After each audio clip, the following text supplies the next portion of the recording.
9 o'clock, I was late. Our first order of business this morning is our delegation. Sorry? I think you're on. Yeah, I am on. Am I on? We're good? Test, test. Am I on? Yeah? Good. Call the meeting to order and welcome everyone this morning to the regular council meeting for Monday, February 11th. Our first order of business this morning is our delegations, and first delegation this morning is Sue Johnson and Ann Haycock are in attendance regarding the Peace Country Roots Group, and we're going to do the Heritage Week proclamation. So come up, ladies. I'll make it work.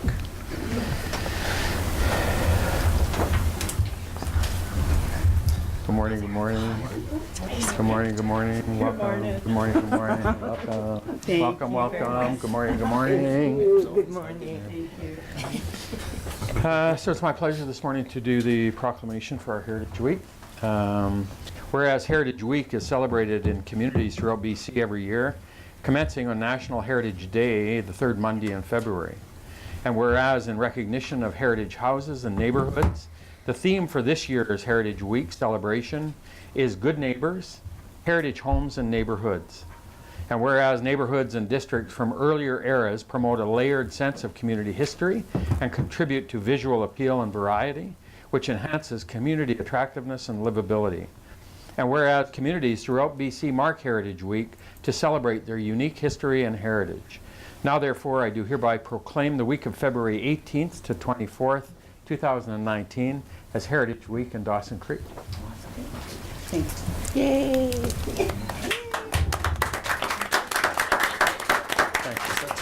Thank you. Thanks, Ann. Sir. All right. Awesome. Okay. We got one more. We'll give 10 minutes for a speech for you guys. Oh, you see, that's what I was having. Oh. Late in the week tonight. no, thank you. Okay, Well, just the floor is yours. Very small speech. I just wanted to say that we're going to be in the mall with all of our books and records and everything on the 23rd of February. We're going to be down in the, is it the mall, the regular mall? Yeah. Dawson Mall. Yes, and so everybody comes, and because it seems everybody has a relative that has passed away in Dawson Creek from, and even from Alberta. So please come down and see us then. We can trace family trees and all kinds of things like that. Nice. And also, may I just extend a warm invitation to anybody that's interested in learning how to do genealogy to please come out. Even if you're ever so slightly interested, just put a little pea upstairs, you know, and let it blossom for a while, because it's genealogy in your heritage is your connection to everything. You know, I did a DNA through Ancestry, and they recently redid the numbers because of all the DNA that Ancestry now had. And they upped a lot of my numbers to different things, and I have connections to the Battle of Culloden, things like this, you know. So it kind of got me all wired because I love the outline. So, but you know, just to go back, you know, 200 or 300 years. And it's so very, very humbling to learn about, you know, your forecomers. You know, you learn from whence you've come, right? Exactly. So, anyway, invitation extended, everybody. So Thanks so much. the third Sunday in every month at the Little Wee Roots building at the NAR at 1:30 in the afternoon. So perfect. Thank you. Thanks for coming Thank you. in. Yeah. Congratulations. Thank you very much. Get some socks. Next up, item 2.2, we have Ruth Viner in attendance from the Peace River District Women's Institute in regards to Women's Institute Week proclamation.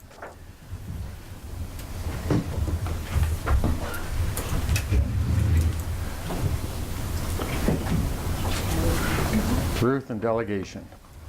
Good. She delegates. Good morning, welcome. Good morning. Good morning. Good. How are you doing?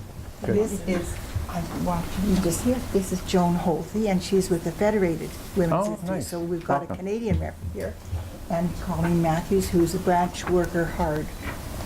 Welcome, Colleen. Good to see you here. Welcome. Thank you, thank you. So it's my pleasure this morning to read the proclamation for BC Women's Institute Week. It seems like it's probably, to me, I think back to the history of our community and region, the Women's Institute is probably one of the longer, 75 years. 75 years, right? 75 years plus. We couldn't ever say the Women's Institute in the old days without Roseburg. I know, I know. You think about It's the what a truth. pioneer. She was, Yeah. totally. So whereas the British Columbia Women's Institute is a diversified group of interested, involved, and educated women from all walks of life who, by working together, expand their skills, broaden their interests, and work to improve conditions in the home, the community, and around the world through service, self-fulfillment, and sociability. And whereas they sponsor and promote programs in agriculture, citizenship, home economics, health and welfare, and cultural pursuits. And whereas they function at the local, regional, provincial, national, and international level with a range of activities broad enough to encompass the interests of women. Now therefore I do hereby proclaim the week of February 17th to 23rd, 2019 as BC Women's Institute Week in Dawson Creek. Dawson Creek and region. Yay! Congratulations. Thank you. Ruth, thank you. Colleen, good to see you. Oh, Thank thank you. you. Yeah. I think Joan has something. Okay, You want to pin me? Yeah, it's Yes. not every city that does this so nicely for community groups, so I want to pretty up the mayor with our WR. It's going to take more than a pin. What the heck? He's gonna need more than one hand. I'm pleased to give him this pin, and if he would put it on the We will trophy put it wall on the up there wall. when you're done with We it. will So put it on the thank you wall. very much for wearing Thank that. you. Thank you for that. You're welcome. So you've seen us for over 75 years and probably for the next 75 years, Dale, but if you see green shirts or blue shirts out cleaning up the roadsides, that's us because we're proud of this community. Yeah. And so you see us in many, many places. And we just joyfully work along with our community because we're really proud of it as well. Well, thank you. So, Thank you. thanks. It's honestly, it's a real pleasure to have you guys here. And I know we see you in the community throughout the year, and we love the message of community and women building community. It's great. Thanks. Thank you. Thank you so much. Thank you. Thanks. Thank you. very much. Thanks, See you Colleen. next. Good. See you next year. See you next year. God willing. Yeah, the creek don't rise. Don't say that. Our next delegation this morning is the Dawson Creek Chamber of Commerce in attendance regarding Chamber of Commerce 75th birthday proclamation. Holy, it's a day for 75. 75 years. Happy birthday. We're celebrating. Happy birthday. Okay. We hope that we've brought enough for everybody. Thank you very much. I'm gonna get icing all over me. A birthday cupcake. I know you do. Oh, yeah. Just what I need. Oh, Thank you. Right? You deserve it. Good morning. Thank you. We'll set the rest over here. Okay. Oh, I thought I had to come both ways. All right.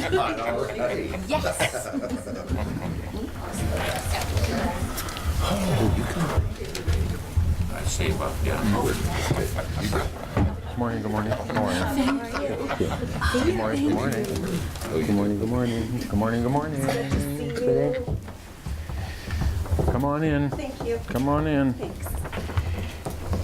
Whereas the Dawson Creek Chamber of Commerce works with businesses, nonprofits, banks, and merchants to advance the civic, economic, professional, and cultural life of our city. And whereas the Dawson Creek Chamber of Commerce, founded in 1944, has contributed to the civic and economic life of Dawson Creek for the past 75 years. And whereas this year marks the 75th anniversary of the founding of the Dawson Creek Chamber of Commerce, the city's leading broad-based business organization, which serves as a unified voice for businesses. And whereas the Dawson Creek Chamber of Commerce encourages the growth of existing services and commercial firms and encourages new business to locate in Dawson Creek, acting as a liaison with the city, schools, and the business community. Now therefore I do hereby proclaim 2019 as the 75th anniversary of the Chamber of Commerce in Dawson Creek. When I read that, it really knocked me out to think We're that the awesome. 75th anniversary for our Chamber of Commerce, and it really is unbelievable when you think the city was incorporated in 1958, right? So Oh, wow. the Chamber predates that, and how cool. And honestly, our communities are built on small business, and how the Chamber supports that message of building business and building community is so important and so strong. So it's a real pleasure to have you guys here and an honor, and congratulations, and thank you for all you do. And we would like to thank you. We're so proud of the relationship that we have with the city and how much we've actually accomplished in the last years. It's been remarkable for what we can do together, and I think it's such a strong message to other communities when you bring business and government together. You can create change, really positive change, and we've done that. So we're really proud to be a part of this. Well, thank you so much. Thank you. Thank you. Good job. Enjoy the cupcakes. Your health cupcakes. Baked locally. Locally sourced. Locally sourced, fair trade. The delegation for item 2.4 weren't able to make it this. Oh, they are here. So it's a pleasure to see Katie from TransCanada once again, and welcome. Good morning. Nice to see you. You're gonna have to buy a home. I tell ya, I really should.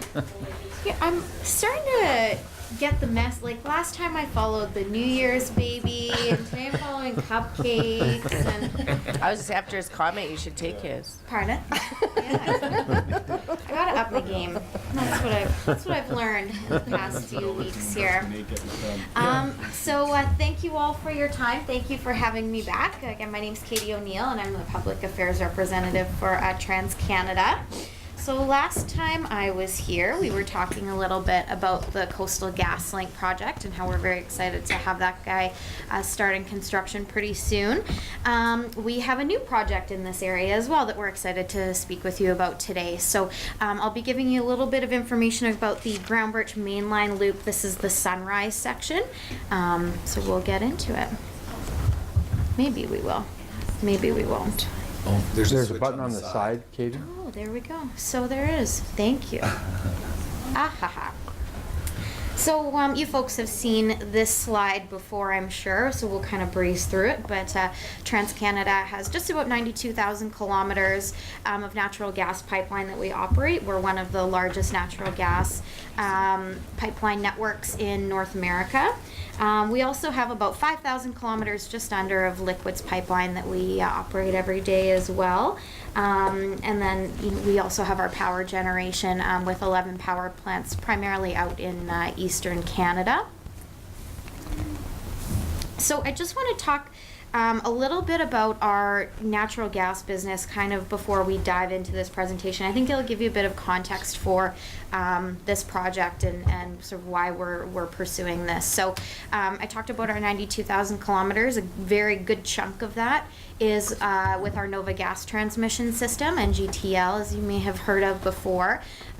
So basically NGTL and the rest of our natural gas pipelines, so they supply 1 in 4 natural gas molecules to homes within North America. So very extensive system. And so really we'll get into kind of the purpose of this project, and that really is to tie back into that Nova Gas Transmission System. So we've had a few NGTL projects in BC over the past few years. North Montney is under construction right now. Tower Birch, you'll remember, we finished construction on in 2017. So this is just sort of adding on to that existing NGTL system, kind of continuing to expand our presence in BC. So what does the project look like? Very similar to Tower Birch construction, as like I said, as we saw a couple years ago, just a little bit smaller scale. So whereas Tower Birch sort of looped the most eastern half or eastern portion of the existing Groundbirch mainline, this proposed project is just going to continue looping the remaining sort of western section. So it's a 24-kilometer project in total, 42-inch pipe. And it'll begin at the existing Ground Birch East receipt meter station and end at the Dawson Creek receipt East meter station. So looking at schedule, we're in pretty early days of this project, but so sort of at the end of last year, we started chatting with communities, with Indigenous groups, with landowners about this project, and sort of giving them some idea for what it might look like. We are still planning to file a Section 58 application with the National Energy Board in March, most likely, so coming up pretty soon here. So just to kind of reiterate what a Section 58 is, so the National Energy Board classifies a Section 58 as any project under 40 kilometers. So whereas Tower Birch was a Section 52, that was 88 kilometers in total, I think. Because this guy's quite a bit smaller at 24 kilometers, we'll just do that Section 58 application. So it doesn't innately have a hearing process attached to it, just sort of as a result of comments and things like that. As we get them, the board will kind of determine how in-depth they need to go with the application. Assuming we get those regulatory approvals, our plan would be to start construction in the first quarter of 2020. That would be a lot of more early works really activities, so clearing and things like that, clearing and grading. Tentatively that would start probably in February or so. And then we would move to sort of our mainline construction kind of in the spring, summer, sort of June-ish timeframe of 2020, with the project scheduled to go in service November 1st, 2020. So talking a little bit about kind of engagement and how we're reaching out to communities. So certainly this is a part of our engagement on this project, and we invite your comments to let us know if you have any questions or concerns. We have, like I said, been reaching out to Aboriginal groups in the area as well as landowners. We've met with the Peace River Regional District area directors as well. One thing, and we'll touch on this a little bit, this project is a little bit different for us from a landowner perspective. As you will recall from the map that we had shown, it doesn't exactly parallel our existing infrastructure. So we'll talk about that a little bit in a minute. But so we are working with a different group of landowners than we would typically, or than are on our existing line. So talking about routing, we do kind of have a standard process when we're deciding what our route for a project should look like. Certainly, we're taking into account the views of our Indigenous groups, communities, local governments like yourselves, our landowners, other stakeholders, and sort of user groups in the area. We always want to look at the impact on the environment, and that's why we typically try to parallel existing infrastructure as much as we can. And obviously, we look at the engineering and constructability. We will be crossing the Kaskatna River, most likely with a horizontal directional drill for this project. So finding out a spot where we can do that drill, safely is a big part of kind of looking at the engineering and constructability. So, again, kind of looking back to Tower Birch as a recent project in the area. Quite a bit smaller peak workforce expected on this project. So whereas Tower Birch was about 850 to 9 was our peak workforce, this project will be about 400 to 450. So a little bit smaller. But because of that, we are planning to use existing accommodations. So once we have our prime contractors on board, and even in advance of that, we'll be working with yourselves here at the city and local hotels as well to kind of figure out what that existing capacity is going to look like, and start that planning process looking backwards. As I mentioned, we do have a couple drills on this project. One is the horizontal directional drill of the Kaskatna River. We'll also have to be doing a bore under Braden Road, but again, we do that bore so that we don't have to necessarily disrupt traffic on the road, so that it can keep flowing as we're doing that drill. So a few things that we look at as we're doing our environmental assessment. So, we are looking at things like, geophysical environment, which is things like soil and geotechnical and terrain stability, things like that. Vegetation and wetland, we're taking a look at, what are species of interest in the area, particularly around invasive species and noxious weeds and things like that. Wildlife and wildlife habitat. Obviously, we've all heard, a lot of discussion right now around caribou and caribou habitat. So these are things that we're evaluating as part of our environmental assessment. We're looking at, fisheries and aquatics. Not too many crossings on this project, but certainly something that we look at in Kiskatna. Air and noise emissions, so what will it look like when we have construction crews in the area actually doing that construction work, traditional land use, and the socioeconomic impacts as well. So we realize that, having 400 to 450 people in the community does have an impact on the city of Dawson Creek, and we want to make sure that we're making that as positive as we can, and minimizing any negative impacts where we can.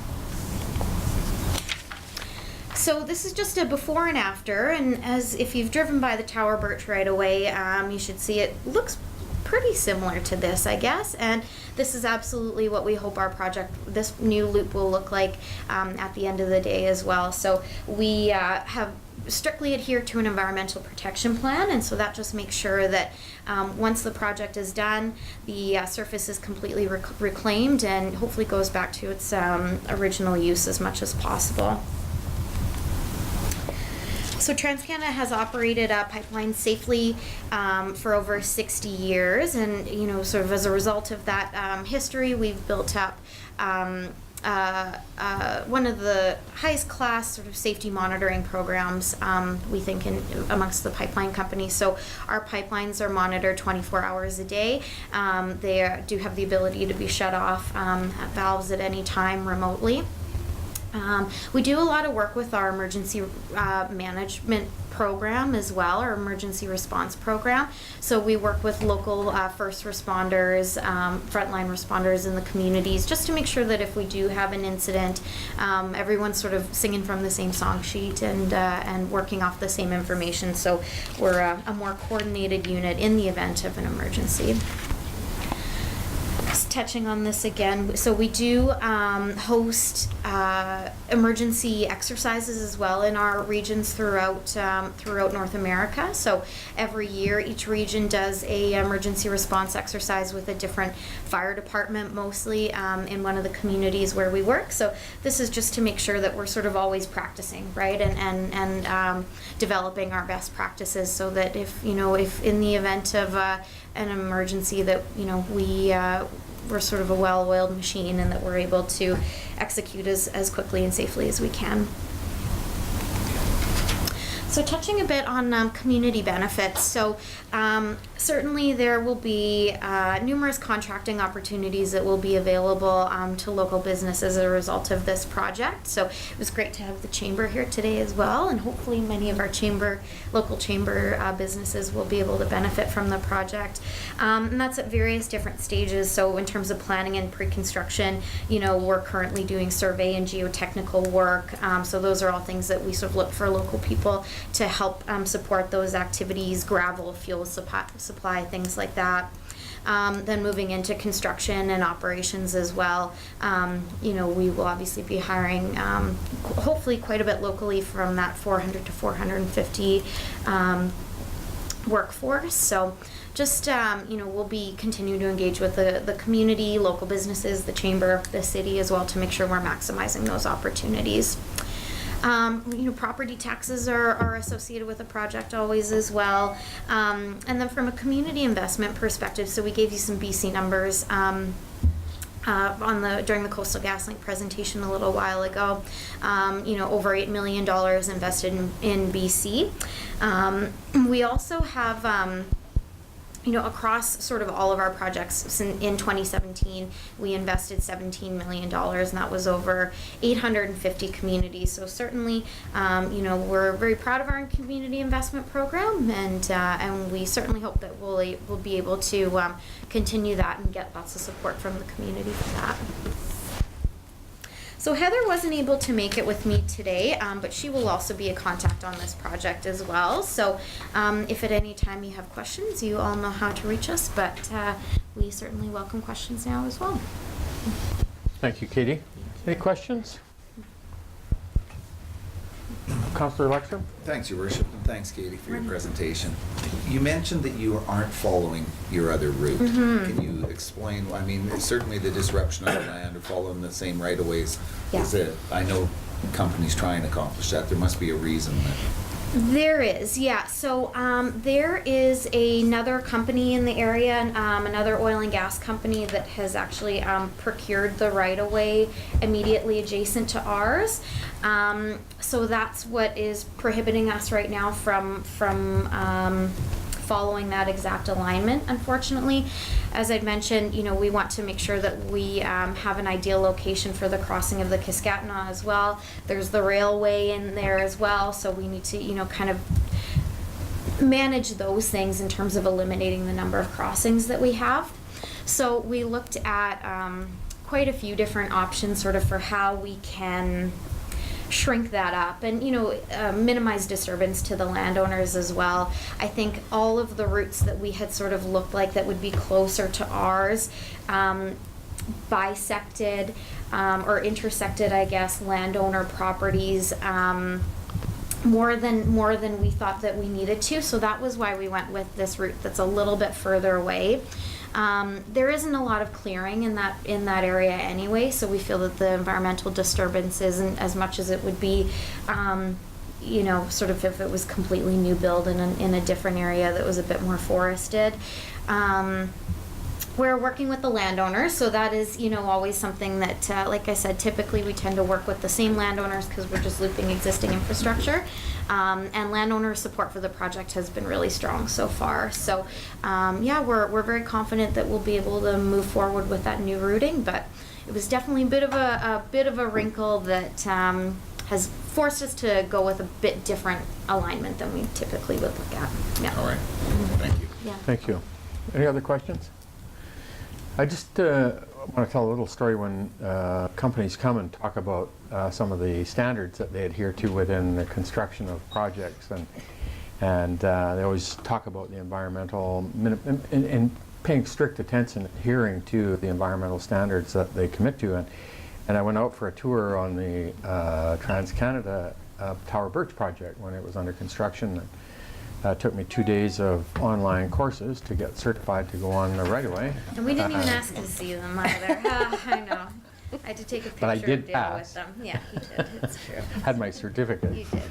And we were at the Kiskatna bore where they're going under the river, and that project got delayed for a fairly significant period of time because during the clearing and as they were ready, they found an egg on the right-of-way, a bird's egg, one egg. And so that meant that the project couldn't continue until the bird hatched. And so to me, that was kind of an indication of how these guys do pay really, really strict attention to the commitments they make and adhering to the environmental standards that they say they're going to. And that was a really evident example to me of how in the steps industry do take to ensure they pay attention to it. So I've told that story a couple times, and honestly, it's the confidence I have in Trans-Canada when they say they're going to come in and commit to our community and support our community and support the environmental standards that they say they're going to. So anyway, Katie, it's good to see you again this morning. Thank you for coming in, and we'll see you next week. Probably. Back for another one? At this rate, yeah, exactly. Thank you for your time. Thanks, I Katie. appreciate it. Thank you. We'll just put you on a standing order at the delegation table. In a couple weeks I'll pop by. Thanks again. Thank you. Next delegation this morning, 2.5, we have Jared Krantz, the Deputy Assessor for Northern BC Region from BC Assessment, is in attendance to give us an overview of BC Assessment overview. Good morning, Jared. Morning. Welcome. Thank you. Thanks for coming this morning. Yeah, thank you.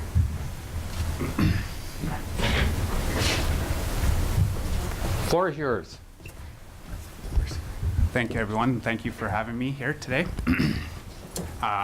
My name's Jarrett Krantz, and I'm a deputy assessor in the North Region. I know that presentation says assessor, but the assessor's my boss, so I just want to make that clear before we get going here. Yeah, that's right. Going to see the boss right after the presentation. That's right, yeah. So my home office is in Prince George, but we have offices in Dawson Creek, Williams Lake, and Terrace as part of the North Region. So I spend a few days every month in at least one of those offices. I travel around a little bit, and of course I come to Dawson Creek probably 4 or 5 times a year.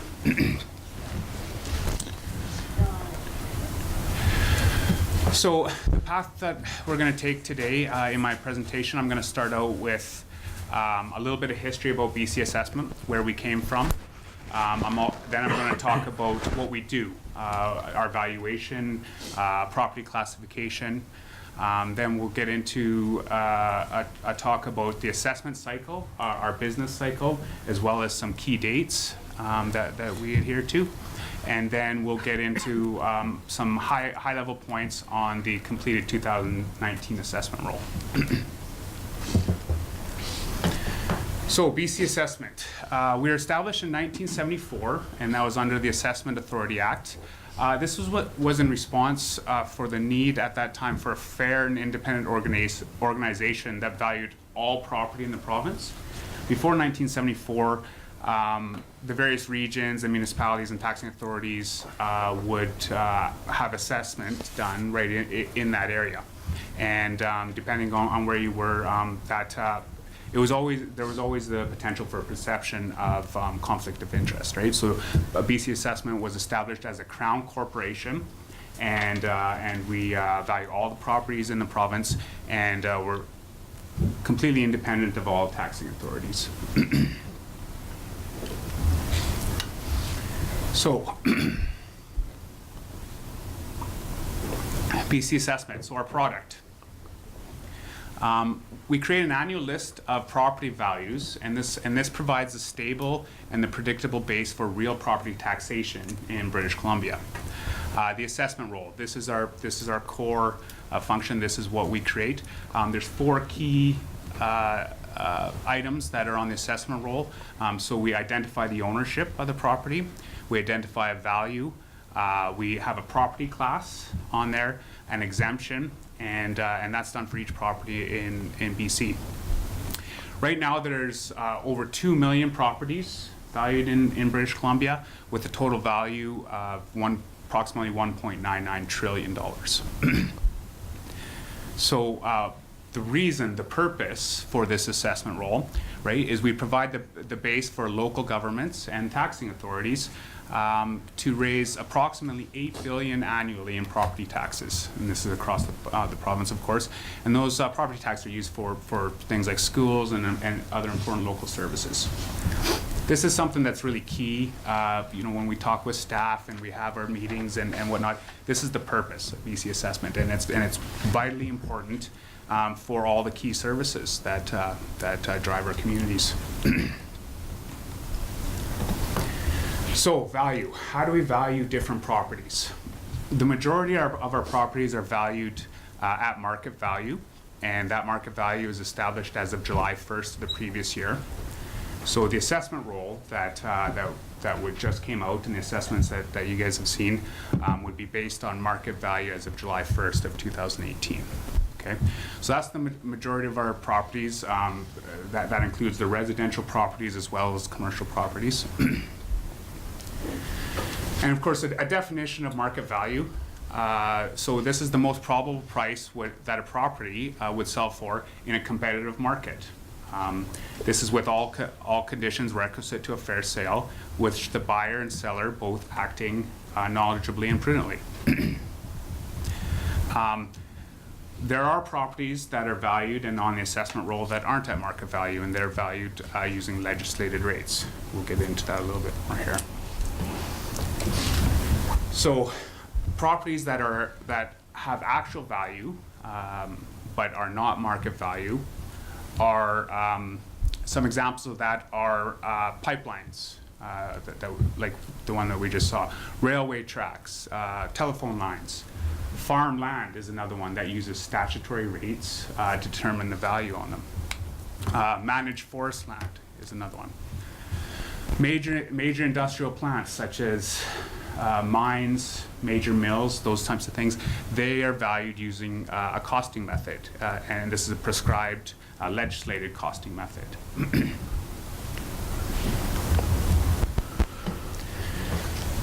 So there's multiple property classes that are available. Some highlights from this, of course, is property class 1, and so this is a residential use. This is a majority of properties are in property class 1. Other ones are class 4, which is the major industry. This is the mines and the mills. Class 6, which is business and other. So this is where the majority of the commercial properties, retail, office buildings, properties like that are in class 6. It's important to recognize that with this system of multiple property classes, it does allow for a variable tax rate system, so that tax rates can be applied to different property classes dependent on their use. Right? So that's the purpose of having multiple property classes.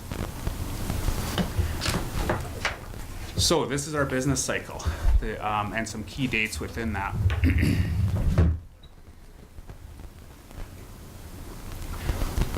January 1st to January 31st is a period of time that we call the inquiry period within BC Assessment. This is right after the assessment roll comes out and everyone receives their assessment. This is the opportunity for property owners to contact us, talk with us if there's any concerns or any issues that they see with their assessment. A key date in this is January 31st. So this is a deadline, a legislative deadline that people have, or anyone has, to appeal their property, to put an official appeal to the Property Assessment Review Panel. Okay, and then from February 1st to March 31st, that's the time period that we're in right now. This is when the Property Assessment Review Panel will actually sit and listen to evidence about appeals and about the properties and determine if there was a change necessary on the assessment. At this time period, throughout this time period when Property Assessment Review Panel sits, we're also, at the end of this, we'll also create the revised roll. And this is important for the taxing authorities because this will then give a more stable account for what the assessment roll is going to look like for the community, because we've now gone through the first stage of appeal process and the changes that are done through that process have been made. So then April 1st to September 30th, our field staff go about many assessment projects. We're out inspecting new construction, inspecting properties. This is when we're doing a lot of work to maintain equity in the assessment roll, to make sure that our quality is out there. A key date in this time period is April 30th. So this is a deadline for the Property Assessment Appeal Board appeal, which is the next level of appeal after the Property Assessment Review Panel. And then of course July 1st. So this is our July 1st is the valuation date that we use, and this is a key date. It's a snapshot in time of values, and it becomes really important in real estate markets where there's rapid movement, either in increase or decrease, because when you have a market where the real estate is let's say increasing, we've seen periods of time where real estate increases 5% a month. Right, so from the time when your assessment notice comes out in January, from that July 1st date, there can be a significant difference in what the market value would be, but our values are meant to center around that July 1st date. October 1st to December 31st, this is when we are in roll production mode. So we're putting the final touches on the assessment roll. We are determining that final look at market, looking at all the new construction.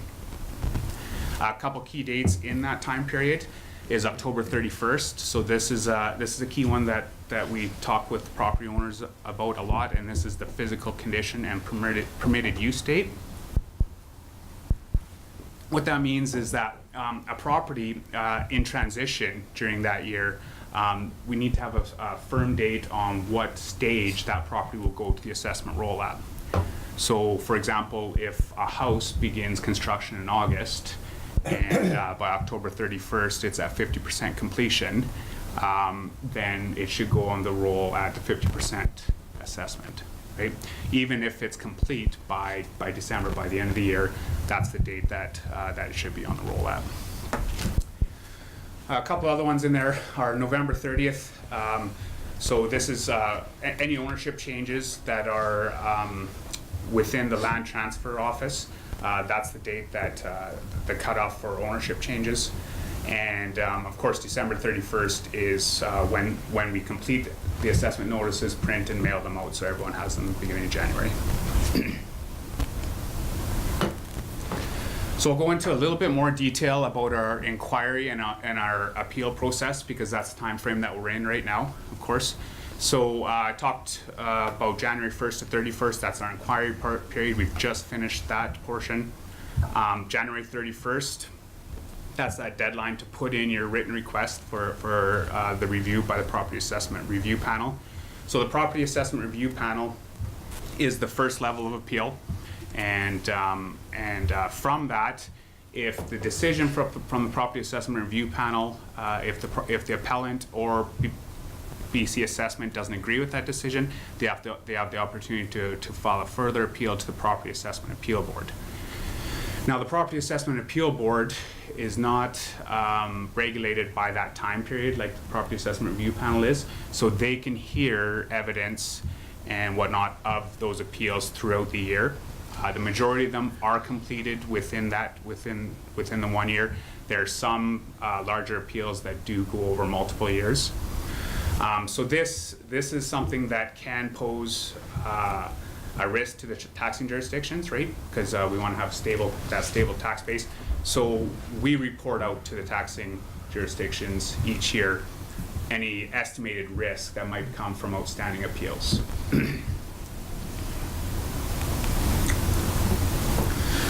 So both the Property Assessment Review Panel and the Property Assessment Appeal Board are appointed by the provincial government, and they are independent of BC Assessment and the taxing jurisdictions. So, of course, they can review, I talked about those core features on the assessment roll. They can review the assessed value, classification, the exemption of the property, even ownership.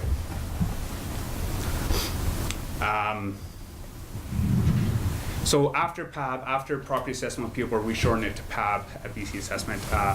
After that decision is made, there is an opportunity to appeal it one further step, and that's to the BC courts or BC Supreme Court or BC Court of Appeal, but that has to be appealed on a question of law.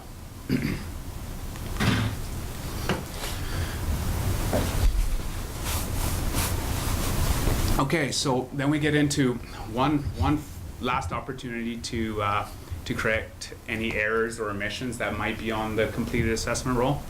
So that's what we call supplementaries. And as I said, this is the opportunity, if there's errors or anything that's not right on the assessment roll that wasn't captured through the appeal process in that time period, we do have the remainder of the year to do a supplementary. It's important to understand that supplementary assessments can only be done for that current assessment. We can't go back into past years to do a supplementary. So that means, so the current assessment right now is the 2019 assessment. So after this appeal period finishes, then we can start doing subs for the 2019 assessment.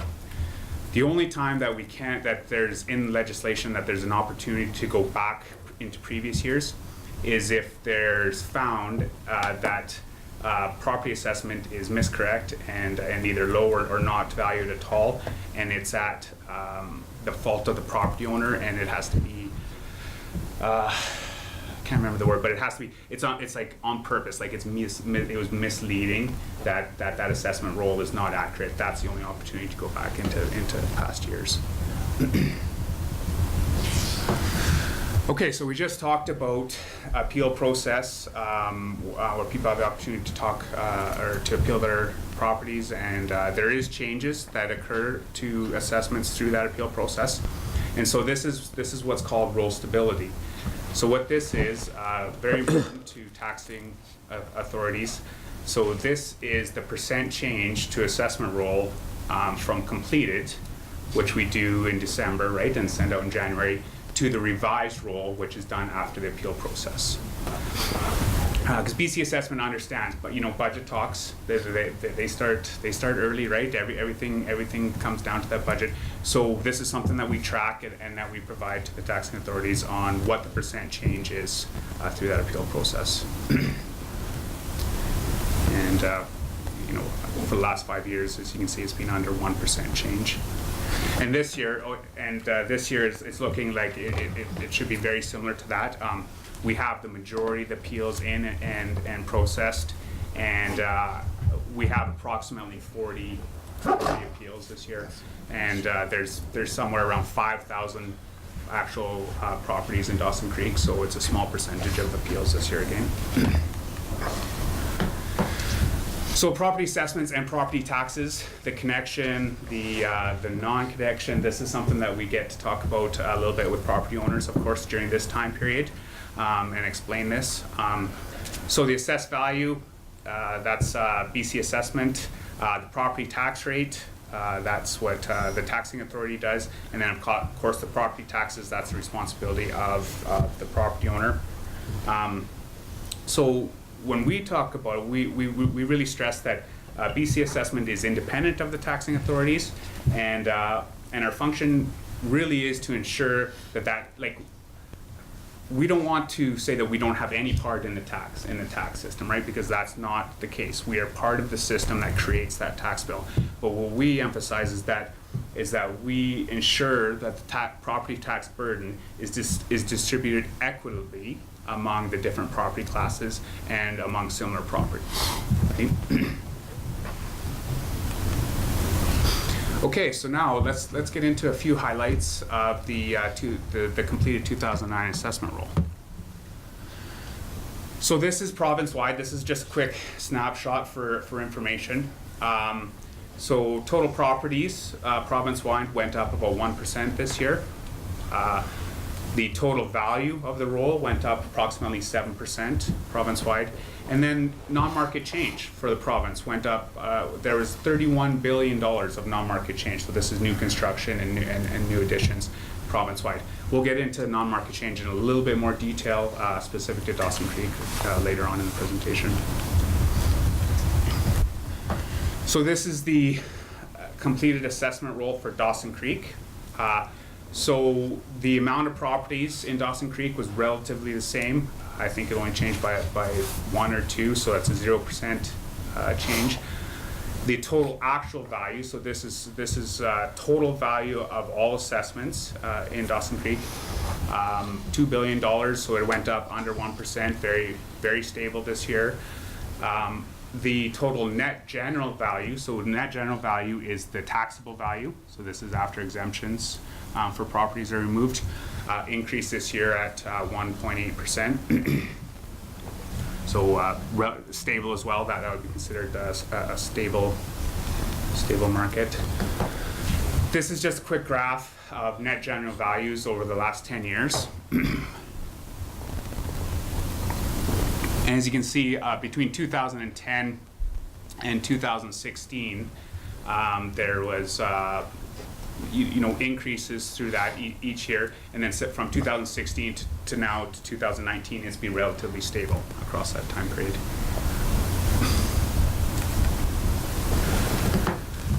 Here's another snapshot of the non-market change that I was talking about. This is usually of a fair amount of interest to the taxing authorities. This is new construction, new taxable dollars in the community. As you can see, for class 1 here, residential, there's been approximately $8 million non-market change for the 2019 roll.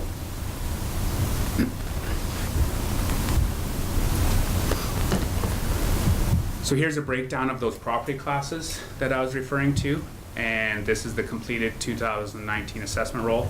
And this, again, is the general values, so this is the taxable values for the community.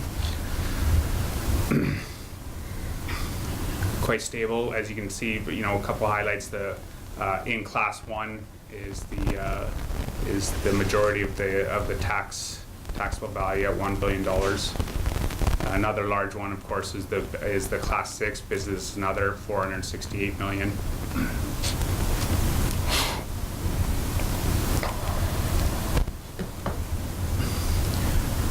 So here's a representation of some other communities around the North region, and then we can see a comparison to Dawson Creek here.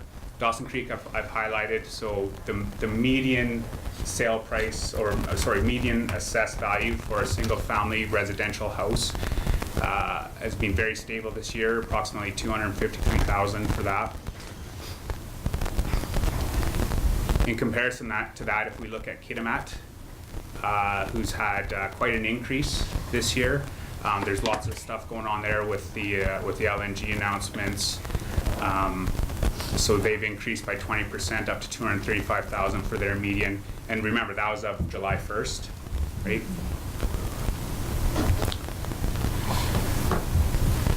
This slide is just for information purposes, a bit of a comparison. So this is this is a provincial sample. Kind of some interesting information here. Vancouver, of course, 1,756,000 as their median single-family house. Prince George, so my hometown, is sitting at 296,000 for their median.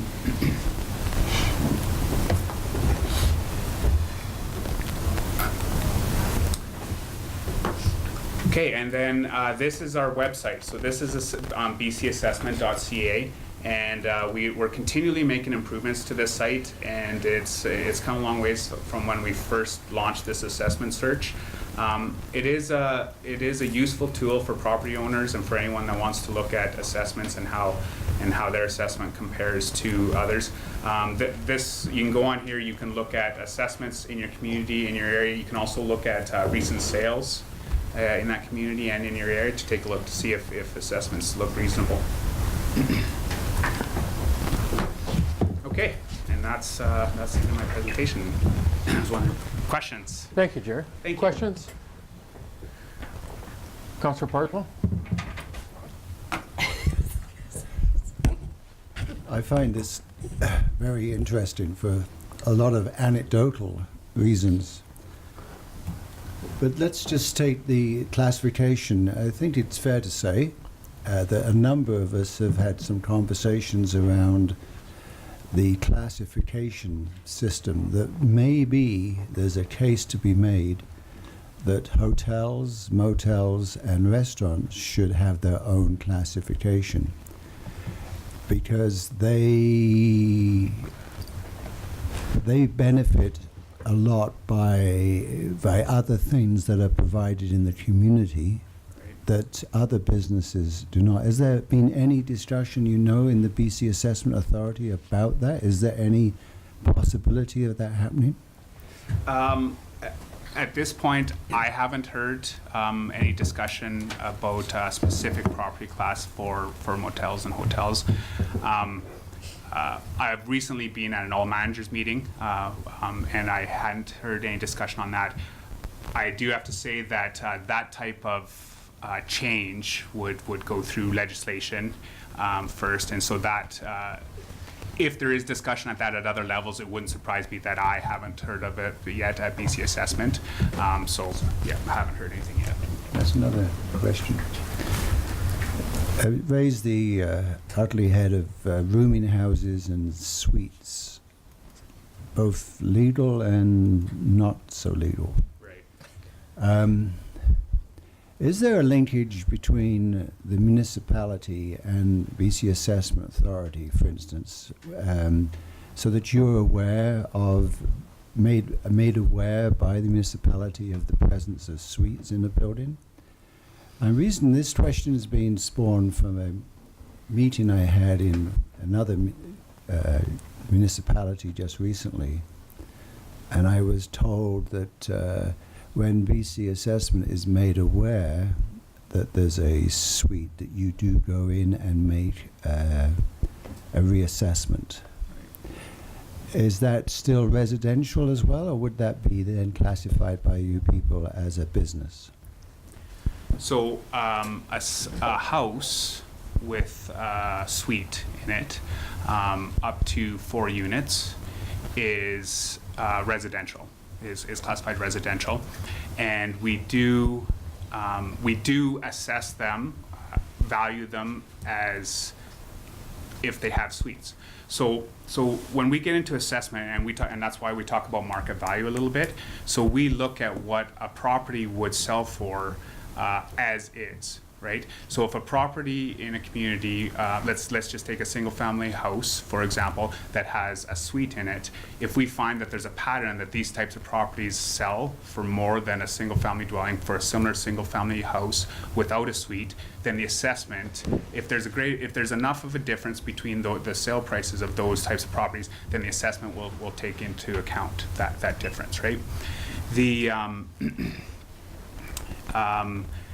Now the question, if when we do learn that there's a suite, and we can find that from multiple ways, we do reassessment. So we'll actually go out and inspect properties at certain times. We will send out letters asking for information from homeowners to provide to us. So when we find those, we do then put that into our system to reflect that those properties do have suites on them. We do receive permits from the city of Dawson Creek for construction purposes, and that will trigger some sort of inspection or review. I can't speak specifically, I just don't have the knowledge specifically if we get a specific indication that a property has a suite or not. Thank you. Councillor Lexstrom? Thanks, Your Worship, and thanks for your presentation. A quick one. In your presentation, you talked about with review or the ability to appeal, and I'm looking at property exemption, like property tax exemption. So we go through a roll, as each community does, and we have exemptions. Yep. How can somebody look at that and overturn that? Can you just, did I understand that properly? Yeah. So exemptions take a couple different paths, of course. One is permissive exemption. Yeah. Another one is statutory exemption. And so probably the most common way that would be reviewed, that would be looked at, reviewed, is the interpretation of either of the writing of the bylaw or of the legislation that applies that type of exemption to that property. And lots of times it comes down to the use of the property, right? And how many days it's used for certain purposes, those types of things. So there is some interpretation on how that's applied and the information for that specific property on the specific use of it. So that'd be the most common method of having it reviewed through that process. One of the things that popped last year for me was a question that there was a news article from, I think, the release of the roll, and it showed the average residential home price in Dawson Creek was up 0.2% or something. I'm talking 2017 to 2018. Yeah. Yet the overall value of the residential assessment went down, and so within residential there are different categories of residential properties. And I'm wondering if it's possible for you just to make a note, if we could get that for 2019 assessment year, because I wouldn't mind seeing, this year our assessment has gone up as indicated by 12 million, but I wouldn't mind seeing the breakdown of those if possible. Yeah, so within the property class 1, you're looking for the different property types that actually make up within that property class? Within the residential, yeah. Because I understood there was about 3 or 4 when I saw the list last year of different types of residential properties within residential classification. Yeah, and a breakdown of that, the assessment. If we could see, if you could just flip it to our administration. Yeah, for whenever, sure. no rush. Sounds good. Any other questions? Jared, thanks so much for coming in this morning. Appreciate the information and the update on this is such an important topic for us. Yeah. Thank you guys very much for having me. Thank you very much. Thank you. Our next delegation, 2.6, Trin from Urban Systems, will be here at 2 o'clock, so we'll move on to new councillor business. And Duncan, did you want to, before we do that, do you want to introduce our new General Manager of Community Service? Sure. Ross DeBoer comes to us. Come on down, Ross.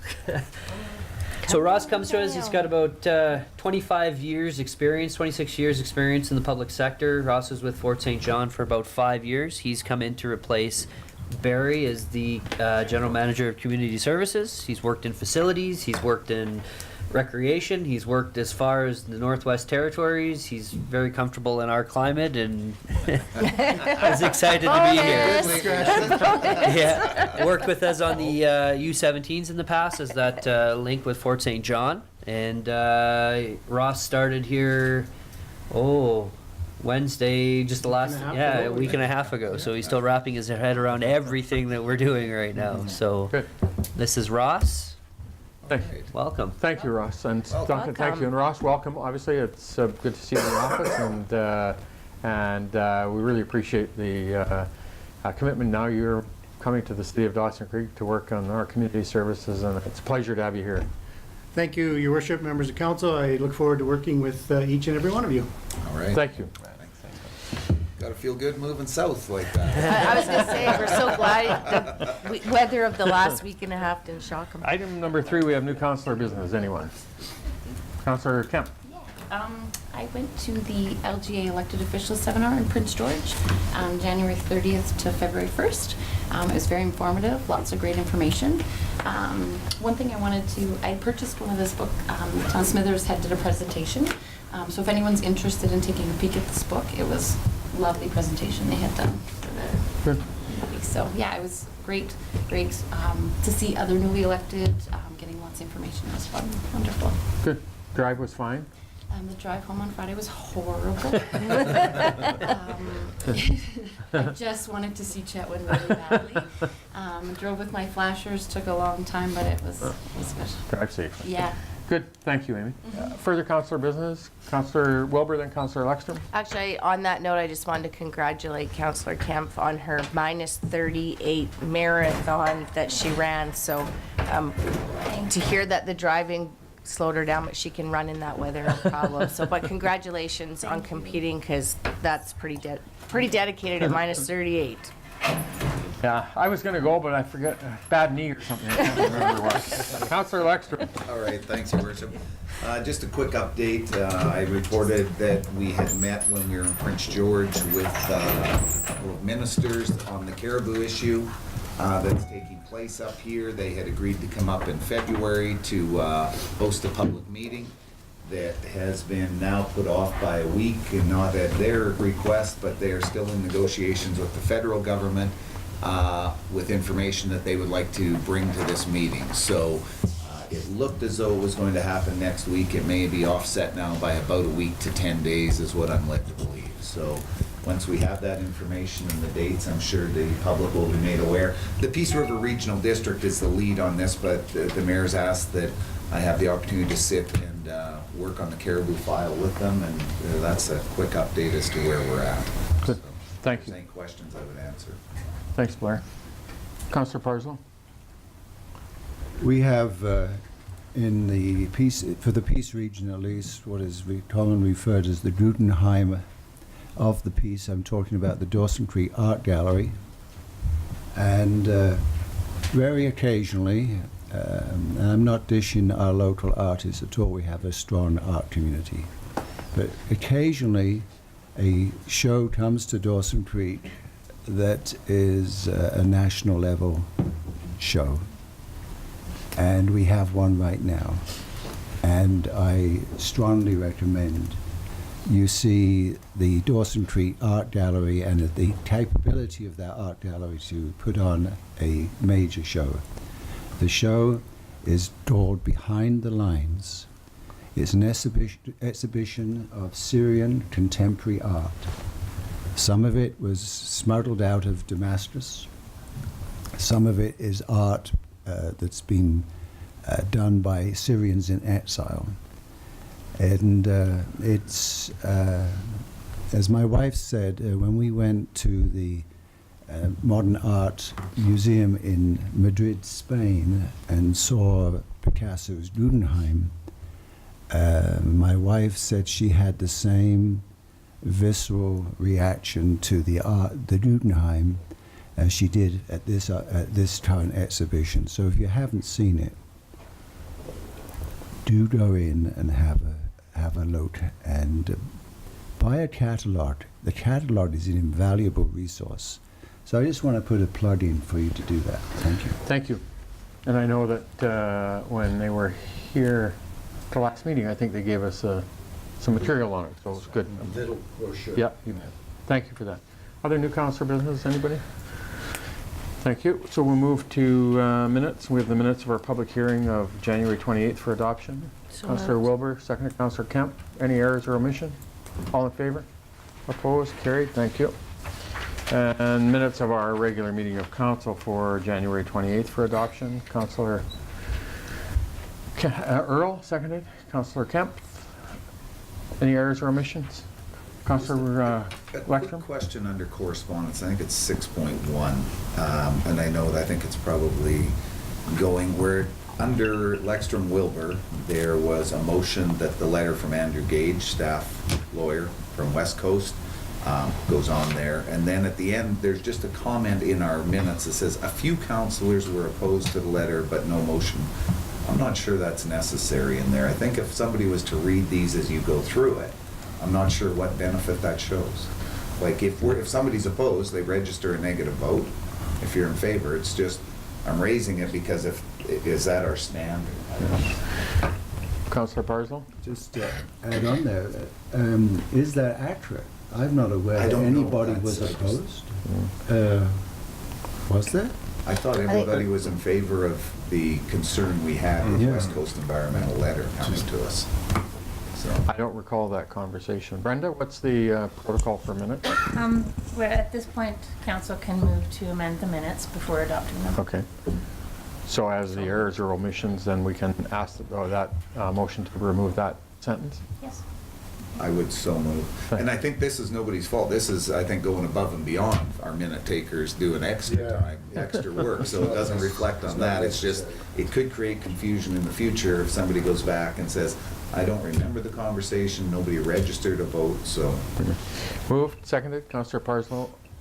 Discussion? All in favor? Opposed? It's carried. Thank you. Thank you for that. All those in favor of the minutes? As amended? Opposed? Carried. Thank you. Any other business arising out of the minutes? Item 6 is our correspondence. We have a letter from Andrew Weber from the Minerals North Conference Association, invitation to host Minerals North 2021. Duncan, did you speak to Ryan at all about this? Yeah, so through your worship, I spoke to Ryan McIver this morning and asked him how this would fit in with our event tourism model and that model that we're moving towards. And he said not knowing a lot about the costs of putting such a forum on or the attendance or kind of what those metrics, he was hesitant to give me a comment either way. But he said if this is something council is interested in, he could bring some information back, perhaps in a committee of the whole for some discussion to understand it a little better. Okay. Thank you. Councillor Leckstrom? I would, at this time, move that we do ask Ryan to bring some information back. I don't think it would be a cost item associated at this point, but Minerals North is something where we can showcase industry, whether it's the mining industry or whatever, whether you're in Tumbler Ridge or south of Tumbler, it still impacts. We grow and live and die as a region, so I think it's important if we can host this and it looks to be beneficial, not just to Dawson, but the region, it may be worth pursuing. Thank you. Second, Councillor Wilbur. Discussion? All in favor? Opposed? It's carried. Thank you. 6.2, a letter from Tim Shields, Rotary Club of Dawson Creek Sunrise Club, requesting that the city make a donation to their Rotary online auction. Duncan, what's our history been? So through your worship, council has annually approved this. Previously, it was approved through staff, and then in 2017, it became an agenda item. And we have approved $750 or 3 certificates of $250 in 17 and 18. Yeah. Thank you. Council? May I make a comment? Yes. We've cut back on our grant money, when I was reading through the agenda, I was wondering if we shouldn't sort of, we could easily run out of our money by June or maybe even spring. And it seems to me there's a little bit of unfairness there for people who have events in the fall. So should we look at these things and assign so much we have in our budget for the first quarter, the second quarter, third quarter? I mean, this is the Rotary Club does great work. I'm not speaking against the Rotary Club in any way here.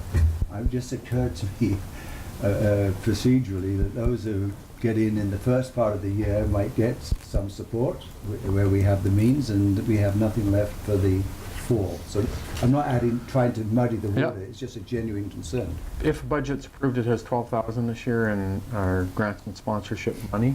Correct. And that's what we'll be moving forward with if the budget gets approved as it is. Duncan? And through your worship, we have utilized $1,200 for the curling provincials that are coming up here this Friday, I think. Yeah. Okay. Councillor Lexter?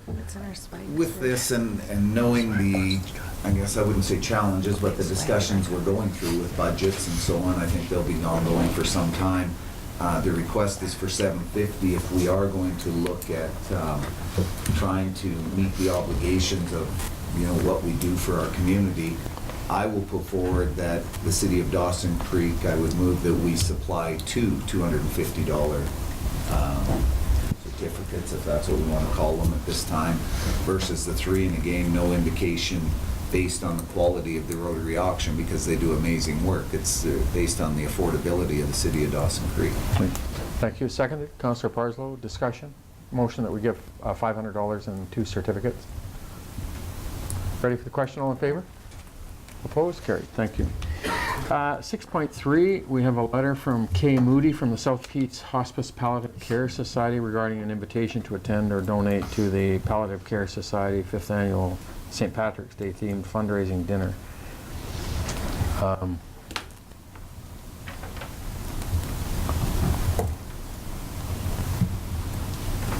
Councillor Wilbur? I will move that we receive for information.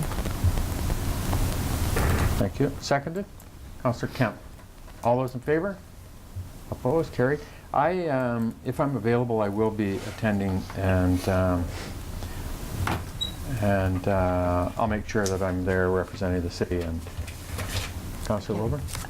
Just to add to that, I have donated my time to help cook the dinner in years past, so I will be doing that this year. And I do have a donation from the O'Neill clan for their draw, so they will have something. Thank you. 6.4, we have a letter from Sharon and John Napier, Dawson Creek residents, who had their collection carts damaged as a result of some what we'll call vandalism one evening a few weeks ago. I had intended to bring it back into Mayor's business for discussion. They've written a letter, and so Duncan, do you want to just give a little bit of an overview of the bylaw that we have in regards to this for the impacts for council? Sure. So through your worship, this is a relatively new bylaw and was updated when we brought in recycling in September. And I mean, essentially the bylaw states there are a few circumstances in which the general manager of development services can waive a fee, in particular when it has to do with home medical treatment. In this particular case, it would be a decision of council. And it would be essentially a grant because, as council's aware, you can't waive a bylaw. You could amend the bylaw to extend the general manager's abilities in this area. However, through the bylaw, the homeowners are responsible for the carts, and through the bylaw, the homeowners should be putting the carts out the day of pickup, although it is a common practice to put them out the night before. The bylaw states that they should go out the day of, and that the homeowner is responsible for those bins. Council, the city provided the initial carts in the program, and now the bylaw speaks to that they are assigned to the residential address and become that residential address allocated cart. And through your worship, the residents were assigned a cart. which were amortized over the 5-year period payback, I think. So that $6.86 for a recycling bin actually includes $1 something for a cart, whatever that amortized cost is. So they are paying for it through that cost. Thank you. Sorry, Kevin, did I miss anything on that? Yeah, thanks. Thank you. Councillor Lexon. I think in speaking to this issue, I think if it's at no fault to the homeowner, I think we do want to look at doing something. I mean, I don't think we can open it up so wide that just somebody calls, says my garbage can is broke, I want a new one, or my recycling bin. But if there's been a negligent act by a driver of a vehicle driving down the street to crash into a number of these, it's pretty hard to say to the homeowner, you got to buy a new one. I think we probably want to look at this, and it may be too early to say I've got all the answers as to what I want to put in place, but I would certainly encourage us to look at some kind of policy that would allow us to help individuals like this that incur. Maybe it has to deal with if something goes sideways, somebody crashes, it has to be a reportable incident to the RC. I'm just not sure, but some work should be done on this.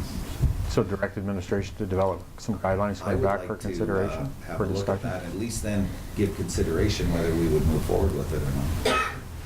Move. I would so move. Second. Wilbur, discussion? Councillor Wilbur? Well, just on that note too, like I believe if there's something filed with the RCMP, then those individuals also can work through victim services, that money, if they did have to pay, that money would be recouped if someone was caught. So I think that it's important to have that information and look at the whole picture, because there may be other avenues and the person responsible should be responsible at the end for all of it. Councillor Javecka? You know, we had a lot of discussion about this when the original motion came up to adopt the recycling program. And this was one of the topics, the cost of these bins and who was going to pay for them. And the way that it was presented at that time was that the service provider was going to pay for all the bins. They bought them all and provided them, and so to reduce the cost for taxpayers. And one of the questions that came up was what happens when these bins get damaged or stolen or whatever. And I think it was a consensus that the landowner, the property owner, was responsible. That was his bin, was given to him or her or whatever, and they were responsible for replacing it, because there's all kinds of things that can happen to a bin. I'm not in favor of you know, paying for vandalism. I mean, I can understand. And the other thing is, you know, you put your garbage can out The day of, not the at night. You're asking. You know, it's against the bylaw, against the terms of the bylaw. If we start paying for vandalism, there's all kinds of, it's a slippery slope. I mean, we're trying to reduce costs. We're trying to, you know, come to terms with the financial issues. I don't think this is something, it's unfortunate that, you know, that these garbage cans were damaged, but it's part of living in the city. You know, there's all kinds of other vandalism. I mean, the paint on my garage door in the alley is vandalism too. So I don't agree with paying for it. I mean, it's something that landowners are responsible for, in my opinion. Thank you. Councillor Parslow? Yeah, I feel sorry about that this has happened, but they're not, you know, the bylaw, put it out in the morning, the day of the pickup. Of course, it has to be in a location that makes the equipment, it's possible for the equipment to reach, right? So this might not be vandalism, it might just have been going too close to the curb, who knows? But I agree that it was with Councillor Javecka very strongly. Thank you. Duncan? So, through your worship, just for clarification, just so I'm clear in the action, if approved, the motion is to replace these bins and also to amend the bylaw? No, so I think what the motion is that we're going to bring back some guidelines for Okay. council to consideration if they want to start to consider having a fund set up for people who have their carts damaged. Here's the guidelines with which we would consider that. Okay. So we're not saying we're going Yep. to, it's guidelines of where we would. So it has to be in the morning, it has to be here, here's what we're, the guidelines of where council would consider that. Then council can decide if they want to put some capital money aside to replace carts who may be damaged under these guidelines that council accept or reject. And Councillor Lexman, I'm not sure if I'm... No, that's what I was looking for. Okay. I mean, Okay. obviously unaware of a previous council discussion, but this is a new council, and I guess, I'm not saying I'm for or against it, but I'd certainly like the Like to know, information to be yeah. brought back that if people put them out the night before, as many people do, and I may possibly have been guilty of that myself on occasion, if the incident occurs at night, then yeah, you violate it and maybe you're not eligible. But those are the type of things that we want to have a look at, I think. Councillor Kemp? See, I agree with that as well, just because as someone who works at 5 in the morning, putting your garbage can out, right? So what is the timeline? What are these guidelines? Just so everyone is aware. We adopt the guidelines or not, depending on that feedback we get, and then council can make the decision as to whether they want to accept them and how much money they are going to allocate into that fund, should they consider that. Councillor Wilbur? And I just want to note too, it doesn't look like this was just this particular family's cans, it was the whole street, it was several. Yeah. So I think also then, through you to staff, we need to look at if there's a police report filed, if there's a police file, so this is a multiple vandalization of an area, then what does that look like? Because then now there's different grounds to recoup those funds. So I think that has to be a part of, you know, if you're filing a police report because your property's damaged and it's a whole street, that's a totally different discussion than one recycle bin got backed over, or, I mean, it's different. So I think that has to be a part of it. Guidelines will Those be developed, and then yeah. council can have that discussion Yeah. as to whether they want to endorse them or not. Exactly. Ready for the question? All in favor? Opposed? That's carried. Councillor Javetkov, Councillor Parslow opposed. Item 6.5, we have a letter from Melissa Love regarding a request from School District 59 for council support of an NDIT grant for Enchega Hall upgrade. Councillor Wilbur? I would like to move that we support their application for the grant Send a letter of support. and send, yep, I'm trying to bring it up, sorry, I'm not left-handed. That the City of Dawson Creek supports the application to Northern Development Initiative Trust by the School District 59 Peace River South for a grant of up to $50,000 for the Enchanga Hall upgrade from the Northeast Regional Development account. Thank you. Thank you Seconded? for your patience. Councillor Parslow, discussion? Councillor Lexman? Just in doing this, I know we'll get a number of these throughout the year, the requests that we come, and I've just attended my first meeting of the NDIT Trust, that I'm unaware of any maximum amount of applications we can put forward, which is good. So, a quick question on the issue of Enchega Hall. Is it a school district facility, or is it a community facility? Because I've been under the impression for many decades, and well, I've lived here, right or wrong, and I don't know if anybody has the answer to that. Councillor Parslow might. Yes. I thought he might. We're all looking at Councillor. This is another sore point with me. Okay. Oh, you had that. On Enchega Hall, we got that wonderful facility for the size of the community in a partnership between the school district and a community group that was led by Dr. John Warnock, and that fine guy Jim Rose, Bob Cosborne, a whole group of people. And they raised a lot of money to enable the building of Enchega Hall to the size it is. It was intended to be a community facility. Thank you, that's all. In reality, the only body that has continued with the maintenance operation of Enchantment Hall has been the school district. So de facto it is the school district, but the original thing, de jure, it was community. And the city of Dawson Creek was asked a number of times to be part of that partnership and declined. So it is a community building? No. It is registered in the school district now. Okay. All right, thank you. Thank you. Did we vote on the motion? We did. We did vote on the motion. 6.6, we have a letter from FCM regarding the UBCM Small Community Fund voluntary contribution. We can apply for this. Yes. Councillor Javetkov? Sorry, I was on the wrong. I was still waiting for the vote on the other one. We did vote on it, didn't we? No. Oh, we didn't? I'm sorry, I thought we did. On the letter of support to NDIT for School District 59 letter, all those in favor? Opposed? Carried. Thank you.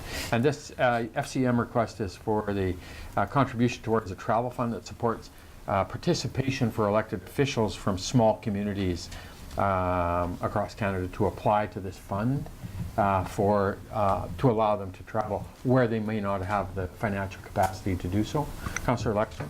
Your Worship, I would move that we participate in the amount of $127.87 is our bill, and I also would ask that we follow through with a request for funding assistance, as we would qualify under this, as I read this, for the FCM. Would we not? So, yes, run to 55,000. So we want to move that in two parts, or do you want the whole? I'm good either way. Okay. I mean, it would be, I'm in support of paying the $127 for this, Yeah. but I also want to make sure that we would utilize access to this fund, or at least apply. Okay, good. Seconded? Councillor Parslow? Discuss Duncan first. So through your worship, just in the letter, it does indicate in order to receive travel reimbursement, recipients must meet the following criteria: local government elected official from a community smaller than 55,000, community that contributes to the fund, but the last line, elected to FCM's board or appointed to an FCM standing committee. Okay. So So it's for representatives to attend the FCM boards or committees who are elected to them. So Yeah. it's not just for travel for, I don't believe so. I think you need to meet all of the criteria. must meet the following criteria. Councillor Wilbur? So it is utilized by representatives from an elected official that actually sits on us, either on the board directly or on a subcommittee. So a good example would be Councillor Dawson from Fort St. John sits on a subcommittee, so they can apply to this funding for his travel back and forth. Wouldn't that be our to his dues as a member of the FCM that would have fund the committees and the board? Would seem to me, anyway. So it's separate, but it's used So we- directly for We subcommittees can't, and we boards. can't apply for travel probably, but we'll Not- explore that. Not for attendance We'll- to the We'll make sure we need conference. to meet all four of those conditions. Sure. Moved and seconded. Discussion? All in favor? Opposed? Your Worship, That's carried. I Sorry? didn't get the seconder on that motion. It was Councillor Parslow. Those Parslow. Thank you. Councillor Javetkov opposed. At least it's consistent. Are you ready to, do you want to keep going? Do you want to? The reason I No, I want a voted against it is because if you're on a committee, You don't or if have you're to. on the board, the FCM should be footing the bill. The same as the NCLGA, the same as UBCM. You don't have to explain. Do you want to keep going, or do you want to have a fast 5-minute break? 5-minute break, please. Thank you. So we'll recess for 5 Notice minutes. it's not 7 minutes. And Councillor Lexton? Your Worship, just on the last discussion we had on participating in the UBCM for help with the financial. FCM, pardon me. I'm still supportive of that, but I also believe we should follow through with a letter to FCM. And I would lend my support to the mayor's concern, saying this should be part of the overall dues. If they're going to one-off everything, I would rather see the dues structure be set so that if a community is 5,000 or 50 or whatever, if they're on the board, the FCM dues would cover that. So although we're contributing $127 this year to help because they couldn't change it that quick, I would also like to put forward that we send a letter on behalf of council expressing our concern, saying we believe this should be part of the overall dues structure and will contribute this year, but however we want to word it. But I think we're probably all stronger if we could do it under one dues structure versus one off. And does that take a motion, Your Worship? well, I think we would take a motion that we write to the Union of BC Municipalities Or the suggesting. Federation. Well, this is coming from UBCM. I see. So, Yeah. through to FCM. So we would send a letter to the president of the UBCM suggesting that our due structure be sufficient across nationally to support adequate representation on the boards and committees. Councillor Wilbur? Rather than a letter, would this not be a resolution to put forward through the structure of NCLGA, UBCM, and then on to FCM to gather support? Because I can think of other little communities that probably would feel the same way and may have members sitting there that would utilize this fund. So I don't think it's just us. I think other communities would agree, but I don't think it's a letter. I think it's a resolution that we put forward and get support from other municipalities. So let's make that by way of a motion then, that we forward a resolution through to NCLGA. I think we still have time. Yep. And to get it on front of the NCLGA for consideration. So by way of a motion, you want to make that? Certainly. Seconded, Councillor Wilbur? Absolutely. Discussion? Duncan, Brenda, you okay? We're good. Thank you. All those in favor? Opposed? It's carried. Thanks for that. Thank you.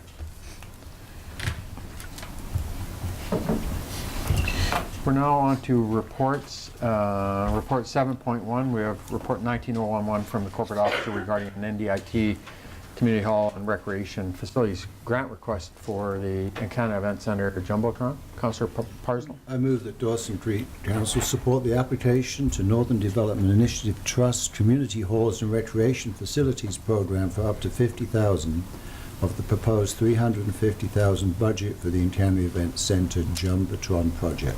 Thank you. Seconded, Councillor Lexstrom. Discussion? Great idea. Question? All in favor? Opposed? It's carried. Thank you.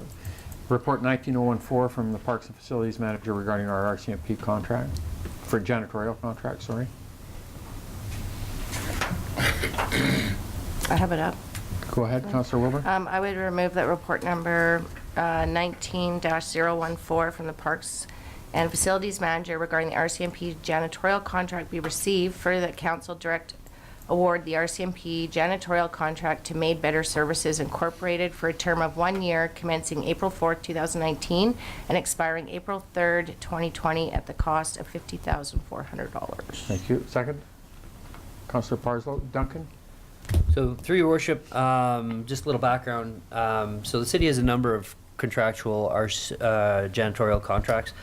The RCMP is by far the most difficult, and it's really the security clearance. So J.J. McCoo and Sons used to hold that contract for many years, since 2007. In 2016, we had a new contractor come in. They were unable to hold that contract, and they let it go, and we had to find a replacement, which was this Made Better Services. It's really the security clearance and the fact that once you have that security clearance, if you lose that staff, you have to go through the whole process again. It's very challenging. We're looking for a 1-year extension just to allow us to continue on with the company we have now, and then we'll go back out to tender for a 5-year period. They have reduced their price. This price of $50,000 is almost double what it was in 2007, but at today's market value, it's competitive. We're going to have to find a better way to do this. It's just a challenging contract. Thank you. Councillor Lexstrom. Your Worship, and through this, and direct awarding is always, I think, a challenging decision for a council to make when you're spending tax dollars. I understand the reason in this case, but it would appear to me in reading through the report that we've got here, the challenge we have, we're responsible for the building and the cleaning under the contract, but we're held, I wouldn't say to ransom by the RCMP and their security checks, but the amount of overtime we would pay while they're doing this, I think we have to have a frank discussion with them to say, we're going to do this, but our successful applicant has to be put through the system within X weeks or something. It shouldn't take that long with tens of thousands of dollars in overtime being paid out to cover something because of, and this is not the local RCMP, this is their criminal record search, but maybe as we go through this, if this is passed prior to next year's posting of this, we resolve something with the RCMP on that to say we're not going to wait weeks and months for you to do this, and if you do, we're not covering your overtime costs. Councillor Wilbur? On that though, I just want to note too that there is a savings doing it this way of $9,600, but also noted that the RCMP escorts won't be required, and that's a saving of $30,000 in overtime wages. So On this, that's what on I was this, supporting yeah. but So next year, we could argue absolutely, the same. Right. absolutely. But I just wanted to have that so it's out there that. Duncan? So just 2 points. One is, this is a challenge not only in janitorial services, but also in capital projects, and often you'll see capital projects carry forward. I myself have worked on a number of projects in that facility, and once you award, now you wait 6 to 8 months to get all of your trades approved to work in the facility, or they need to be monitored 24/7. There was a time when our staff, in particular our maintenance staff, could supervise, which reduced that cost, however, took them away from their general duties. The security requirements are changing every day in the RCMP, and it can be a challenge. The second point I'll make is, as soon as we award this for 1 year, we will go out to tender right away, so that we have that time frame in order to get that security clearance completed prior to 2020. Then the other thing then is, this is a great opportunity for us to bring this forward at UBCM to the Minister of Attorney General or Police Services to talk about the added costs that they're layering on because of their structure, and we need to have some discussion with them about that to see if we can find ways to be more efficient, more effective with the dollars because of their policy.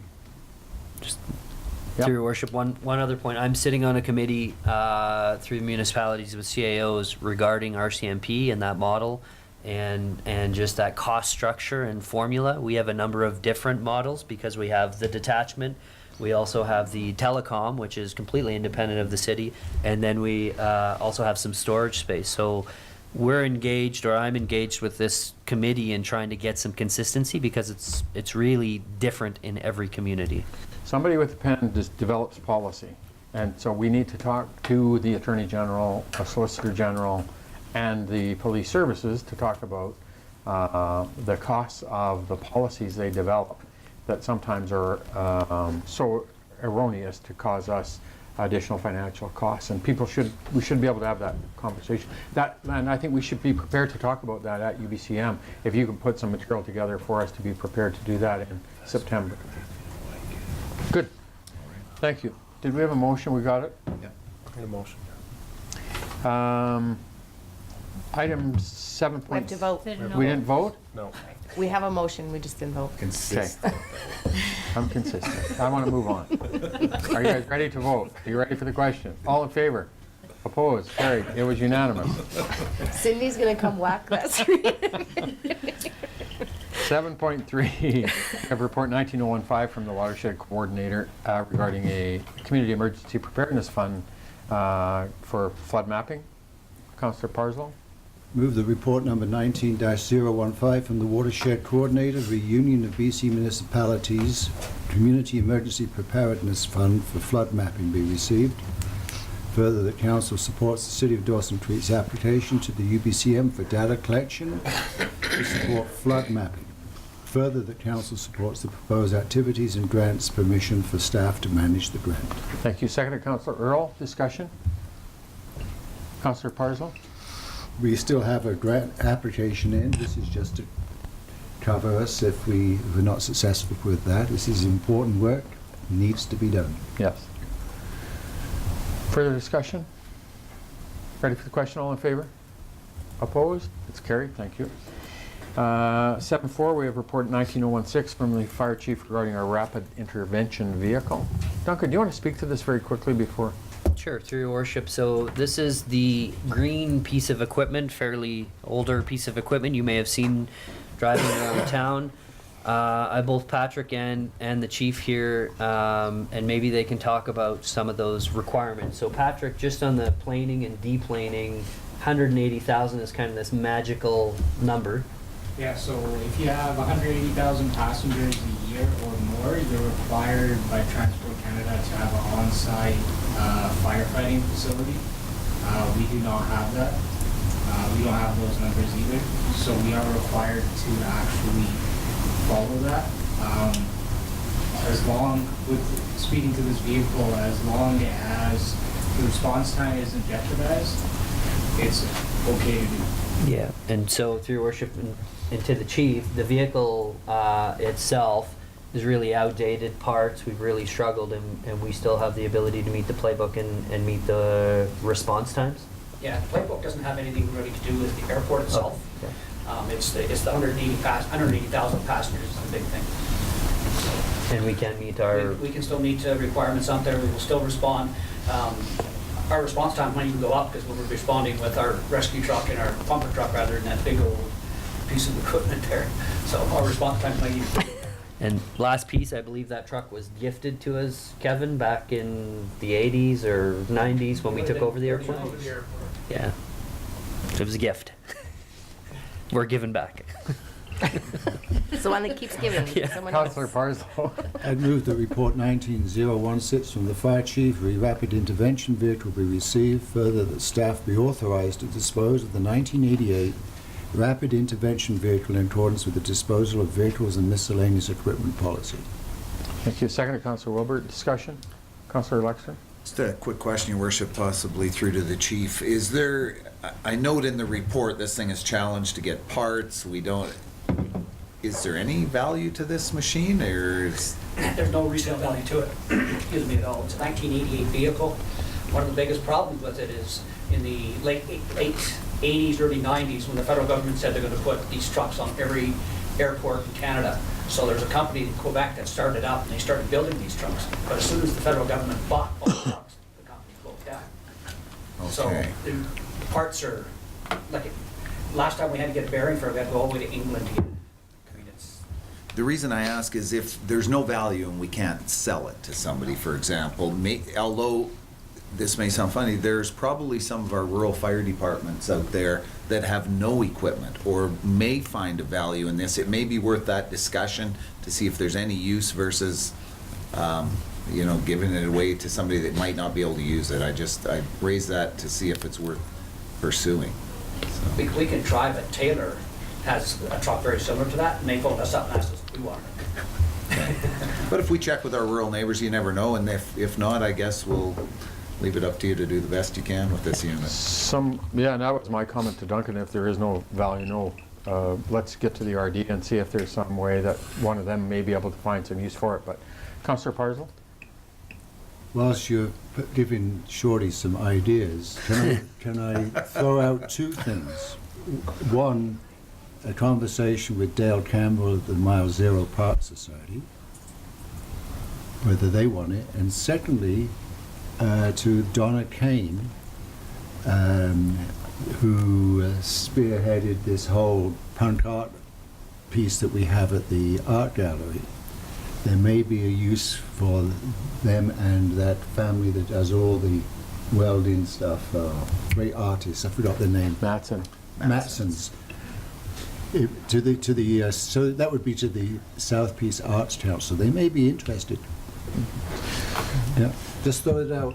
Duncan, you've got some options. So as Brenda always reminds me, where there's demand, there's value, right? And so we need to be careful if there is a value that we are getting that true value. Yeah. The online platform, I mean, I don't believe there's a reserve on these vehicles. They could go for as low as $1, I think. So that's where we would move to next, but we'll notify these groups, in particular this group and the Mile Zero, and let them know that we're going to put it on that site.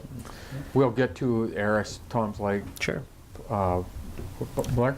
So, Your Worship, I guess versus going onto this site, though, if we had an interest from any of the other fire departments, rural or whatever, I'd rather see us gift it to them versus have them compete on a bid for $1 or $100. I mean, is that a possibility? Sure.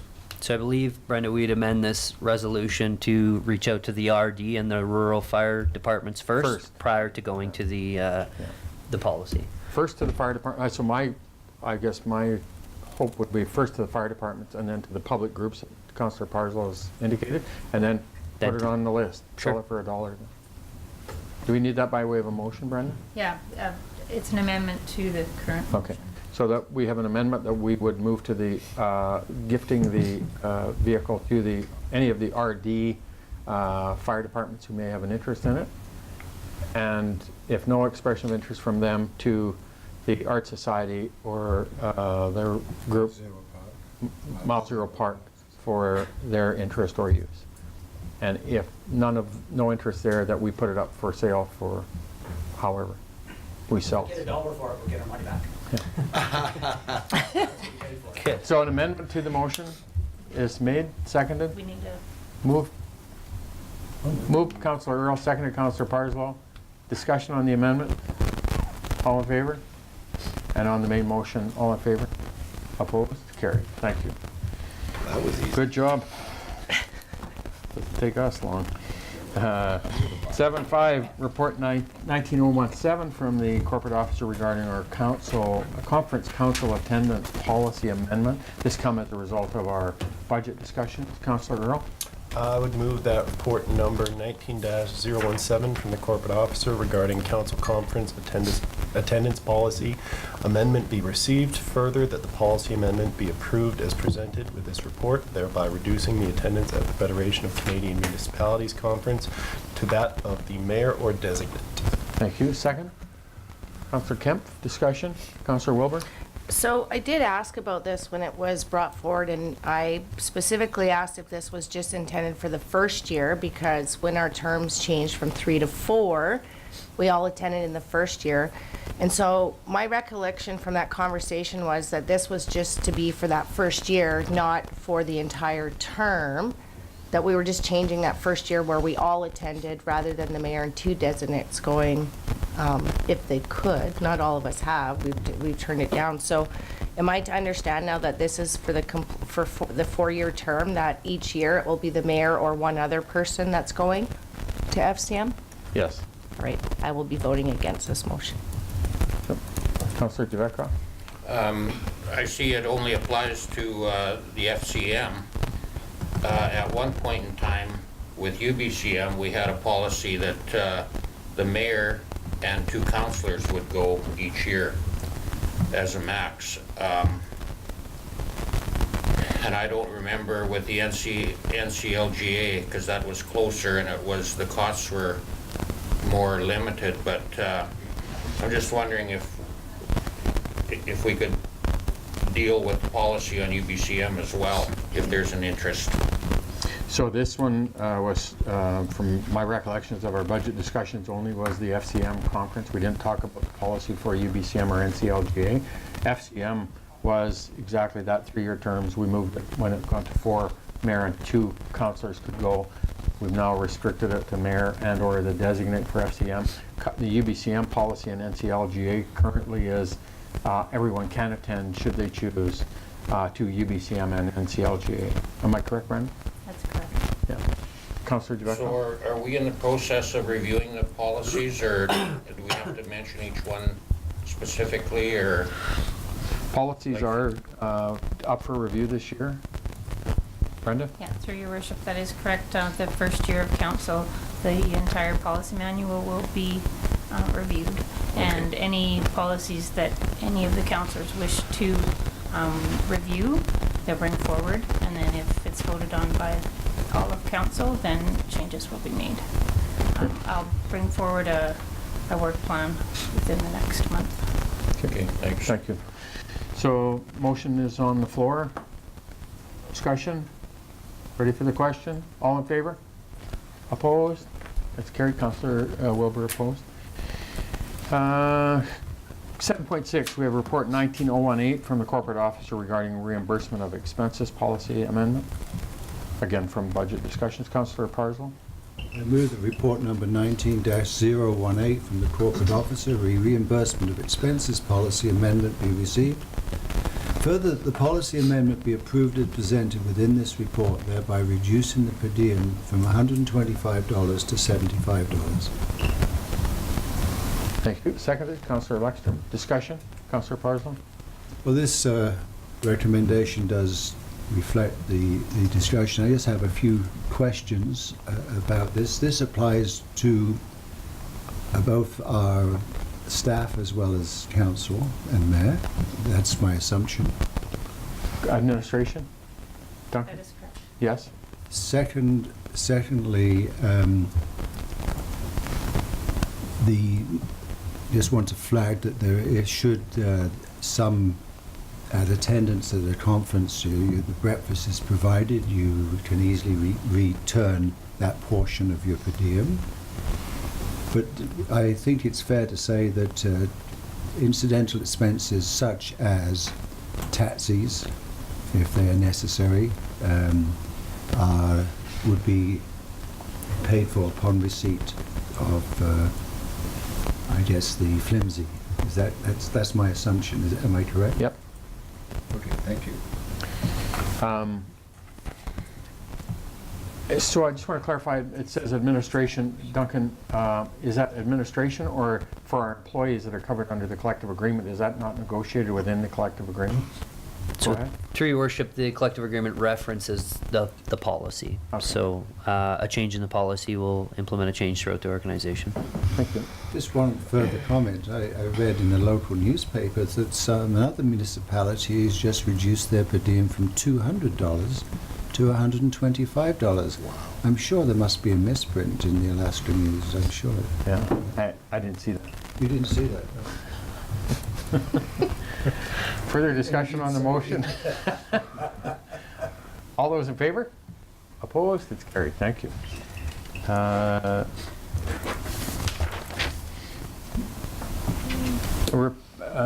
Next item 8 is our bylaws, and this is 8.1 is the firearms and weapons bylaw for 402 for consideration of adoption. Councillor Javekov? I'll move adoption.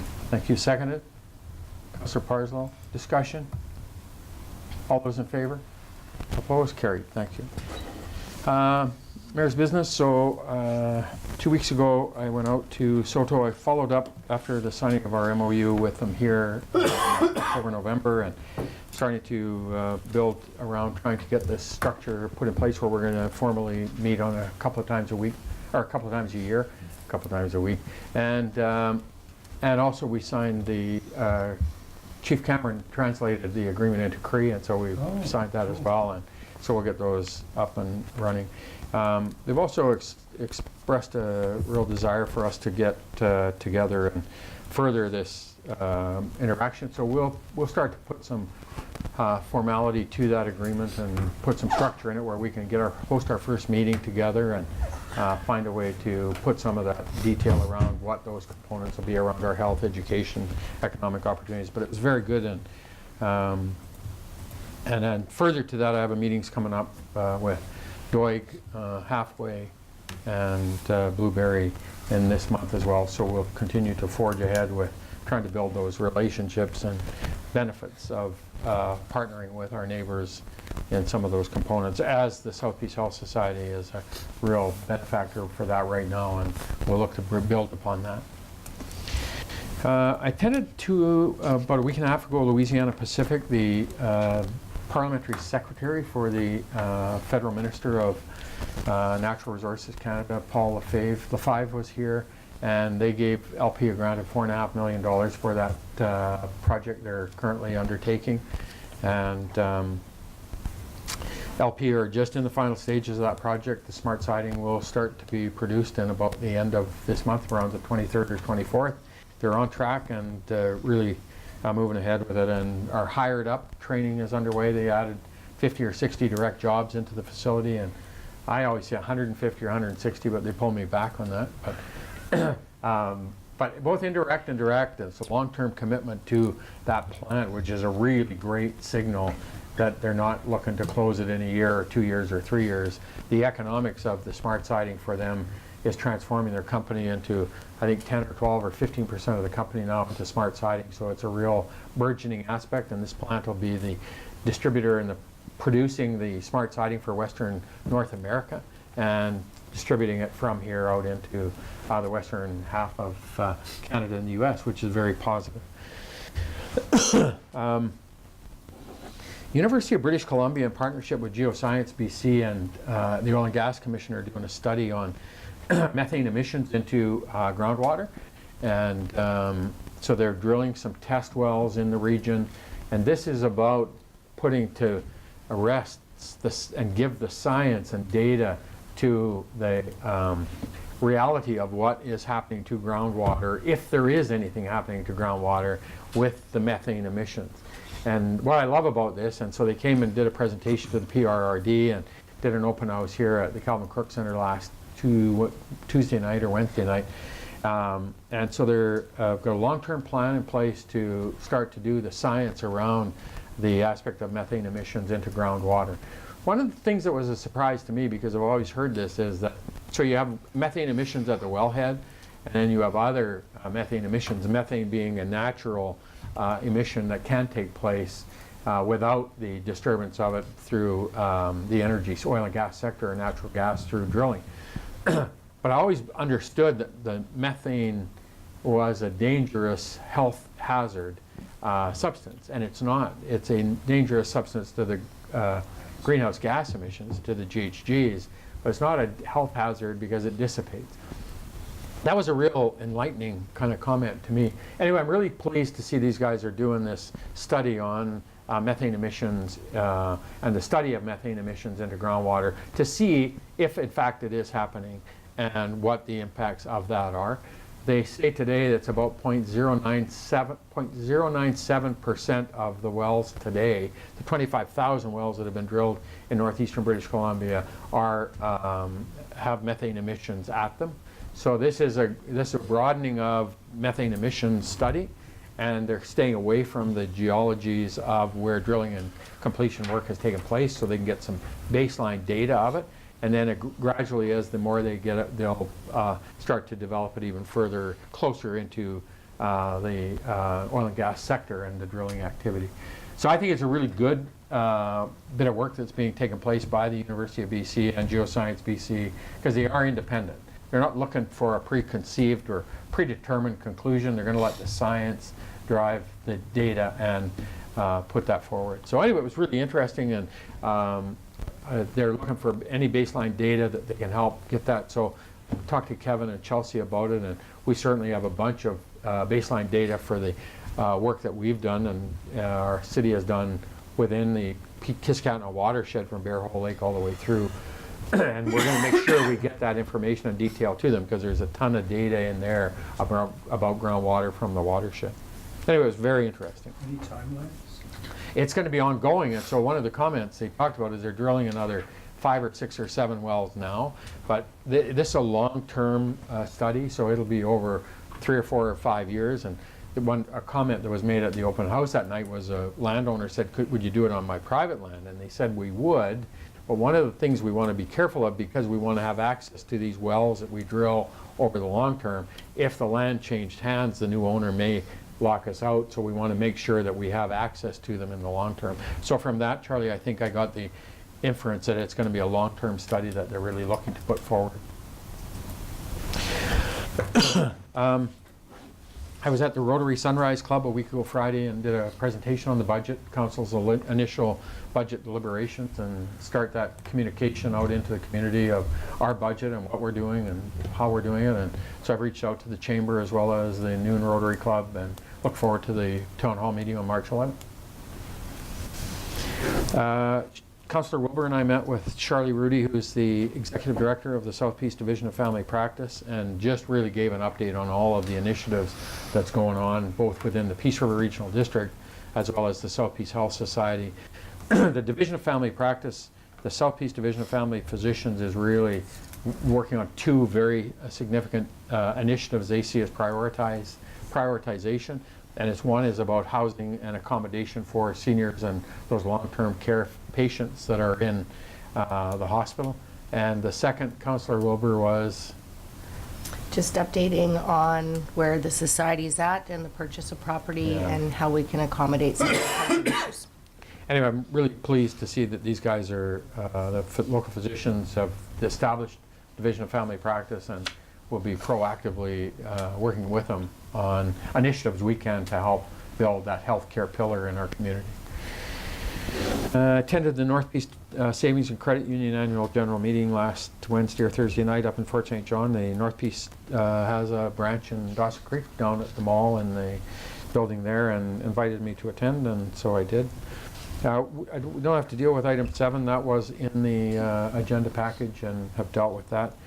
I got approached by a local group who are looking to, obviously this has been an ongoing topic of a dog park, off-leash park within the community for people. It's an initiative that lots of people always are exploring, and it's a difficult one to develop.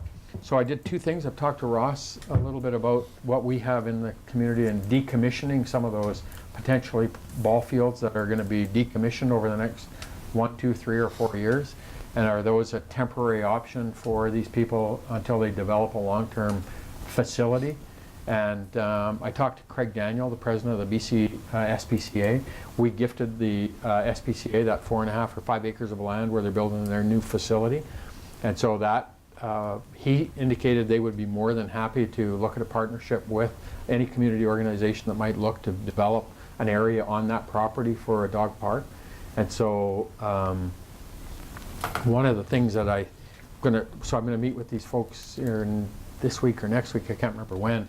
So we'll look at the first aspect of it is maybe some of those decommissioning, some of those ball diamonds, and I think what we have to determine first, is there a temporary facility that's available, and how are they going to fund it, how are they going to look after it, what are they going to do in terms of ensuring that they have their organization to look after it.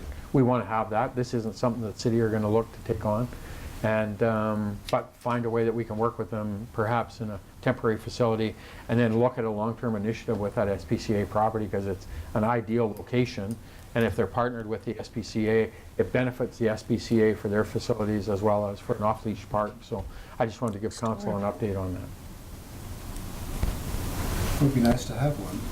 I noticed that in Valemont, where the old school was, that whole land now, which had a pre-existing fence all around it, is now a dog park. Yeah. And it seemed to be, just from the number of feces that were in the park when I walked my dog, well used. Yeah, I think that's part of that structure. We're going to make sure we've got a group that's got an organizational structure in place to look after it. How are they going to fund it? How are they going to look after it? How can they help build infrastructure? And I'm happy to work with them on that, but it's not something I'm looking to for the city to come and operate or take over. But if we can find a way for them to, like I say, we've got a couple of ball diamonds that are on the list of potentially decommissioning at 15th Street, and I think down at the old down the Chamber? Newbie.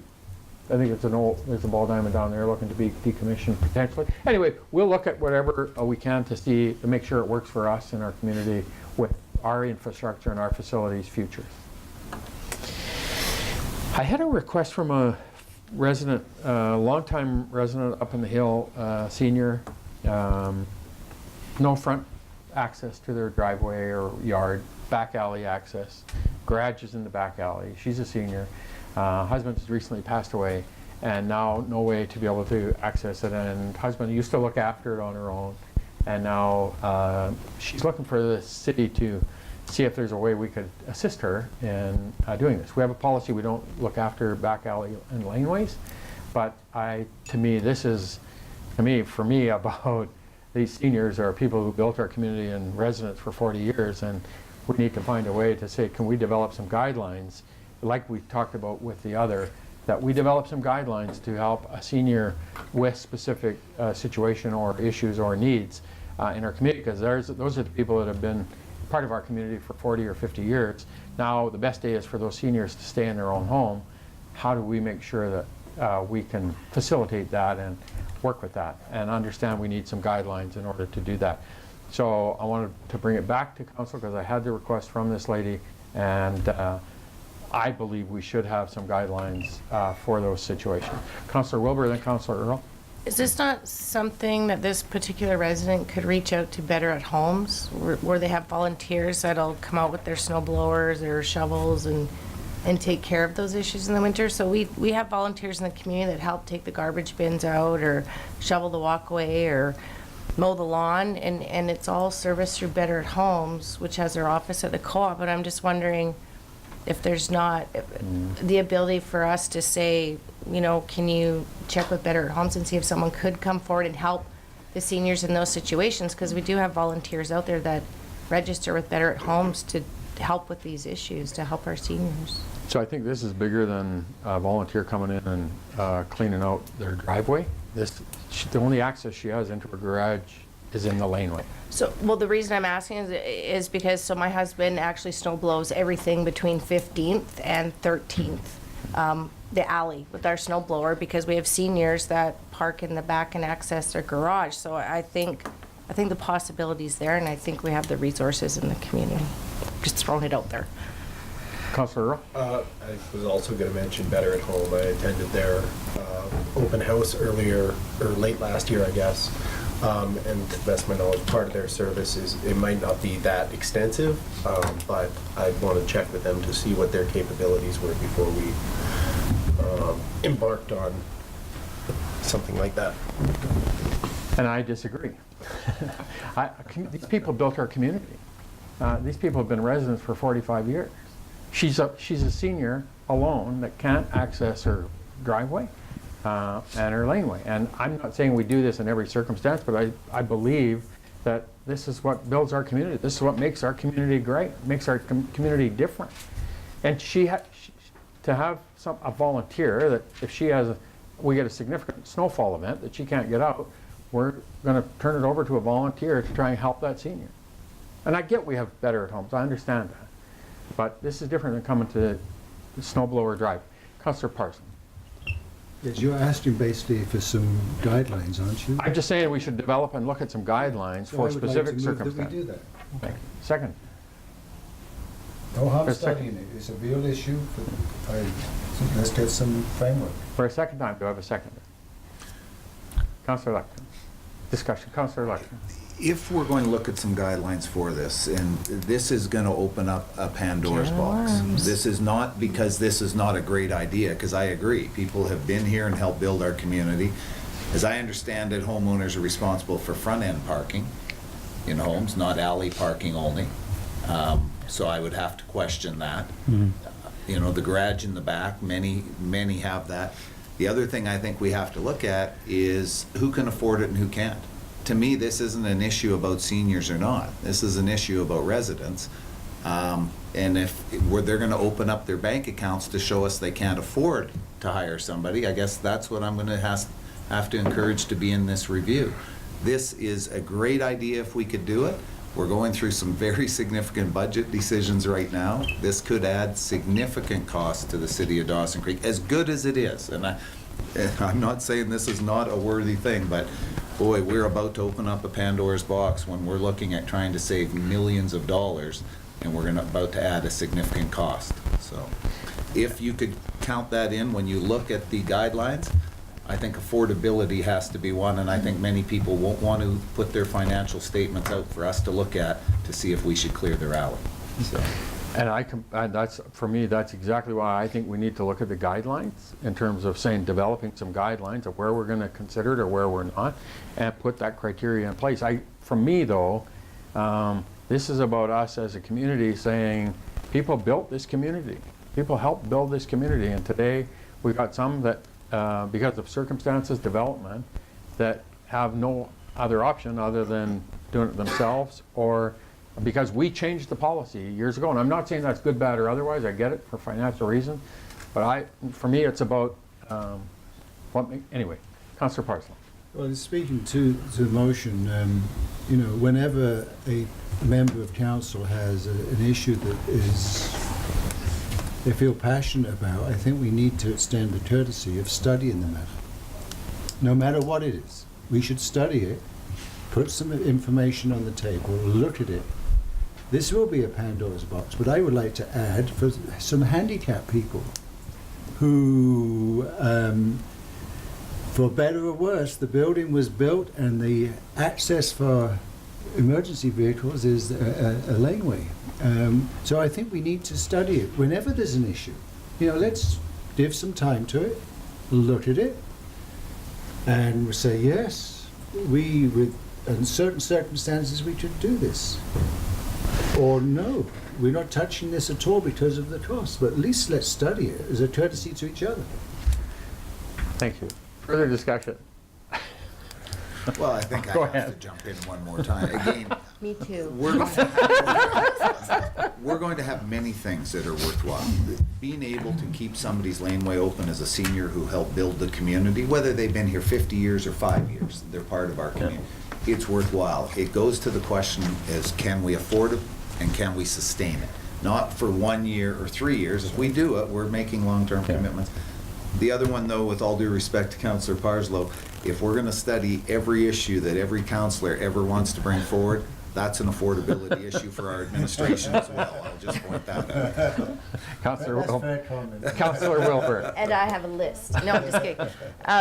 Well, I do have a list, but no. I agree. I believe in our seniors that built our community, but I also believe in the citizens of today that are helping build our community for the future. I'm just saying that there's a reason that we do not maintain those alleys anymore in the winter. I think there's opportunity within the community, whether it be an adoptive program through Better Homes, whatever.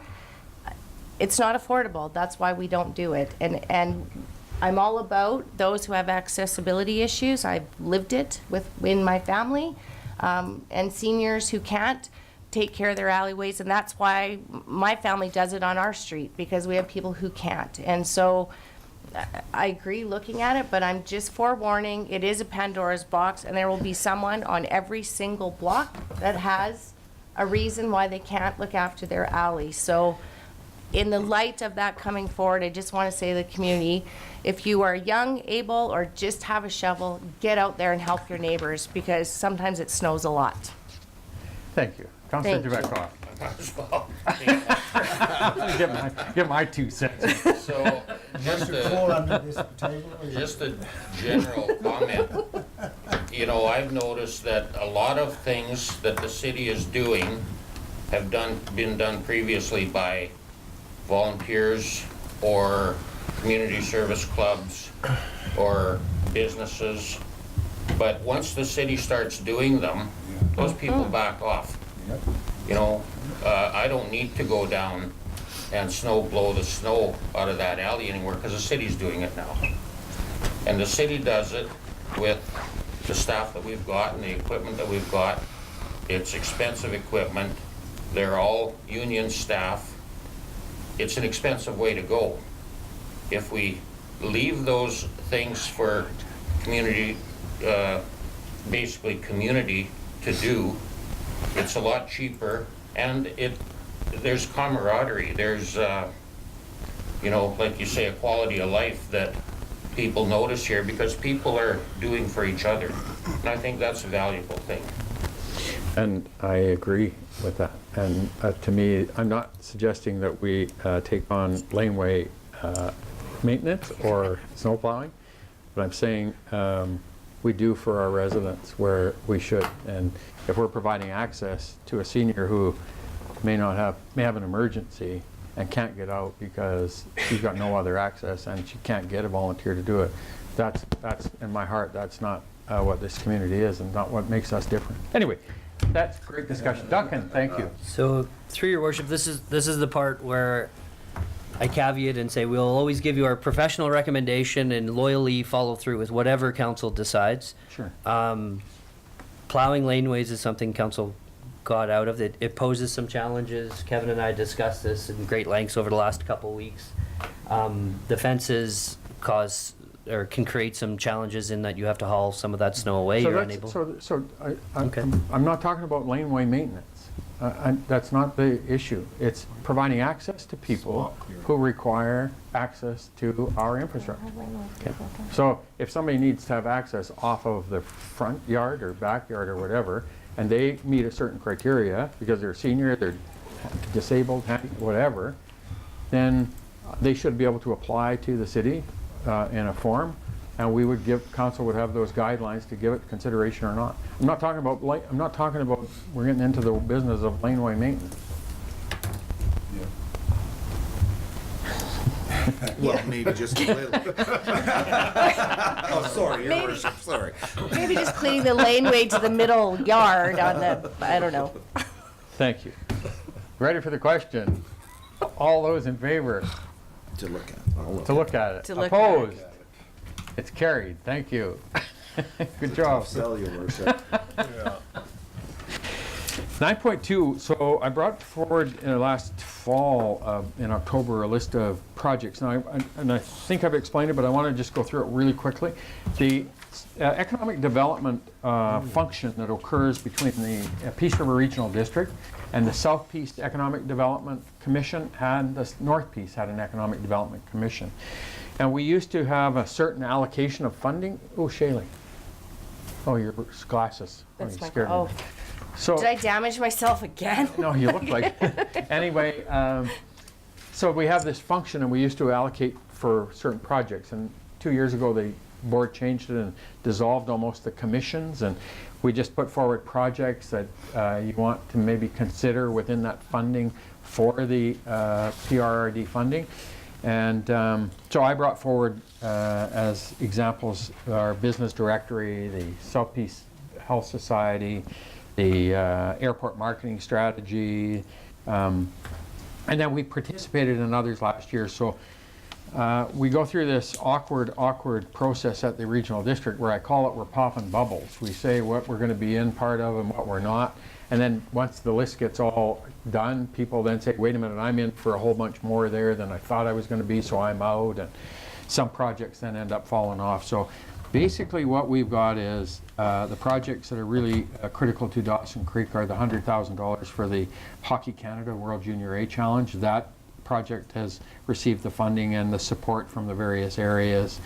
The business-to-business directory, the Dawson Creek District Airport Marketing Strategy, South Peace Health Society, the Exhibition Association, all those projects highlighted that are funding for Dawson Creek, and that's the allocation for us in the requisition at about almost 2 cents per thousand requisition, which is almost what we did in the past, because in the past we were part of the Geopark as well as the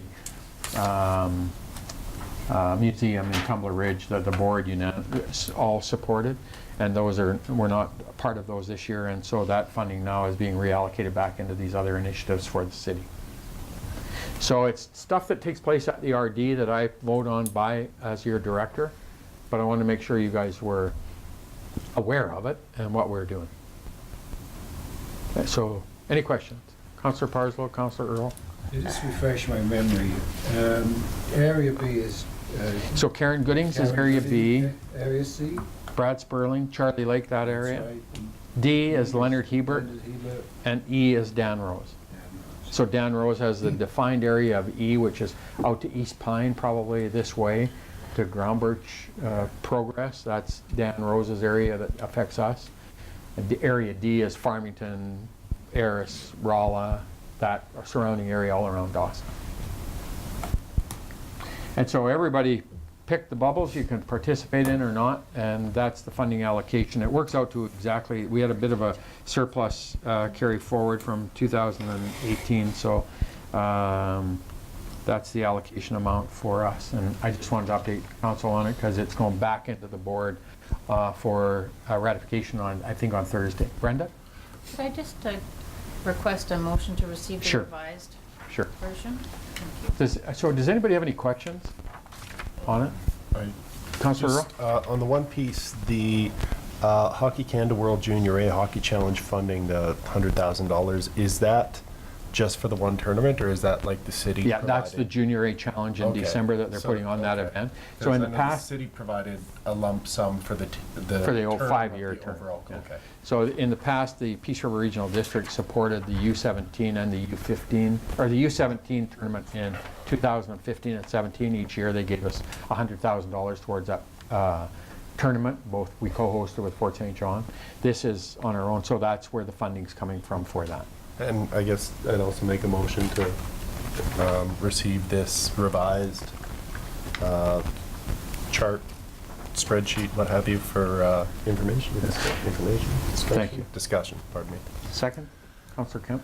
And the other thing I will note on there is we did participate in the Tumbler Ridge is looking to host the Northeast Coal Forum, as well as Chetwynd are looking to host that earlier conference we talked about in Minerals North, and so we participated in those to help that funding, and then the city doesn't have to put in any sponsorship money requests from those events should they be put on, because we're sponsoring them in here. Councillor Parslow? Yeah, just the 48,285 figure, which yes. is in the Dawson Creek column. Yes. That is, what area of the budget is that? That's economic development? So that's all Peace River Regional District requisition, as part of that overall requisition they do. And the final, the 18,648.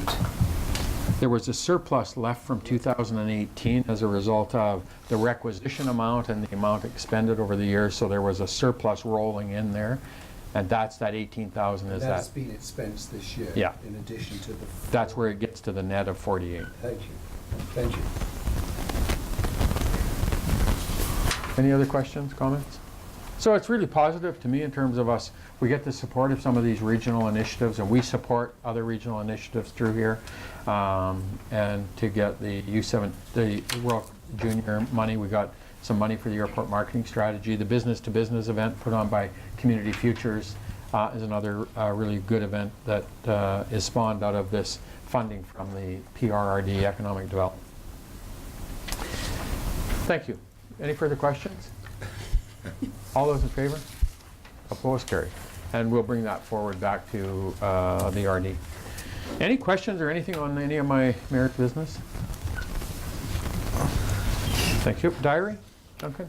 Through your worship, zoning bylaw workshop today at 2 p.m. to address a number, if not all, of those items. Thank you. Consent calendar? Motion? Councillor Wilbur, seconded. Councillor Kemp? All those in favor? Opposed? Carried. Thank you. Any questions or anything out of the consent? Strategic priorities? Nothing to update, your worship. Media? Mayor, Oh, sorry. just Councillor going to Parslow? strategic. Can we just dispense with that? Because it was 2013 to 18. Can we don't, we know what I think we know what our strategic directions are for the next few years vis-a-vis budget, and that Yeah. seems to be captivating everything. It just seems now stale dated as we're 2019, and just we know what was done, and Yeah. we know what we're doing Sure. pretty well this year. So just a suggestion. It seems to be Any silly. issues with that removing? Brenda? Just a motion to remove it. Okay. So Move, Councillor Parslow, seconded. Councillor Lexton. Discussion?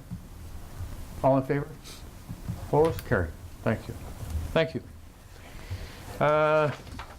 That's that. Media, nothing, Austin? Motion to recess to close. Councillor Parslow, Councillor Kemp. All in favor? Opposed? Carried. Thank you. 5 minutes and we'll get into closed.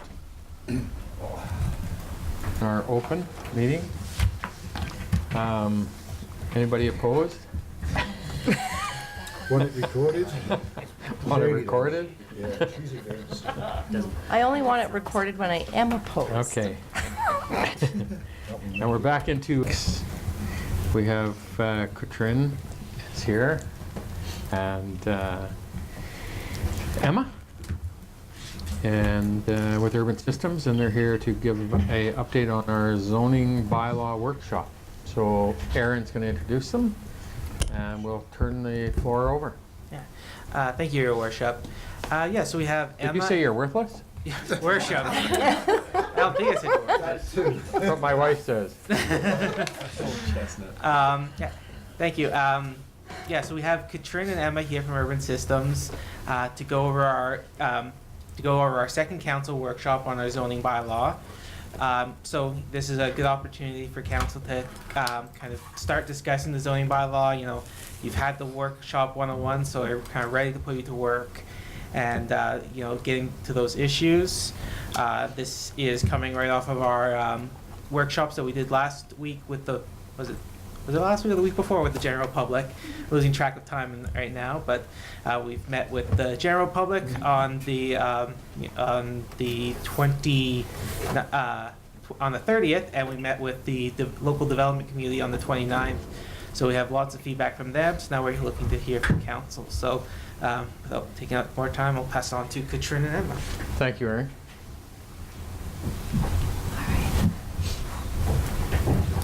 You can call me Dale. Thanks, Aaron. So I'll just give a brief summary of the outline that we will be going over today. So we'll just give you a brief update on the project timeline. Like Aaron had mentioned, just a quick overview on the public engagement that we've done.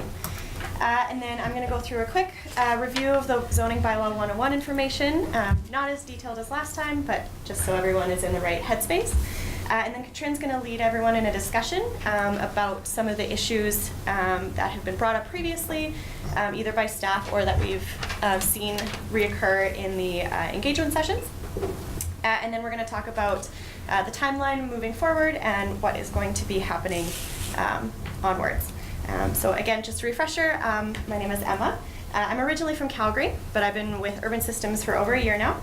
I'm a junior planner and I'm also an engineer in training, so it kind of gives me a nice fresh perspective on planning stuff.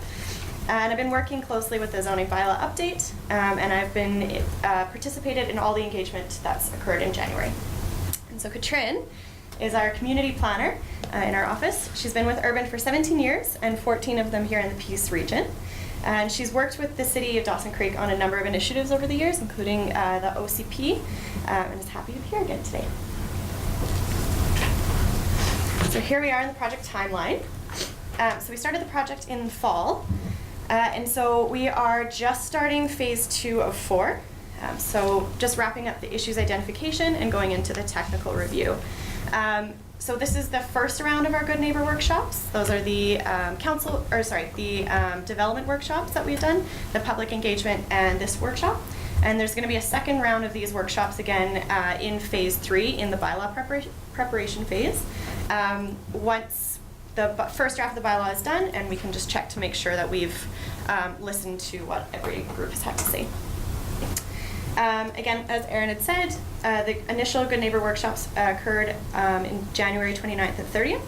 And then this is our opportunity for you guys to articulate concerns, comments, questions, and as well as ideas and suggestions for updating the zoning bylaw. So again, what we've heard over the last couple of years and how the zoning bylaw needs to change.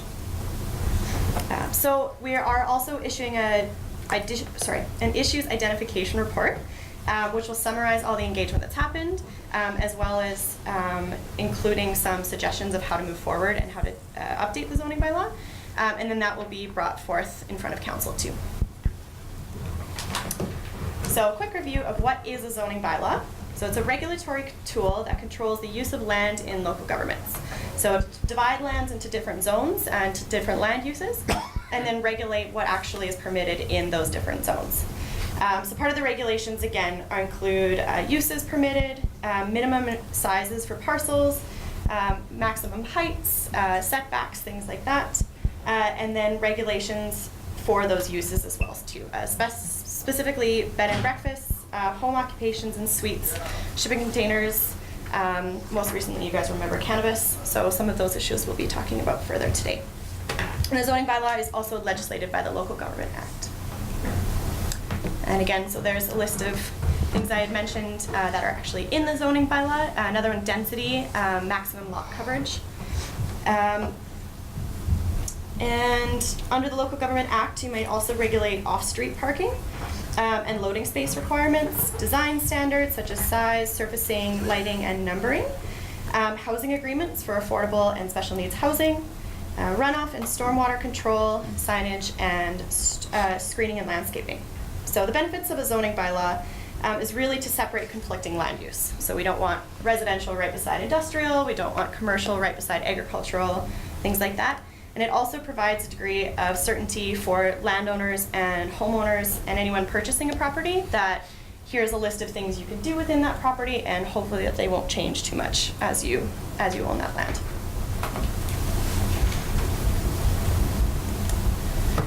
And again, this quick review from last time, but how the official community plan relates to the zoning bylaws. So the OCP is what Dawson Creek wants to see in the community in 2030. So that was a lot of the work completed last year of where we want the community to go.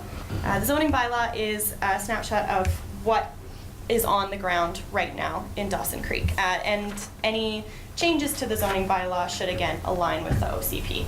So we're not, if we update the zoning bylaw now or in the future amend it, it should always be either matching the OCP or moving in the direction to match the OCP.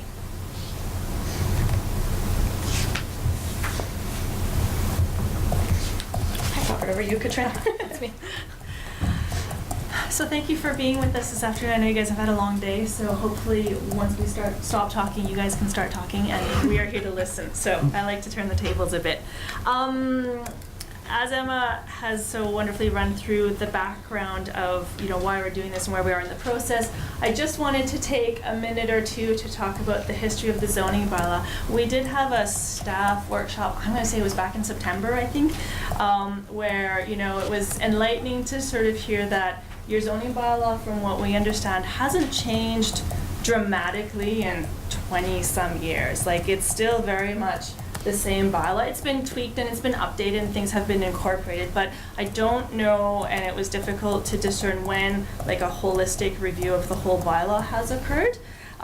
There's been a lot of changes over the years that have been implemented. So for example, the front yard setback was reduced down to 5.5 meters.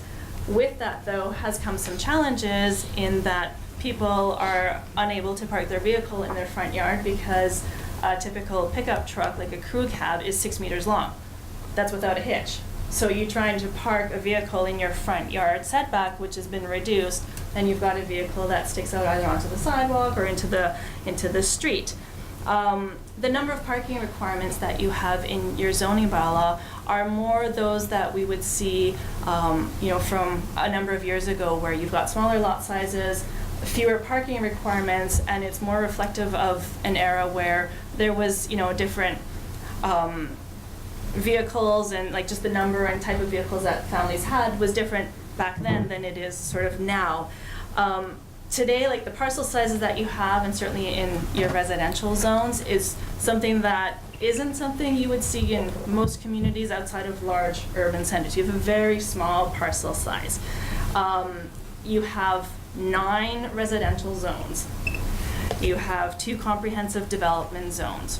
You have 10 commercial zones, including 2 zones that are almost identical to 2 other zones. They're your limited zones.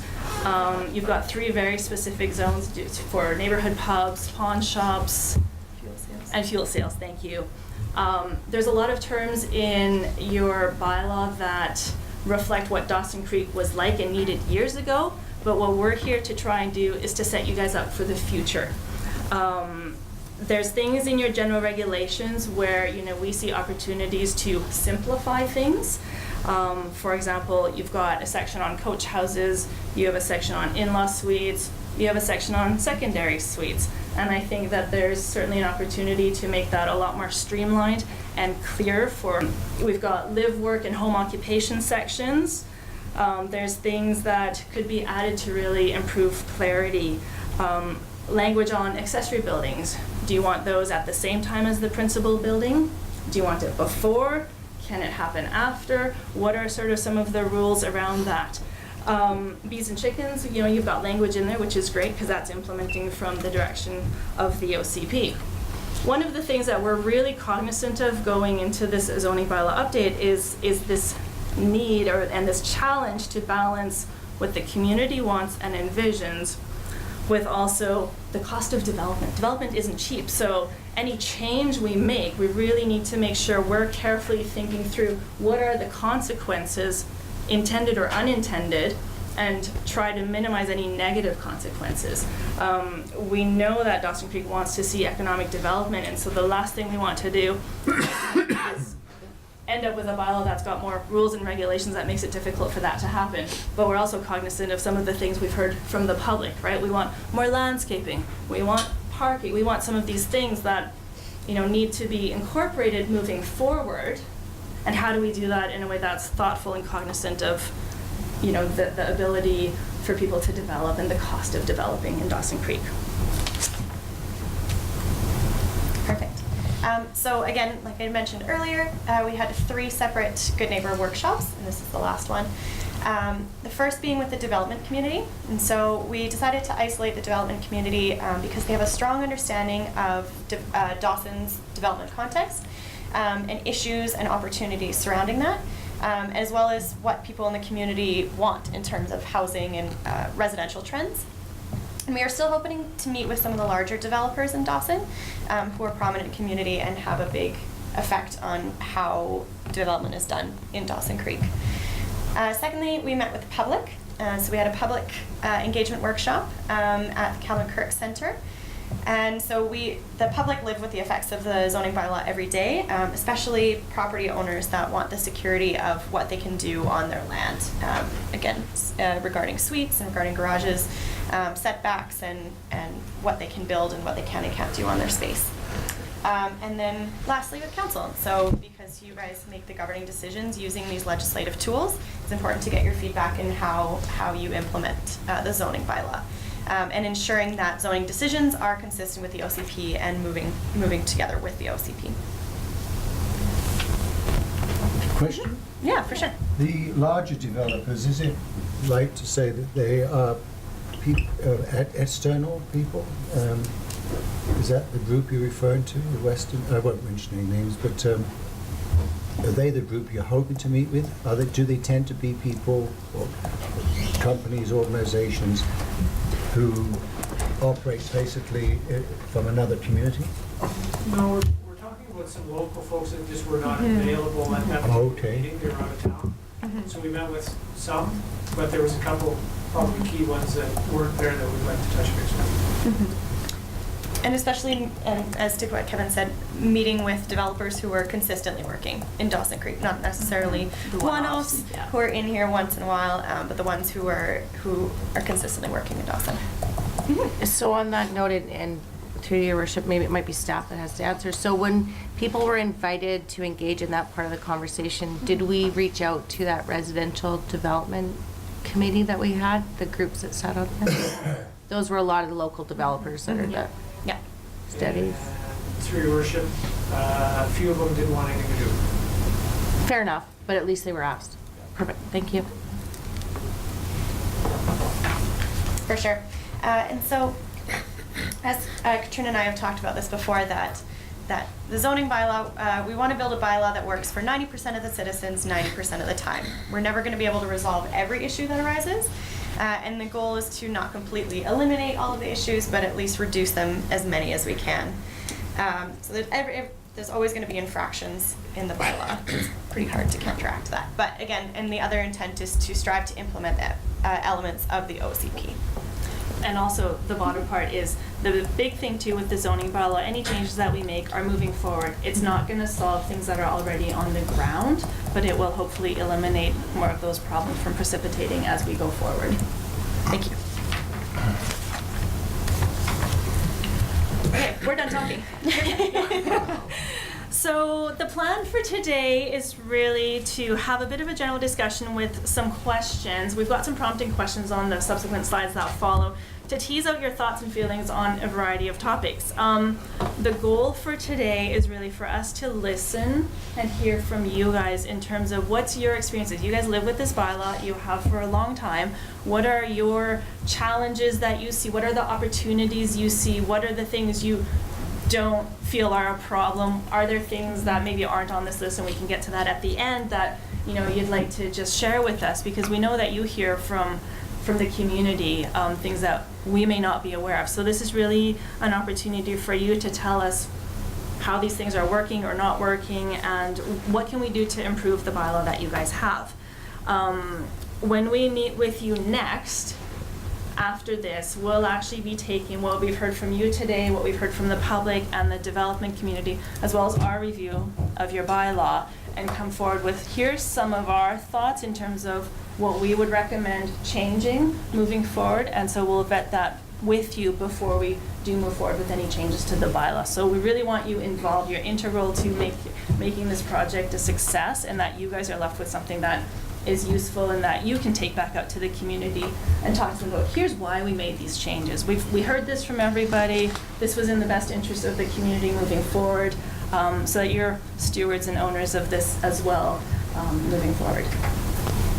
And our goal is also not to go from this bylaw to a totally different bylaw. It is kind of a, a baby steps kind of thing. What are the big things that will have a tangible sort of impact on the ground that you can kind of see right away?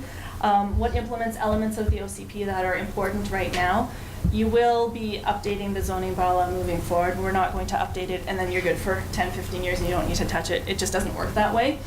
So what are the big ones that you'd like to see resolved as we move forward from this time?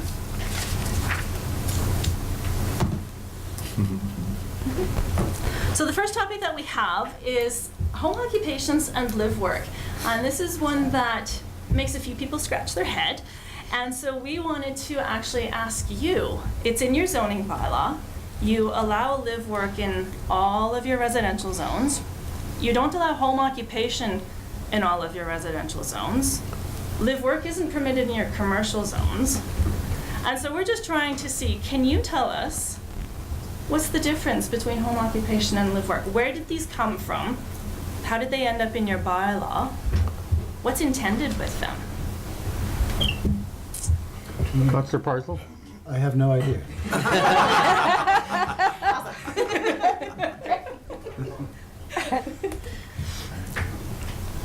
Duncan? Kevin? Anyone? No, it's just through your worship. Honestly, when we went through this, I honestly can't explain why we have two versions of very similar but yet somewhat different descriptions. Councillor Lexstrom? So when I look at that, I mean, there may be, and this is what we have to flush out here, a home occupation may be different and maybe not allow me to run a welding shop out of my garage as I live work. Like, are we gonna combine everything into one where home occupation or live work is one thing? Because, I mean, there's a big difference between the person that does accounting books in their house versus running a welding shop out of their garage. So. What about a butcher shop? Or a butcher shop, possibly, but those are the things, I'm good with looking at all of it, but I think there's some distinct differences. So, No to rooming houses, parcel. I mean, I would think you could combine the home occupation and the live work, but with permitted uses, we have to be careful on what they are, so. And yet when you read in your bylaw, so the home occupation is really, how we've interpreted it in reading your bylaw is the home occupation is that which you can do out of your house. So you're right, the accountant, the massage therapist, the hairdresser, sure, and it is a use that is secondary to the use of the home as a residence. So your home occupation shouldn't be as big or bigger than your house, if you will, right? It is secondary. The primary purpose of that property is to be a residence. With the live work, you don't have that stipulation. So the live work could really be, I have a hairdressing salon, and most of the building is that hairdressing salon, but I also happen to live upstairs in a small little apartment. So it flips it, right? Whereas with home occupation, the primary use is the residence. With the live work, there is no number that one use has to be more than the other. Even under RS1, residential single family? Oh, wow. Oh, yeah. Let's fix that. So it was interesting because it came up at our developer workshop and the developer's like, well, what's the difference? We're like, you tell us. And they're like, why is this here and yet home occupation isn't? So even looking at the permitted uses that are in your zones, when you lay them out side by side, and we do have panels if you guys want to look at them later, you can see them all, all sort of laid out side by side. And you start to see, okay, this is why, people would get, it's not clear what is allowed and what isn't, and how do we improve this? You allow live work in multifamily units. In all your RM1 zones, live work is, or RM zones, pardon me, live work is permitted, yet home occupations aren't. So it's things like that that make you kind of scratch your head a little bit. So I think there's room to clean this up and provide some clarity. I'd like to, if I may, explore what you mentioned with regards to the welding shop. There's not talk in here, unless I missed it, about home industry. Is that something that Dawson Creek would ever entertain?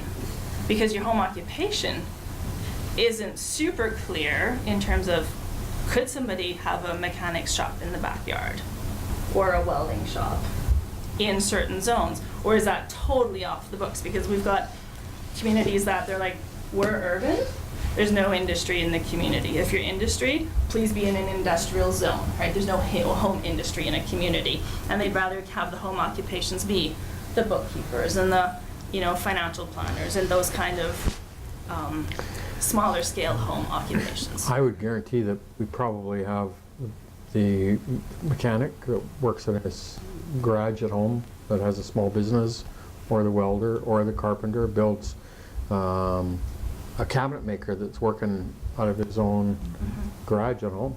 Guaranteed. And is that something that you could envision permitting more of in the future? Do we set it up? Here's the opportunity to set the bylaw up and say, let's provide some clarity and some opportunities, right, for people who want to start out. Because the intent with the home occupation, whether it's a home-based business or a home industry, is you're starting out, you're going to give it a shot. If you grow too much, the idea is that you would relocate to the appropriate zone, whether it's commercial or industrial, right? If you're an accountant and suddenly you need 4 staff, that's not really a home occupation anymore when you have a host of employees, right? Then the idea is that you would relocate your business to the proper zone.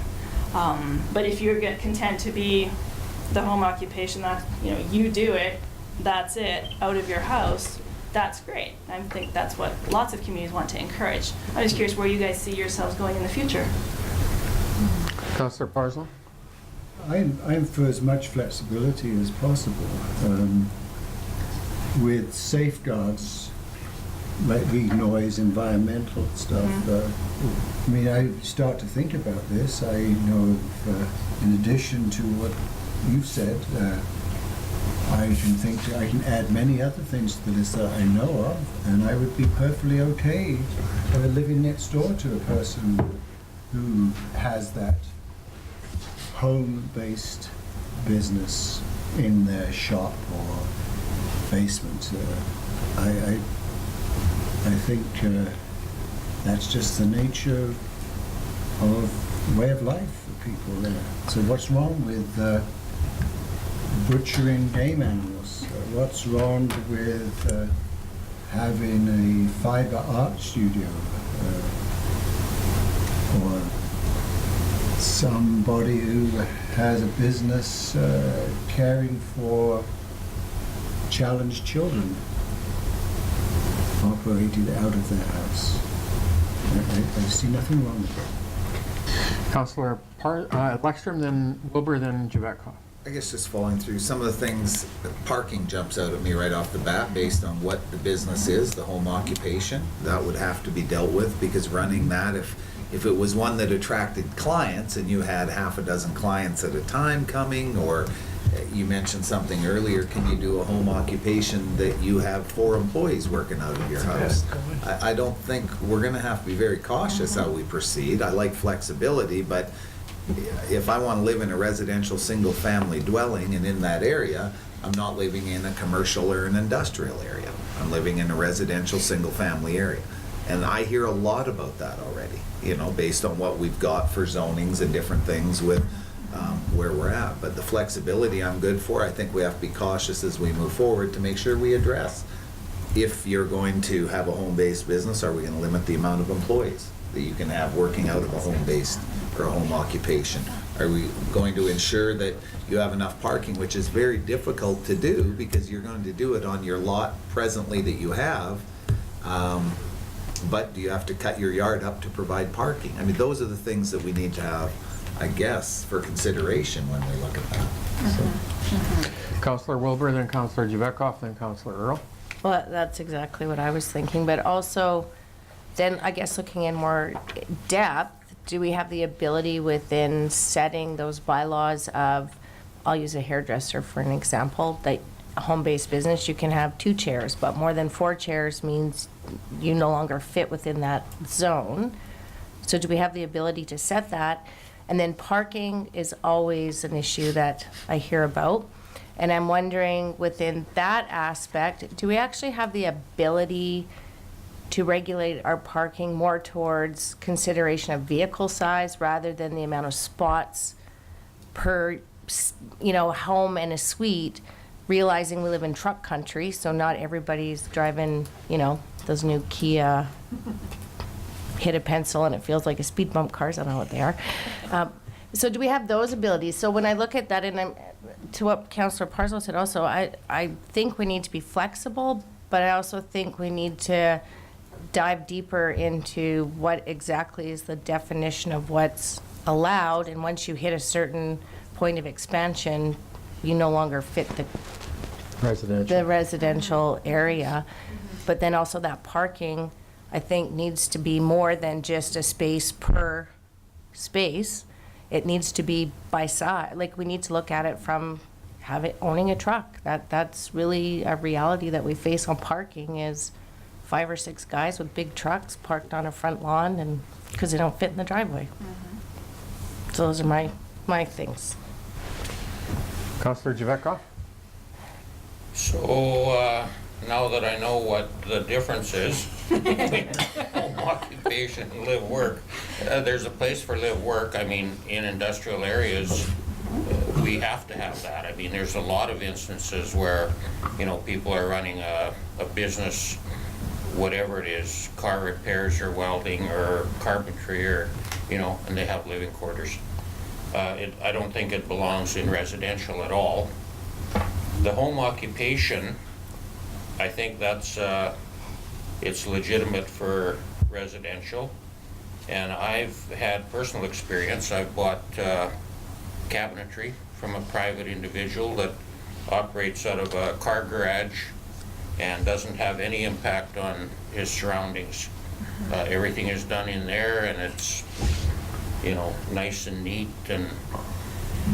And I've also got examples of guys that I don't know what their business. Well, I know they've got many businesses, and they're all on their lot. There's old trucks, there's vehicles, there's piles of building supplies, there's all kinds of stuff, and it's a residential area. And our history of enforcement, or bylaw enforcement, is the staff do a good job. The only problem with it is it has to be reported. And typically neighbors don't like to report on neighbors, because whether they fear repercussions, or maybe they know that there will be repercussions depending on who's got the mess. So I don't know, like, home occupation is I don't think you can throw it wide open. I think it has to be limited. And I don't know how you define it. And maybe the enforcement aspect has to be focused more on, not requiring a report, but actually, if you see a mess and they're obvious, shouldn't have to, the neighbors shouldn't have to put up with it. We've got examples that are, they are, way out. So the home occupation thing, I think, is good for certain occupations. But there has to be, I think it has to follow up with enforcement and control. Go ahead. May I follow up with 2 questions on a couple of the things that you said, if I may. The first is, what I heard you say is home occupation in residential zones sounds great. In all residential zones, are you okay with home occupations in multifamily buildings, as an example? Because right now, it's live work that is across the board, not even home occupation. So I'm just curious, moving forward, would you be okay with home occupations in multifamily zones? Well, some home occupations, yeah. And I can see where you know, some people that live in a duplex, for example, for financial reasons, and, you know, maybe they're stay-at-home moms or something, maybe they'd like to do hairdressing or something in there. You know, it's an actual need and it's not intrusive. Yep. And what about in apartments or townhouse complexes? That I don't know. Okay. I Do lived we in have an apartment jurisdiction over once, that? a long time ago. Well, we do it within the zoning, I'm hearing. So an apartment owner couldn't say the permitted use is single family or whatever, they couldn't override the owner of a building? If they built a RM3 zone, whatever we'll grab, 30-unit apartment building and said this is for residential dwelling, we could say, yeah, plus home business? Well- I'm just not sure on that, whether we have that authority. Well, typically with the home occupations, I mean, in most instances, most communities do not allow them in multifamily, whether it's townhouses or Okay. apartments. So the home occupation regulations would say it's only allowed in a single detached dwelling or a duplex, right? That's where it stops. Yeah. Councillor Wilbur? So then my question to that is, there's a big difference between somebody living in an apartment and doing someone's books Yeah. than, you know, having a hairdressing salon or a dog grooming business. Like, Sure is. so, and I had just said that to Council, what's the line where you say this is acceptable within this and that isn't? Because there's different types of home-based businesses. There are. And there's many that aren't intrusive to no one even knows, right? They're on a computer, they're whatever, compared to having foot traffic, I'll say. Yeah. And so the question I would put back at you then is, what are you guys comfortable with? Because at the end of the day, we can write regulations to accommodate different levels of home occupation if you want to go that far, right? And again, it's keeping in mind where you are now, Where you you'd wanna like to be. go with this version of the bylaw update to maybe try something a bit differently versus going from that 0 to 200%, for example, right? So just something to keep in mind. I don't expect you to have answers to all of these questions that we're throwing at you today, but certainly to ponder that. So when we do come forward with, here's some suggestions based on what we heard and the things that you guys said and the public and the development community, you know, we filter it down, here's maybe some suggestions, and then we'd really be looking for some direction. Councillor Earl and Councillor Parslow. Councillor Wilbur actually mentioned my point about the parking space as based on vehicles. So I'm good. Thank you. Councillor Parslow? I have a friend who lives in Prince George. She has many businesses. She keeps accounting, does accounting business. She's a graphic designer. She also is from her professional training, she writes research reports utilizing the data from field biologists. She's also the #1 potter in Prince George from sales. She could, in my mind, do all those things with the exception of the pottery in an apartment. Why would we stop her? No, I'm not saying you would. I'm just saying, why would we interfere with that? The pottery is only the kiln and the electrical supply.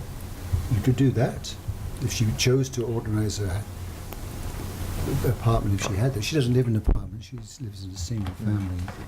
But I just think, you know, maximizing the opportunities for adding to the economy is pretty strong, as long as you don't compromise the quality of life in a residential area by that.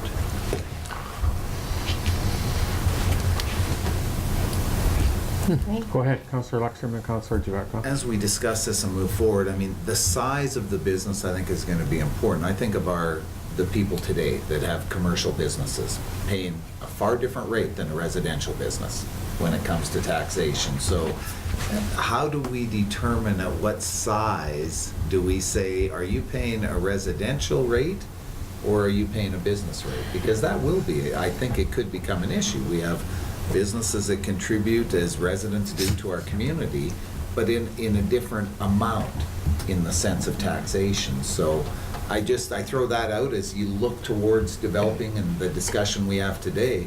I think we've got to keep that in mind as well. I could think of somebody running a healthy garage out of their garage and doing mechanical work. Yet the guy down the street that's bought the building and is zoned commercial, doing the same amount of business possibly, is paying a substantially higher tax rate than the gentleman or lady that's doing the work in their garage. So those things jump out at me as just things that we have to make sure we're cognizant of as we move ahead. Detached outbuilding is captured by the size you're allowed, and I would think that would contain how big you could grow your business that you're working, a industrial welding shop, mechanical shop would be contained a little bit, but I get your point absolutely in terms of taxation is a whole different game. So, Councillor Javetkov. So I'm just wondering what the public said. You've talked to the public, you've got feedback. What did they say? Do you want to speak to the public? Yeah, for sure. We had interest in having home occupation. Again, I think there was a big misconception in the public of the difference between home occupation and live work, which was fun to clarify. But there was an interest especially in home occupation in residential areas and maybe taking live work out of residential areas like we've discussed. I think with the public we got into more of what specific uses we would like to see, and again, bookkeeping came up a lot, hairdressing came up a lot, childcare came up a lot, and again, maybe straying away from the more industrial, heavier forms of industry.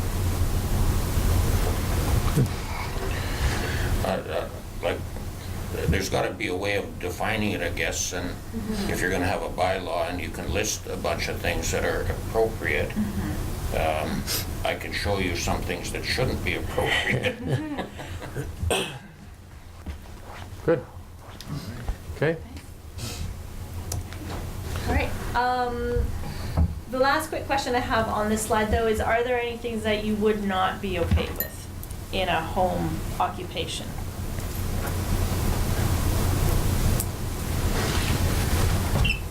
A towing company. A towing company? Yeah. Okay. I think there'd be a handful if we wanted to sit and think about it, but I mean... But what I'm hearing, though, is really fabricating. You know, that kind of heavy industry is not appropriate because you're not in the shop. You've got materials, you've got jobs that are partly done, you've got junk all over, and it just expands and expands and expands. Through your worship, I think the intent of a home occupation is really, it should be able to occur without anybody really knowing it's occurring. And I think when it gets beyond that, that's when you start to go into those, okay, is this getting bigger than what the intent is? Or if you've got employees, that's not the intent, I believe, of a home occupation. But as soon as you start to cross that line, you're now into the business sense. And you should really be establishing yourself as a... So I believe that intent is, you don't really feel the effects. The neighbors shouldn't see, hear, smell, whatever, of a home occupation. Yeah. I think, and I mean, you'd have to define something around that, but I think that's the operation. That's what I see. Councillor Parslow? I'm dying to throw these back at Kevin, okay? Okay. How about a guy who cuts up game meat? And a moose will come every day during the season, some elk and deer. They come in down the lane at the back of the property into this shop. You won't hear what's going on, but you'll certainly see. So I've seen a lot of dead animals coming into this property. Would that violate what you just said? The second is, I, as you know, live in the country. I have great neighbors. One of my neighbors plays in a rock group. They practice as I take my dog for a walk, I can hear them. Are they good? They are good. Our MLA is in the group. Okay, they are good, and I have no problem with it at all. But if it was in a single, there'd be. I mean, I can hear the noise, but it doesn't bother me because there's quite a bit of distance between the houses living in the country. Would that be in violation? Because you'd certainly hear them practicing. We have a noise bylaw. For your worship, that doesn't sound like home occupation, that sounds like a hobby. No, yeah. And we have a noise bylaw. Well, there's another interesting question. It's some people, they work, they have regular jobs, but they supplement their income. A lot of people do these home-based things to supplement their income. What I do is to supplement my large pension, right? So where does that all fit in? I mean, Well, through your worship, it goes back to what Councillor Janetkov spoke of, is if the neighbors or the neighborhood complain, then it is an issue. But if it isn't, if we don't get any complaints, I guess it's not an issue, and we're driven on complaint basis. So there's no overt restrictions, just an environmental impact. It triggers something. Councillor Wilbur, Earl, and Javetkov. I was gonna be cheeky, but I'm not gonna be. So that was the point I was trying to make earlier, is in defining home occupation, does that mean it's your own business that you're doing, you're not violating any noise or whatever, but if you have staff, then you no longer fit within that requirement. Like, I think if we start listing what would be allowed, we're not going to get it all. We're going to maybe get some of the wrong things. But I think if we look at it from an aspect of what does that, it's you working out of your home and you're not having that foot traffic. You're not, that would bother neighbors. You know, yes, a hairdresser only is going to book one client at a time, not have 12 lined up. So I think for me, it's more of defining just what home occupation means itself, not necessarily what businesses those are, because we do have noise bylaws. We have like we're working on parking. We have other things that would cover that greater umbrella. I think for me, it's just a matter of saying this is what this definition is, not particularly what the business is, right? Because it covers. We have live and work, so then that's totally different. But when I just look at home occupation, I think it's someone doing books, or maybe it is a hairdresser, or it's someone that's doing dog grooming. I mean, we have that in the community. So, to me, it's more about how big's the business? Does it have employees? What is that? That changes the definition of where it can be, not necessarily those home-based businesses. Thank you. If that makes sense. Councillor Earl? Yeah, just 2 points. Number one, to Councillor Parslow, I guarantee if you're playing in a rock band in northern BC, as I did, it's not a money maker. You're not subsidizing anything. Supplementing nothing. You ever bought guitar strings? Pedal board? No, there's no money in that.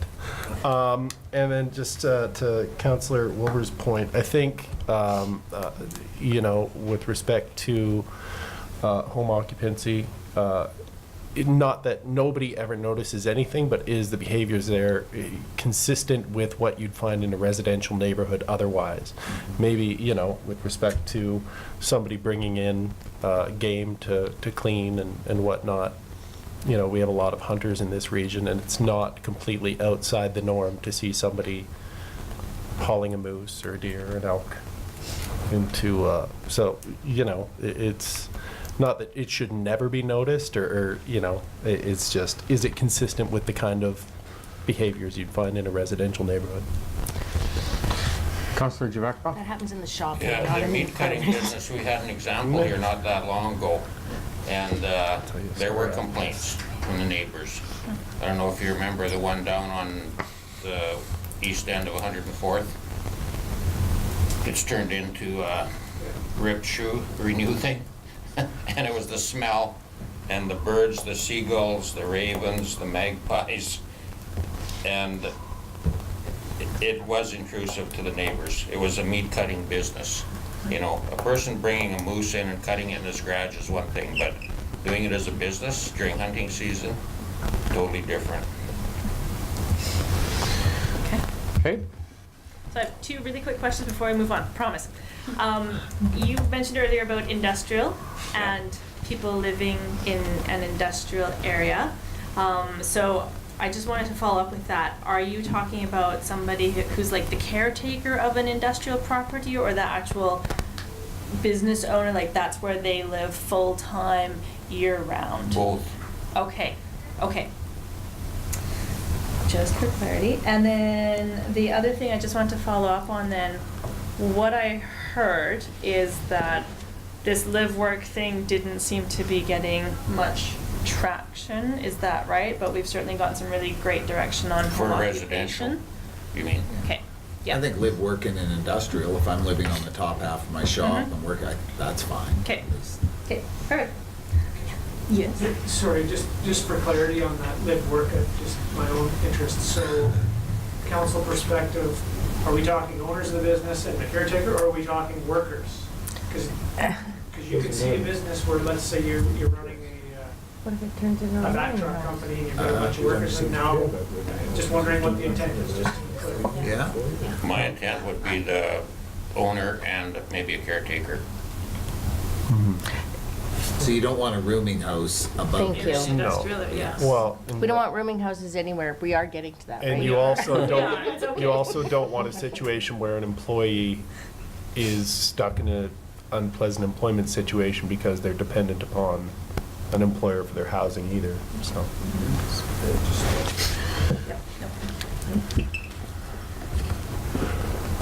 Okay, we got a few more slides like this.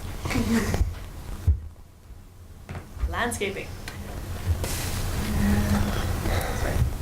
Okay, so this came up because in your general regulations, you have 5 regulations related to landscaping. And it's one of those things that was talked a lot about in the OCP, in the official community plan. It was one of those things that we did hear from the public in terms of, you know, they would like a green Dawson Creek. And so where are there opportunities? Are there opportunities to improve and increase the amount of landscaping that's required with new developments, regardless of which kind? And keeping in mind that obviously that does have a cost associated with the development. And also this would be for development that falls outside of a development permit area, because those have lots of guidelines related to landscaping. So just trying to get a sense of, is the current level of landscaping that you guys require, is it adequate? Do you guys hear complaints about landscaping? Do you hear that people want more, less? Just wanted to kind of touch on that a little bit. Go ahead. I'll start more with a question. Right now, an example, residential area, you go to build a home, I believe there's a requirement that landscaping has to be completed under that development, is there not? Because if there wasn't, then I would say we need more. Because I would expect a house being built, renovated, part of that completion is the landscaping of that lot. So through your worship, single-family dwelling, like somebody on an Yeah. existing lot goes and builds, the only requirements that they will have is to ensure that they got proper drainage on their site. But we don't dictate whether they have turf, grass. We do have a requirement, or have tried to have a requirement for them to plant a tree, but that's been problematic about those issues around who plants it, whether it's the land developer, whether it's the house developer, whether it's the owner. Anyways, so I don't believe we have any requirements as far, anything past drainage, ensuring that they got proper lot drainage and the water runs where it's supposed to go. Well, then I guess I would throw out my wish or consideration would be whether it's commercial, industrial, residential, any development has to have some form of landscaping to make it attractive in your community. You could have a wonderful community that might not look so wonderful if we had nothing on that. You know, we dictate, not dictate, but we approve building sizes, garage sizes, how much space can be covered on a lot. I think we should probably have some say in what takes place on the landscaping side, to a degree. I don't think we have to over-regulate, but just to say nothing is acceptable is not acceptable to me. Councillor Javetkov?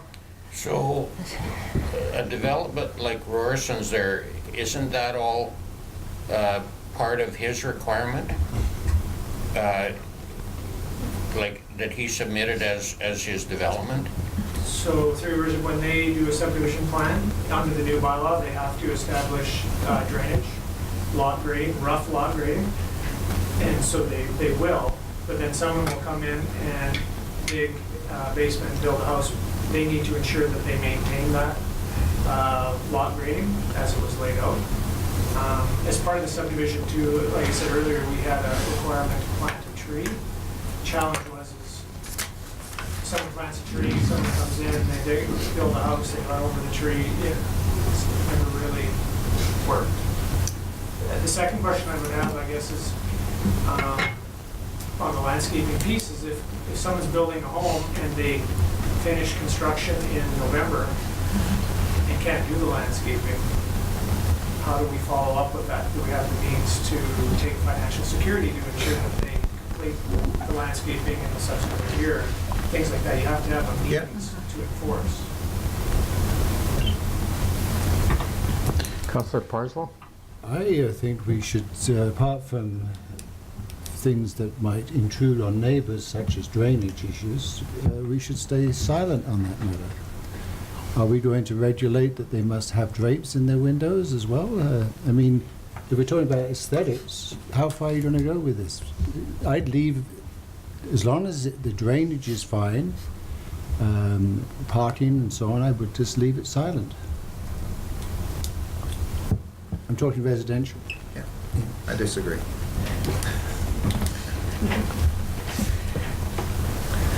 Councillor Wilbur?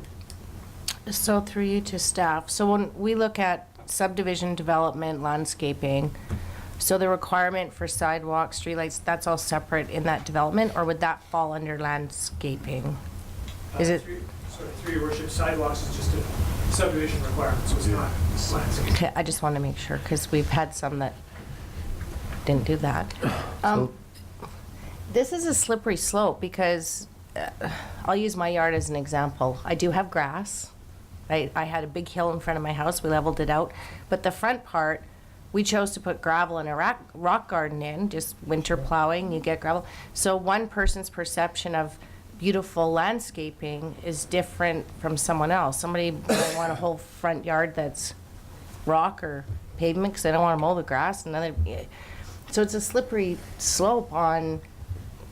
I have a difficult time with this because I agree our neighborhood should look nice and, you know, and not everyone wants to plant a tree, but so what, I guess my question to you, Councillor Lekstrom, is what do you see as landscaping? Because I just have a really hard time saying to you, I think you should have lawn, because I like lawn, but maybe you like gravel. Like, I have a hard time with kind of setting... I agree that landscaping doesn't mean grass necessarily. Yeah. It means landscaping. But if I was to dig a basement, put the dirt in the front yard where I've dug my basement and left it there for the next 20 years, yeah, I got a problem with that, you know, as part of the neighborhood where I live. So I don't think it would be that hard. I think, I'm gonna guess, and you'll have to correct me, most communities would have some form of landscaping requirements in their residential developments, or at least the individual developing the residential neighborhood would have that enshrined in their development. So I haven't driven around too many well-groomed neighborhoods that have piles of dirt piled there for 20 years. I just don't see that. I think that's what happened to mine in 1985. And the other part to me is that, and we've seen it happen here, is we do have front yards that are just parking lots. And I don't think that's appropriate. Yeah. Okay. So we do have is it the soil bylaw that prohibits piles, and so I mean, the dirt in the hole, and we have some requirements outside of zoning in that area, but it's pretty open. It won't deal, through your worship, it doesn't deal with landscaping. It deals with, you know, someone leaving all the soil on their site. But there is a property that I know of that was built 20 years ago that has a mound of dirt in the front yard. It's never been landscaped, never been planted grass. We get complaints on it pretty much every year. But it's you know, the pile of dirt isn't actually that big a pile of dirt. The individuals just simply chosen not to ever plant grass. Councillor Javetkov? There should be some definition. I mean, when you're issuing a permit, like a building permit or whatever, there should be some requirement to define the landscaping that you're gonna do, and then hold them to that. And at that point, the guy isn't gonna say, well, I'm gonna leave a big pile of dirt in my front lawn. He's gonna say, I'm gonna landscape it, and then you hold him to it. There's the latest one that I saw is people wanna grow gardens, you know, to grow food. Yeah. And I know of other communities where that's taboo. People have grown gardens, and bylaw has come in and destroyed the gardens, and so, you know, there should be an opportunity for that kind of thing too. But I think if it's defined, some sort of a, you know, plan, and then enforce it, because the person isn't going to plan to make a big mess. It'll be something that you can, you know, work with it, I think. But I think it's got to be a bit flexible. It's pretty, like you say, it's a slippery slope. Like, where do you stop and start?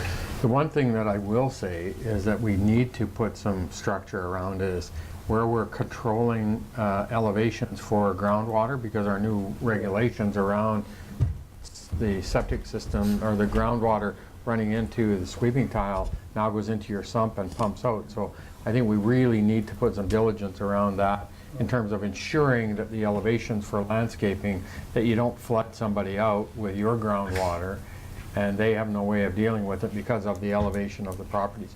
I honestly see that. We've heard that from some folks now in the new developments, that I think that elevation for subdivision development has to be dealt with when the landscaping piece of it. Yeah, and the other thing I was gonna say is, you know, the regulating landscaping on individual properties is very difficult. The only way that that really can happen, like, is through the development permit areas, because you can do a development permit area for intensive residential, which is different than your single family neighborhood. You can't dictate what a property owner can do on a single family. The only way that happens is through like a development agreement. Like if a large developer comes in and says, this is what I want this development to look like, and if you buy in this subdivision, you're gonna have this kind of a tree. Like, they can do it that way, but it's not really the ability of the city to dictate what kind of landscaping. Where what more comes into play is with multifamily developments, so townhouses, apartments, you know, parking lots, screening, garbage containers, you know, parking lots, those kinds of things, buffering from other uses. So that kind of landscaping versus telling you as individuals what you can and cannot do on your property. So I just wanted to be clear on that. Good. So we're clear on that then. Well, Kind of answered my question. Good job. Good job, everyone. Okay, urban agriculture. So I just wanted to talk really quickly about beekeeping and backyard hens.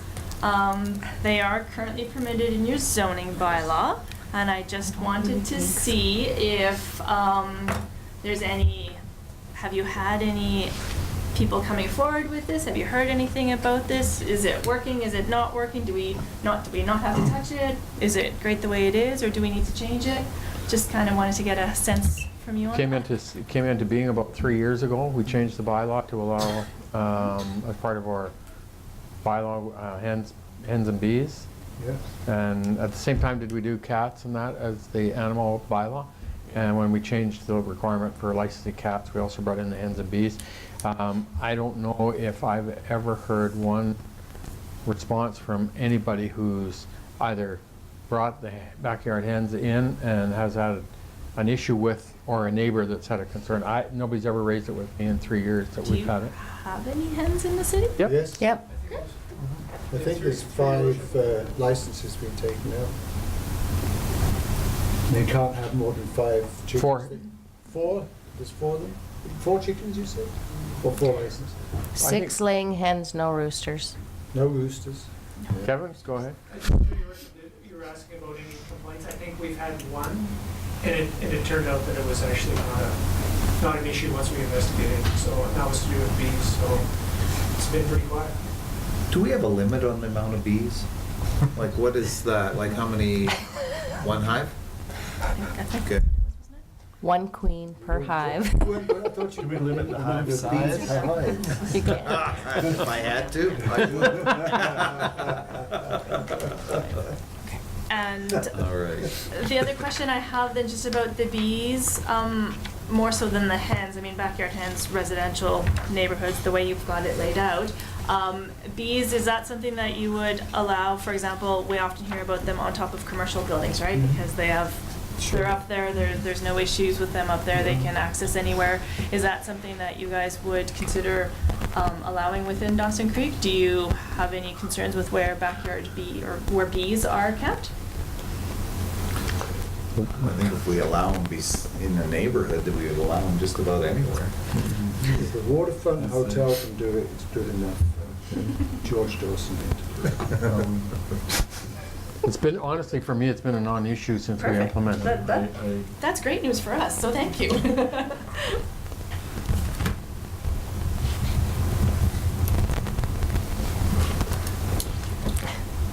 All right. So, we just wanted to touch on this one briefly. As we mentioned earlier, there's a number of definitions in your current bylaw that still reflect terms and languages used years ago. There's definitely some that would benefit from being updated. Club, dwelling, various types of dwelling, office use, habitable room. You've got a lot of Class A and Class B definitions, which there's not a lot of difference between the two, and in many cases you list A and B, but then when you actually look through the zones, A and B are permitted in all the zones. So it's, you've got, you know, it makes it confusing for us, let alone the average person. There's also a number of definitions that we felt could be added to improve clarity and interpretation. And, you know, we certainly do suggest removing some of the outdated definitions, but I wanted to hear from you guys, or we wanted to hear, is are there terms that you yourselves struggle with, or terms that you wish were defined for better clarity? Is there anything sort of jumping out in this regard from you as, you know, users of the bylaw? Because I know you all use it. Councillor Parslow? I'd like to have some help with understanding the term personal service. Personal service establishment? Yes, my mind just goes in a variety of directions. So Not that direction. No. Well, my mind goes that way, I'm sure other people. Are we permitting brothels? Is that what we're talking about? That's like your beauty salon or your, sometimes fitness facilities go under that. You're taking care of yourself as a person. Well, we need to define Tailor, it. for example. Sorry? I said we need to define it. We're happy to define that for you. Maybe change that wording? No.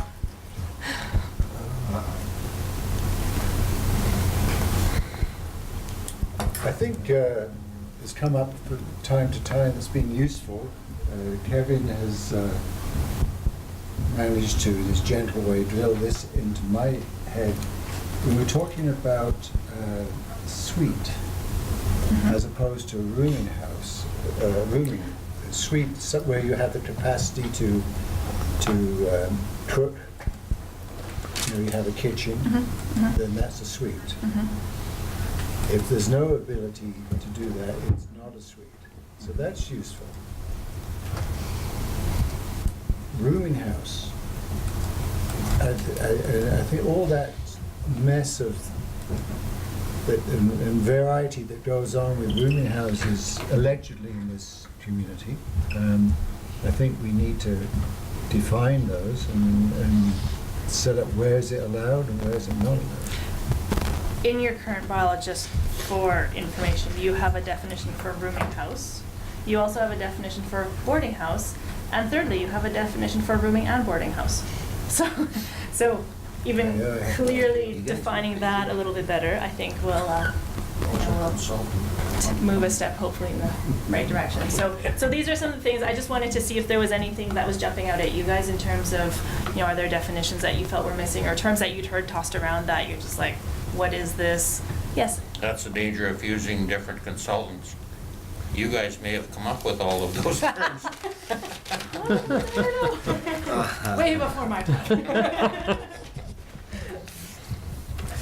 So nothing is jumping out? I think it's really worthwhile, though, exactly that, to do a review of it and clean it up. Yeah. Good. Councillor Wilbur? Just on that note, and further to what Councillor Parslow had said regarding suite, so in-law suite or a secondary suite, are we getting to that? Okay, because to me, a suite is a suite is a suite if it has a kitchen, so. Okay, super. Parking. Yay! Everybody's undefeated this year. I know, we're just setting ourselves up, right? So, in your bylaw, I guess the big question is, are your parking regulations appropriate for current needs? So as I mentioned earlier, in a lot of your regulations, you only require, and we'll talk about residential for a minute, because one of the things that we heard actually from the developer and the public was that there really generally didn't seem to be any concerns with commercial and industrial and institutional parking requirements. So if we don't have to touch those, we're not going to. But the residential ones came up. In your bylaw, for many of the residential uses, you only require one parking space.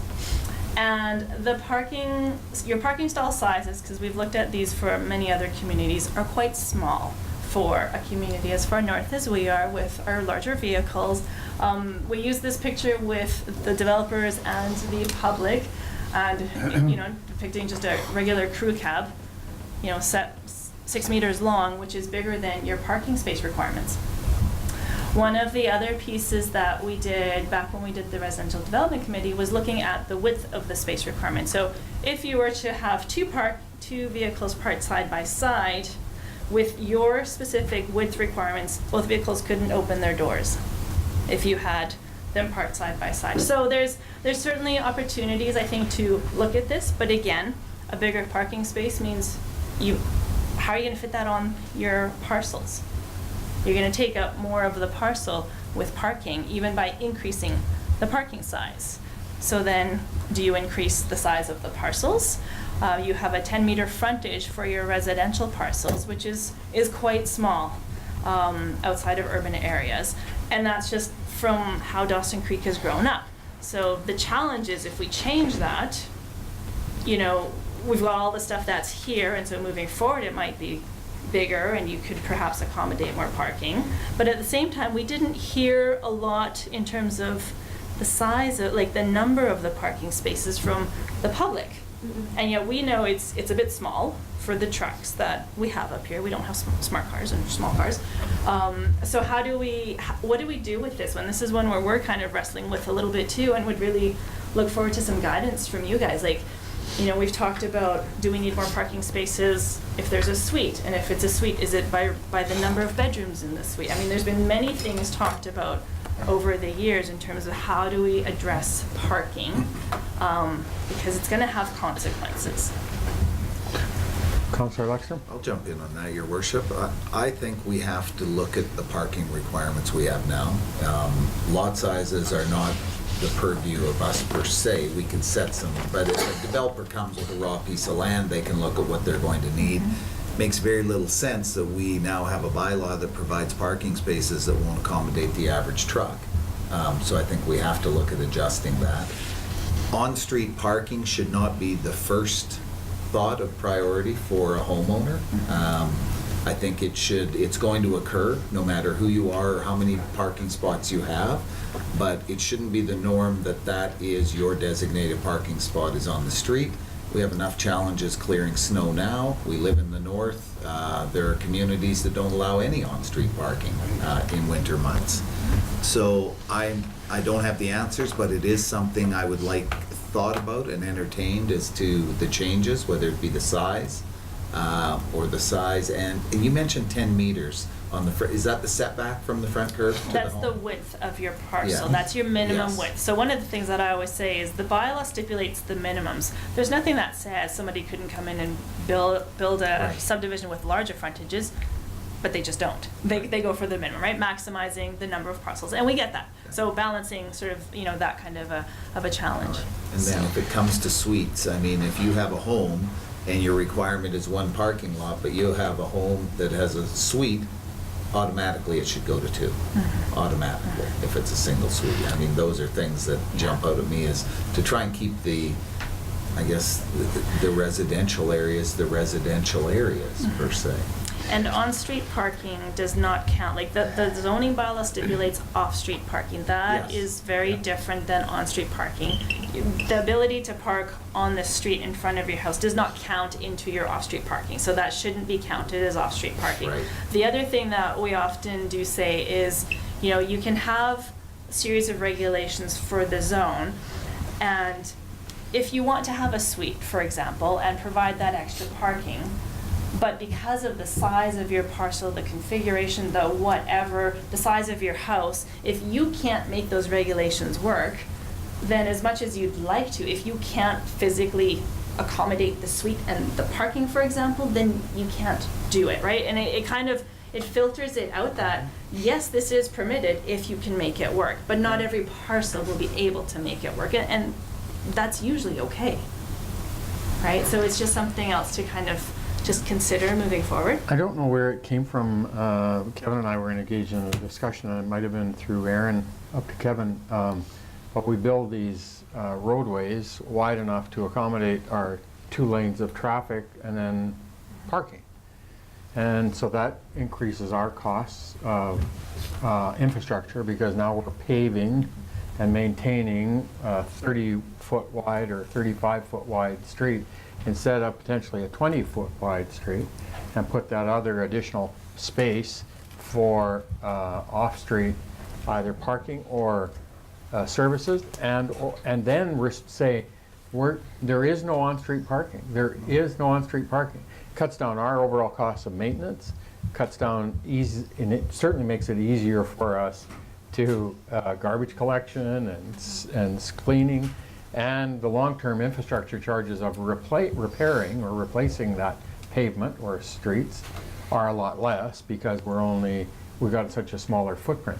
And I think it's worth having that discussion about that in terms of looking at the width of the roads, the size of the roadways, the traveled roadways, from a whole bunch of perspectives when you think about that. And it swings your head around in terms of, well, we always have allowed vehicles to park there, but if it was just purely for vehicles to travel on the roadway, no parking, now we're just plowing, snow clearing in the winter, just those, and the cost of long-term maintenance is a whole different game, because you're about 2/3 the size. And then it says you want to have 2 or 3 or 4 off-street parking spots. Now you have this additional perhaps property to deal with, instead of us providing that parking on the streets. Anyway, it was just and I don't know if it comes through Aaron and Kevin, and you guys want to speak to that at all? Well, you nailed it. That's exactly what we chatted about. And I think there's definitely something to explore there, because we're essentially building infrastructure. So we've made the lot smaller and our road's bigger, and we're forcing people to park on the streets, and we're building and maintaining that infrastructure on their behalf. Yeah. Anyway, it was a great concept to me, and I think it's worth some discussion. Councillor Parslow. Well, it is an issue.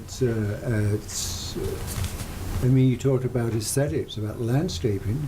You go to some of our residential areas, and you weave in and out. You've got trailers, flat decks, quads, boats, all on the roads, and I think it looks awful. You talked about landscaping, yeah, add to that, to me, the mess of all that stuff is just, be good if it could be at the back of the property, rather than on the main road. In the laneways. In the laneways. Well, yes, that would be. You're okay. I was totally going to go there with that. Totally was going there. Councillor Wilbur. I was totally going there with that. Not to mention, some of our existing older properties only have driveways off their laneways, because that's how it was built at one time. So there you go, there's no issue. I am comfortable, though, with looking at, because I've heard about parking lots, and so parking's always the one I bring up, about looking at it from a vehicle size.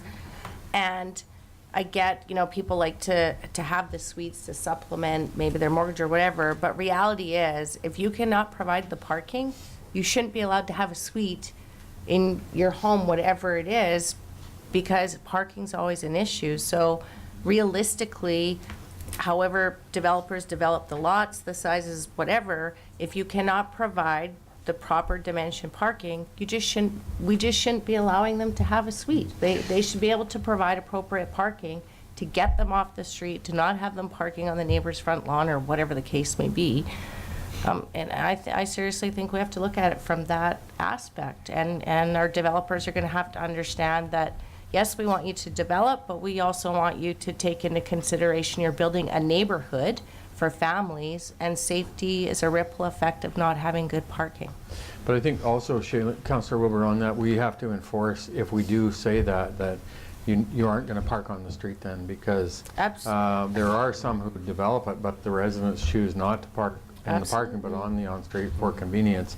And so we would need to put that teeth into our bylaw enforcement and have to be prepared to deal with it, because it's not now complaint-driven, but enforcement-driven on the bylaws. So anyway, just a point. And I think that's a transition. Just to add to your point, Your Worship, yeah, I can see that even if somebody is able to meet the zoning requirements with respect to parking, if you've got 2 or 3 adults, parking behind each other in a narrow driveway, and they're not coordinating their schedule, at a certain point it's easier for some of them to park on the street. I know I am guilty of it from time to time myself at my house, so zoning is one thing, enforcement once again, if people are, they have the requisite parking available, but if only one vehicle's parked in there and 2 are on the street because they can't be bothered to, trade out the spot or what have you, it's just decoration. Duncan? Through your worship, had an interesting conversation with Sun Peaks last week regarding suites, and parking came up, and they require a parking plan with their business license, and when the vehicles are not in compliance with the parking plan, then bylaw enforces and fines based on the plan that they submit, which includes no on-street parking within the property, but limits parking or the whole front yard being a parking lot or parking on grass. It's all part of that business license piece. So it's interesting conversation. Councillor Jabecko? Yeah, I think the parking spaces have to be realistic. I think they have to be for a full-size pickup, which is about 20 feet, 21 feet. People can have all the good intentions and say, I'm going to buy this little puddle jumper that'll fit, no problem, but what happens with the next guy that comes in? He's got a pickup truck, and I don't know what the percentage is, but I know when we have an oilman's event here at the golf course, there aren't any cars in there. They're all pickups. And I think where we have to be careful moving forward is your parking dimensions are the same size as your front yard setback. So if we're suddenly increasing it, that vehicle will be parked in the city's right of way. So, there is definitely going to be, some things that we need to look at there, and it's not just updating the zoning bylaw, and we'll be working with Aaron and Kevin for sure on this, so depending what comes forward. A couple of really specific questions I have for you is your zoning bylaw stipulates 1 parking space per single detached dwelling, and I think a few of the others. Is that adequate? Is that still good moving forward? I don't think. Councillor Parslow? Yeah, I don't think that's adequate, I don't know where some of these things, how they got into what we have. It seems to be more of an idealistic suburbia place that they're talking about. I just think of people I know. You take a family, a traditional family, male, female, they got 2 kids. 1 kid's at work. Another kid's grade 12 got it. So each adult goes to work, different places. They've each got a vehicle. They have a work truck. The son has his personal vehicle and a work truck. And the teenage daughter has her own vehicle. So you count that up. That's 6 vehicles. And I see that all over the community. So 1 is just ludicrous. Maybe it needs to be 3 or 4. Keep in mind it is the minimum, so there's nothing stopping anybody from providing more. I did. No. Councillor Earl? So just for my own clarification, for in that instance, a single detached family home. The parking space, a carport or garage is also included as a not included as a parking space, correct? Do you remember? I don't remember if the carport was From what I understand, it was, that's just off-street parking, not included carport. Okay. Okay. So not including on-street parking, not including carports. Not including carport. So I'm just thinking, yeah, your run-of-the-mill family has 2 vehicles at bare minimum in this day and age. So one parking spot without a carport or garage seems insufficient to meet that need. And a holiday trailer, and a little commercial utility trailer, and a boat, and a... Thank you for my segue. First world problem. Because the other thing that I want, just in the realm of parking, is that's exactly it, right? And I think somebody mentioned it earlier, excuse me, some municipalities do not allow the storage of any boats, trailers, etc. in residential neighborhoods. We've seen that. Others do. Others say, sure, but only in the backyard. You know, so you need to set up your house so that you can drive past your house to access your backyard if you don't have a lane. Other communities have areas designated to store those things. And then, so I wanted to get your thoughts on that, and I also wanted to get your thoughts on large vehicles, like the heavy trucks that we have parking on our frontage roads and some of our other roads, and how, is there anything that needs to be said about those, or are we okay with that occurring the way it is occurring? Because we know it's difficult to regulate, it's difficult to enforce, and yet at the same time I do know that our local roads, they're not designed to accommodate the heavy truck traffic that parks on them. And so some communities have gone so far as to say, you know what, there's no heavy truck parking on our streets, but we've put it as a permitted use to encourage somebody to take advantage of the economic opportunity to have sort of some large vehicle parking, right? How they choose to run their business is totally up to them, but it's just, again, that messaging. We don't want the heavy trucks parked on the side of narrow roads to start with, or do we? Is it a problem? I just wanted to cover off a few things moving forward. We changed the tow truck bylaw parking for about 4 years ago. Yeah. And allowed the use of the parking of a tow truck on the operator's property if they got a permit. So there's an example. We don't allow anything over 1 ton, but we did exempt the tow trucks, I think, or put them into a permit. Any others? Honestly, through your worship, I don't believe that tow truck, it really hasn't been an issue that I don't even think it's there anymore. I don't think they live there anymore. Councillor Wilbur? So on the other parking though, with the boats, that type of stuff, and I think I had maybe sent it out to council a couple of years back. I can look again. But Kitimat has a neat system for their parking. So in the summer, they don't, I think now we say your motorhomes or trailers got to be off the street within 24 hours or whatever it is. But what Kitimat does is they actually allow, I think it's a longer period of time that they allow it for loading and unloading. But then what they do in the fall is they send out a message to all the homeowners saying, this is the appropriate way to store your boat, your RV or whatever in your backyard. It has to be off the street, no exemption. And they send it out saying this is appropriate, that's not appropriate. So I just thought it was a neat system. One, a way to remind the community, winter's coming, but it has to be stored properly before the snow gets in the laneways and we don't plow them, all that kind of stuff. But it seems like it's a system that works very well for them. So I think it's worth looking at and seeing what they do. So they do have some regulation on how long it can be out in front of your house if you're loading it or unloading. Similar to ours, I think it's a little longer. But the storage part of it, moving into winter, is really a unique system that they have. So I think that's worth looking into. Thank you. Councillor Parslow? Yes, but more about Kitimat. Of course, the whole community is designed so it deals with very heavy snowfall on a regular basis in a very efficient way.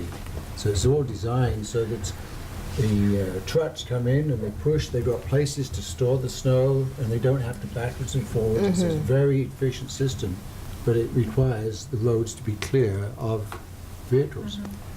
I like the idea of keeping all these things off the roads, with some accommodation for the camping season.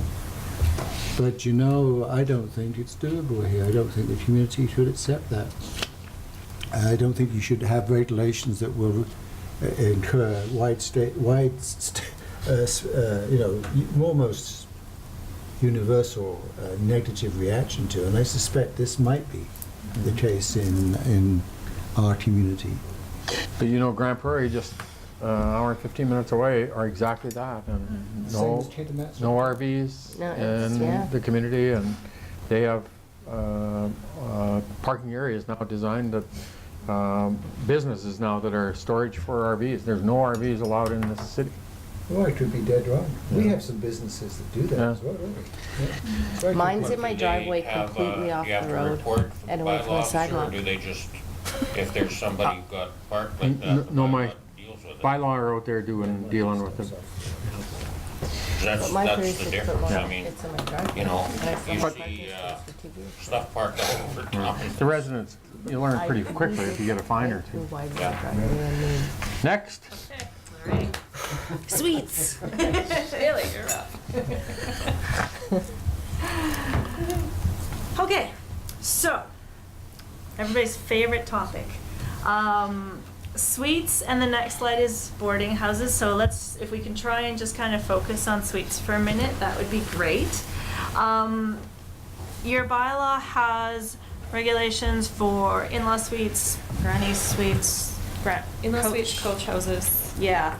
And I know the route that we've gone is it's very difficult to distinguish between an in-law suite, a secondary suite, a granny flat, I mean a garage suite, okay, it's above the garage. But there's really, when you peel all those layers back, there's really two types of suites. An attached suite, it's attached and in your house, or it's detached. So it could be the coach house, it could be the garage suite. It is detached from your house. So over the years, we've really kind of worked to get rid of so many terms that are the same thing, because first of all, you can't really regulate by tenure. Like, how are you going to determine that it is actually your in-laws living in the in-law suite?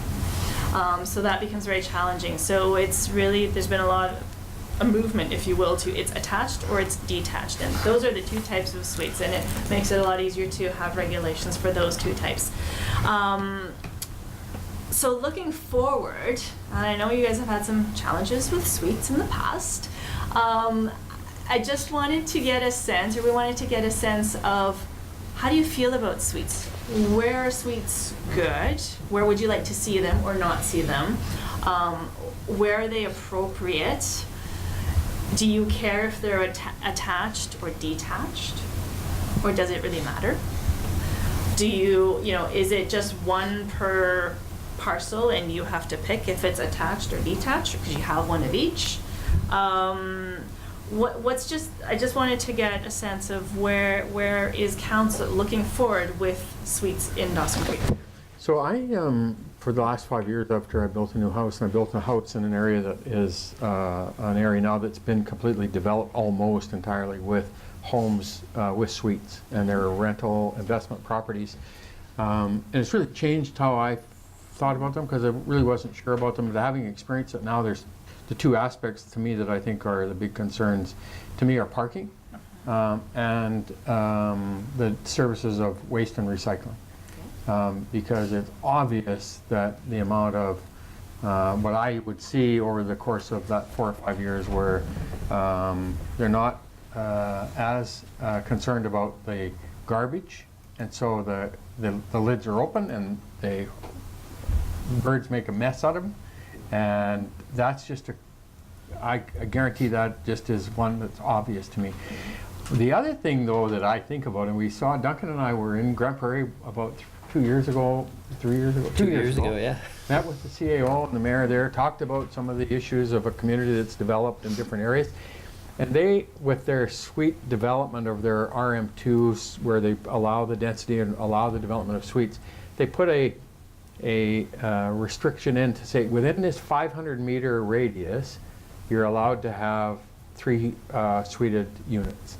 and that's all. And so what it did was it brings in more of the diversity of single family as well as density. And I really like the concept of that, because I think then it gets away from a complete build of a neighborhood that's only going to be investment properties, and it builds that. So I like the idea of that. But other than that, the suites have not caused any other issues in my view in terms of seeing that. It's parking and those services like garbage and recycling. But I haven't had any other issues about it than that. Councillor Dueckbaum? I don't think there's a proliferation of them. There is certain areas that have, because they were developed by a developer that's maximizing the density, but generally, you have a few, and they're scattered through there, and that just happens normally. I mean, it's not regulated. So I haven't sensed any problems with them. Okay. Duplexes, we've learned, I think that, and that's not a good place to be, because that creates too much density. And I think we've got a couple of areas exactly that really cause us a huge amount of issues on parking, both for the residents, the tenants, as well as for us in services. So a duplex with a suite to me is in the back in the history. Councillor Wilbur? Yeah, and I agree. That's where we see a lot of the parking issues in the newer communities, is those duplexes that have suites. But I think under definition of a suite, if it's so attached, it's within the home. If it has a kitchen, it's just a suite, and not a granny suite. And I think we just call it it's a suite. That's what it is, regardless of if it's family there or it's rented out. But I really think moving forward, our density, how we look at it, has to be based around the parking, period. I think that's where we're going to build our density up, is the whole parking. Oops, if the parking can't be provided, you can't densify on that property. So, even with the coach houses that we have, and we have them throughout the community as well, in most cases, the tenant's parking below the apartment. They're parking, so, they are providing it. But I honestly, from my perspective and from I hear in the community, is if you can't provide the parking, it's not going to fit there. Because I think really the biggest issue we have is the illegal suites, those rooming and boarding houses, which I know we're getting to. But I think that's where I get my biggest complaints from the community, is not the ones that have been permanent or a part of the plan that, they've gone through the process. It's the people just out there saying, I have a room for rent. Well, actually, they have 7 beds in their basement for rent, and and a bunch of people parking there. But for me, I don't think we should have the densification or the suites if they cannot supply appropriate parking that's going to work and not have vehicles on the street. And so I really think that's how we have to look at, regardless of zoning or where it is, what's the parking going to be? Councillor Parslow? So I view this question of suites, some parallels with that and the home-based business. These are ways of supplementing your income, and therefore I think wherever the suites, they should be registered as a business. You're deriving some benefit from it, you're getting extra income from it, and I think that should be a requirement, and they pay a business license. I would agree with everything that has been said with Shaylee and Dale about suites. I do think the notion of duplexes having suites is just not on as it's been said. I do like the simplification, attached or detached. I kind of like carriage houses. They would be my preferred option if I had to live in a suite, which I may have to one day. But I think we should allow for both attached or detached, but not two on the same property.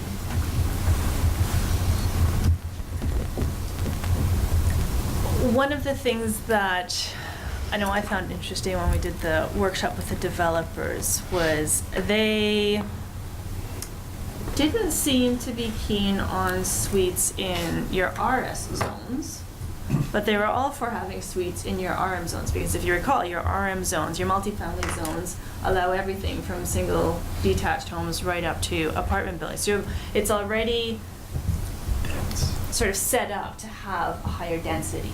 So that's where they were coming back to us saying, you know, have suites here, go for it. But in your RS zones, maybe not so much. One of the questions I have for you is there a need or a desire for suites to be located or available in every zone in Dawson Creek? Or is there a need and or a desire for, you know, a zone or zones to not have any suites? So it's my understanding RS1 is the only zone today that doesn't accommodate or allow for the addition of multi-units for suites or anything else. And primarily our community of the single residential development is primarily RS2 or above. So we have very little RS1 property zone. Yeah. So Your coach house, or sorry, your RS1 zone does allow coach houses though, so it does allow a detached suite. yeah. Yeah. Councillor Javeka? I think we need provisions for that. I mean, like I say, it's not a runaway, but there are situations where, you know, people need that or they have to move. Okay. Duncan? So through your worship, additional conversation I had, this one also with Sun Peaks. They separate through zones, RM, RS, allowed or permitted in RM, and in RS they provide temporary use permits for uses such as Councillor Javakov, at which point when you're giving that temporary use notice, you can speak with the neighbors and allow them to bring forward any concerns, and also in that renewal, if you've had concerns, you don't necessarily have to renew it. So just another option that they've looked at. Yeah, there may be a demand, and I still believe this, that there's a certain segment of people looking to build or buy a new home in a traditional single-family neighborhood with just single-family, a little bit larger lots. And currently, the development isn't accommodating that today. It's smaller lots and big homes on a smaller lot, but traditionally, it's not accommodating that. And we're not developing that. There may be in the marketplace may drive that demand, but it isn't there today. But that traditional neighborhood of a bigger lot, single family only, no suites, no carriage houses. But some developer will develop that niche and the marketplace will drive the demand for it.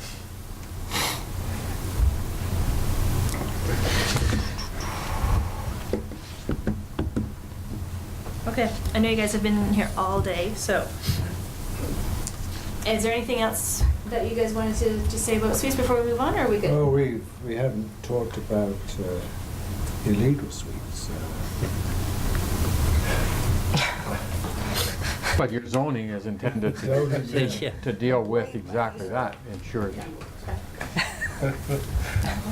They're not allowed. But we have them.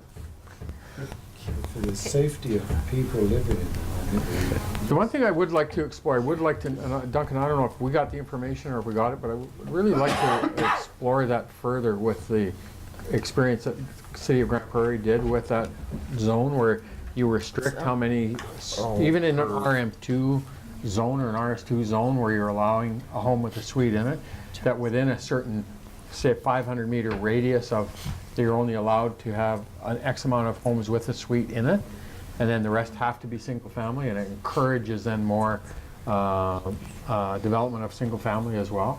And I don't know what Grand Prairie's experience, but I know they've gone through a whole bunch of development. I wouldn't mind hearing that. I wouldn't mind knowing what that experience has been like for them. Is that an option we should look to and to consider? That gives a greater definition. Okay. The other one that came up at that meeting, and I remember you asked me to remind you of it at some point, was they were dealing with apartments and some of that density and removing that requirement for parking stalls. Good point. So that's another one that so the policy for us in parking is restricting, I believe, the attractiveness and the ability to develop downtown because you're, as an example, your downtown property with the requirement to have off-street parking makes it so expensive to build that it's restricting anybody investing in a development down there because of that off-street parking requirement. You got to have, you build a retail, commercial, or residential development downtown, you got to have, let's say, 1.5 parking spots for every unit that you build. Well, all of a sudden you got to come up with 15 or 20 or 30 off-street parking spots. You're not going to do it.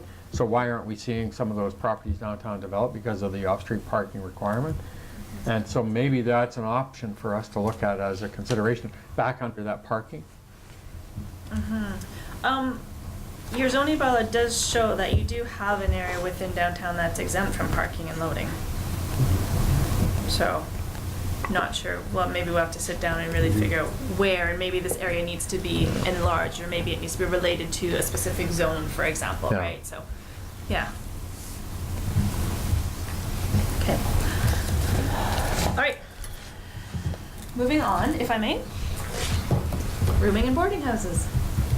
I think the evolution of the development of rooming houses, crew houses, is developed as a result of the demand for one bedroom. Somebody needs a bed, and the opportunity presented itself, and entrepreneurs provided it through residential properties in neighborhoods. And they've evolved into not a 3-bedroom, 4-bedroom house, but a 10-bed rooming house that they're renting out beds and not rooms, and creates a huge amount of concern of that intensity to the residential neighborhood, I think. So I know we've talked a lot about this over the years, and so I've a couple of questions that come to mind. I mean, we put the top question up there, you know, what's meant by rooming house, by boarding house, because your definitions are not clear. So do we prefer one term over the other? Do you prefer both terms? One of the questions I have, though, is it still as prevalent today as it was 4 years ago? In some areas. In some areas. Exact, and the same. Yeah. Driven by the houses. economic Yeah. opportunities that are created in Yeah. and by the industry, so the drilling completions, and when that work escalates and the rigs and the completions work is in here for 6 months or a year, they need a bed. They don't want to rent a duplex. They want to rent a bed. And I think that's rooming houses. I think you call it rooming house, boarding house, crew house, whatever you want. Yeah. That's what it's evolved into, and that's why we see it more and more. Okay. Councillor Parcel? They function like unlicensed motels. And I think they're totally inappropriate in any residential area.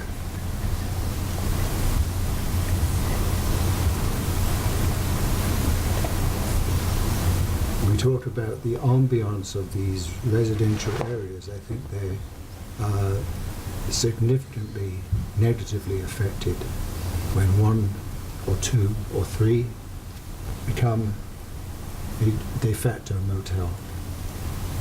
And so I think they're a business opportunity, and someone should establish a business, a motel, a small motel in a designated, appropriately designated area of the community.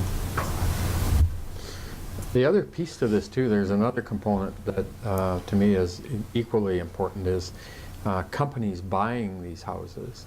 The Industrial First Aid Company that buys a house, and they've got 1 or 2 or 3 or 4 crews working their 12-hour shifts, and so 4 come in and 4 go out, and they're not a home, they're not a residential property, they're a place like a motel, but they're owned by the company for that purpose. And so the intensity of having those vehicles in and out and all that stuff is, in my view, not what our residential properties and our zoning should be accommodating.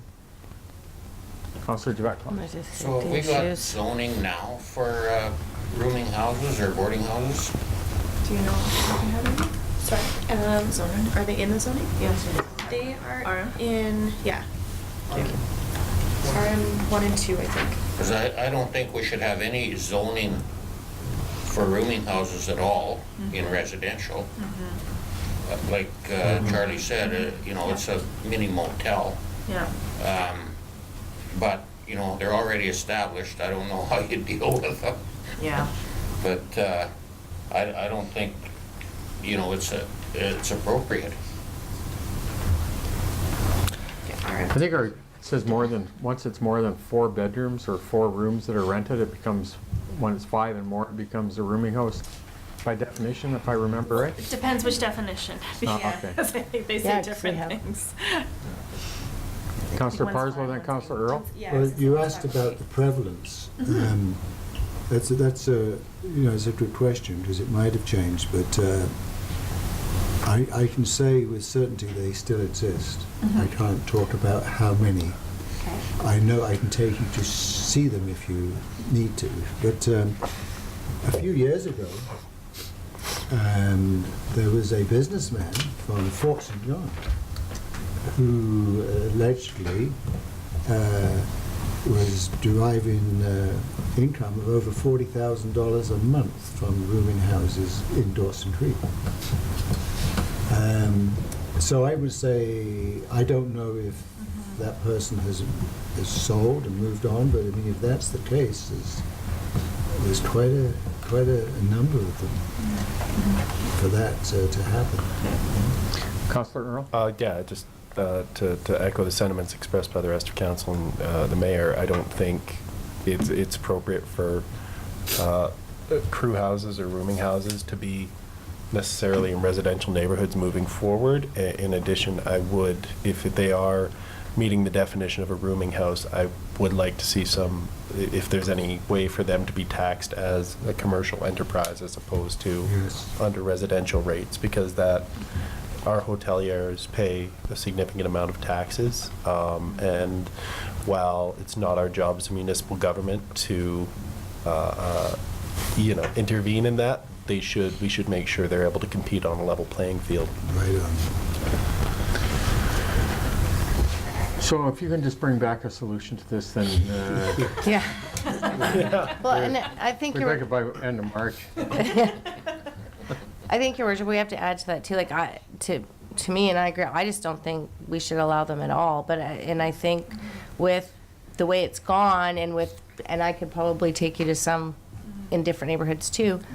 It's not just the amount of people that they're in there or their turnover, but there's fire safety. There's, when you have people saying, I know someone that's got 10 cots in their basement, and there's other hazards. So, when you look at defining that, I think exactly that. We have hotels, we have legitimate businesses that are paying tax, or contributing to the community, that are going through all of these regulations to be safe, to provide proper accommodations. And I don't know the answer. I just don't think, period, that we should allow them, either be on the up and up or do it somewhere else. So maybe that's what it is. We define the criteria, the guidelines of what we say is inappropriate for somebody to develop a rooming house or a boarding house. Yeah. And then if it's outside that, then it's illegal, and we start to deal with it on basis of fire regulation, building code violation, whatever, and deal with them on that basis. That's what I think. Thank you, Your Worship. So by the end of March? Or is that too long? Just that and parking. Just that and parking. Sorry, I'll be on your page. I'll get back to you. Yeah, it's tricky because I've heard about this much over the years, and just trying to figure out what is the best solution. And I mean, you've got them right now in your RM 1 and 2 zones. Is that where they're located? I don't. Everywhere. They're everywhere. RS1 probably too. They're everywhere. They're illegal. Yeah. The RS. Okay. So I mean, yeah, we'll have to see what we can do with that, and we'll have a look at what some other jurisdictions do, and also in terms of the parking. I mean, it is one of those things. It's like, what was did they have parking in here? Sorry, I've looked at this a million times. If they could pull it up right on top of my head, but yeah, you don't even have any parking regs for them right now. So let's build the guidelines. Let's build the requirements, and then I would assume that through building code, through fire regulation, through Northern Health. There's got to be some regulatory components built into some of that provincial stuff that would give us the opportunity then to deal with the enforcement of illegal places that we know are operating.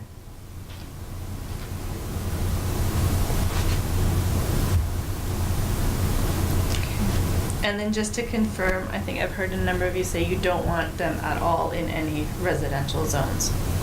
Right. I think they're the biggest complaint that I hear about.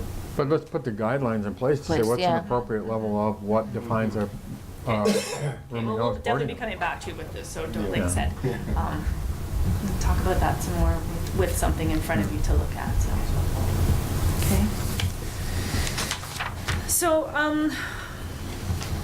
we have 2 questions left. They're kind of high-level-ish compared to the other ones that we've talked about. So the first question is just thinking about yourselves. You know, can you do what you wish in the zone that you're in? Are there things missing? And this is just, again, looking forward. You know, are there things that you wish you could do on your property that you can't? Yeah, my wife won't allow most of it. Oh, I see. So that's taken care of.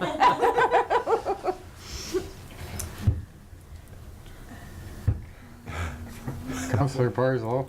I can't answer this And you've got a girlfriend in Prince George. I don't know if Mary's ever I've heard of got that. girlfriends everywhere. Messed up to that. I've got a lot of them at Charlie Lake. I can't answer for the city because I don't live in the city. But I can do whatever I want on my property. You're in the regional district. Until we report you. That's not really the neighbors playing music. Councillor Wilbur. No, I don't. I mean, I'll just use myself again. We talked about landscaping. We've talked about parking. So, I mean, I'm a mother of 5 children. We made our driveway bigger. We need more parking space. We did our landscaping. I think we dug down 6 feet before we found the water shut off because someone did leave a mound of dirt in 1948 and let it go to chickweed, and that was my lawn. So, no, I don't think so. And I think, you know, we have really good processes. I think our staff's really accommodating if you have questions. So, no, I don't think we do. I think we just have to kind of tweak some of the things that have come at us because of all of a sudden influx of population and just what's going on with the economy. But, I mean, where I live, my husband built a shop. Like, you know, you get your permit, you do what you got to do, and so, no, you know. I'd like to have our ditches filled in with curb and gutter. You chose to live in that area of town. Not zoning. Next. Not zoning. Okay, and then the last question I have for you, again, looking forward, is, in your opinion, what's the biggest development challenge facing Dawson Creek? To me, I think it's honestly what we've talked about today is lot sizes getting smaller and the abilities of us to meet the demands of residents for services on snow removal, parking, sidewalks, and public pathways and things like that and within our development, and having the ability to develop those in an appropriate manner is a challenge.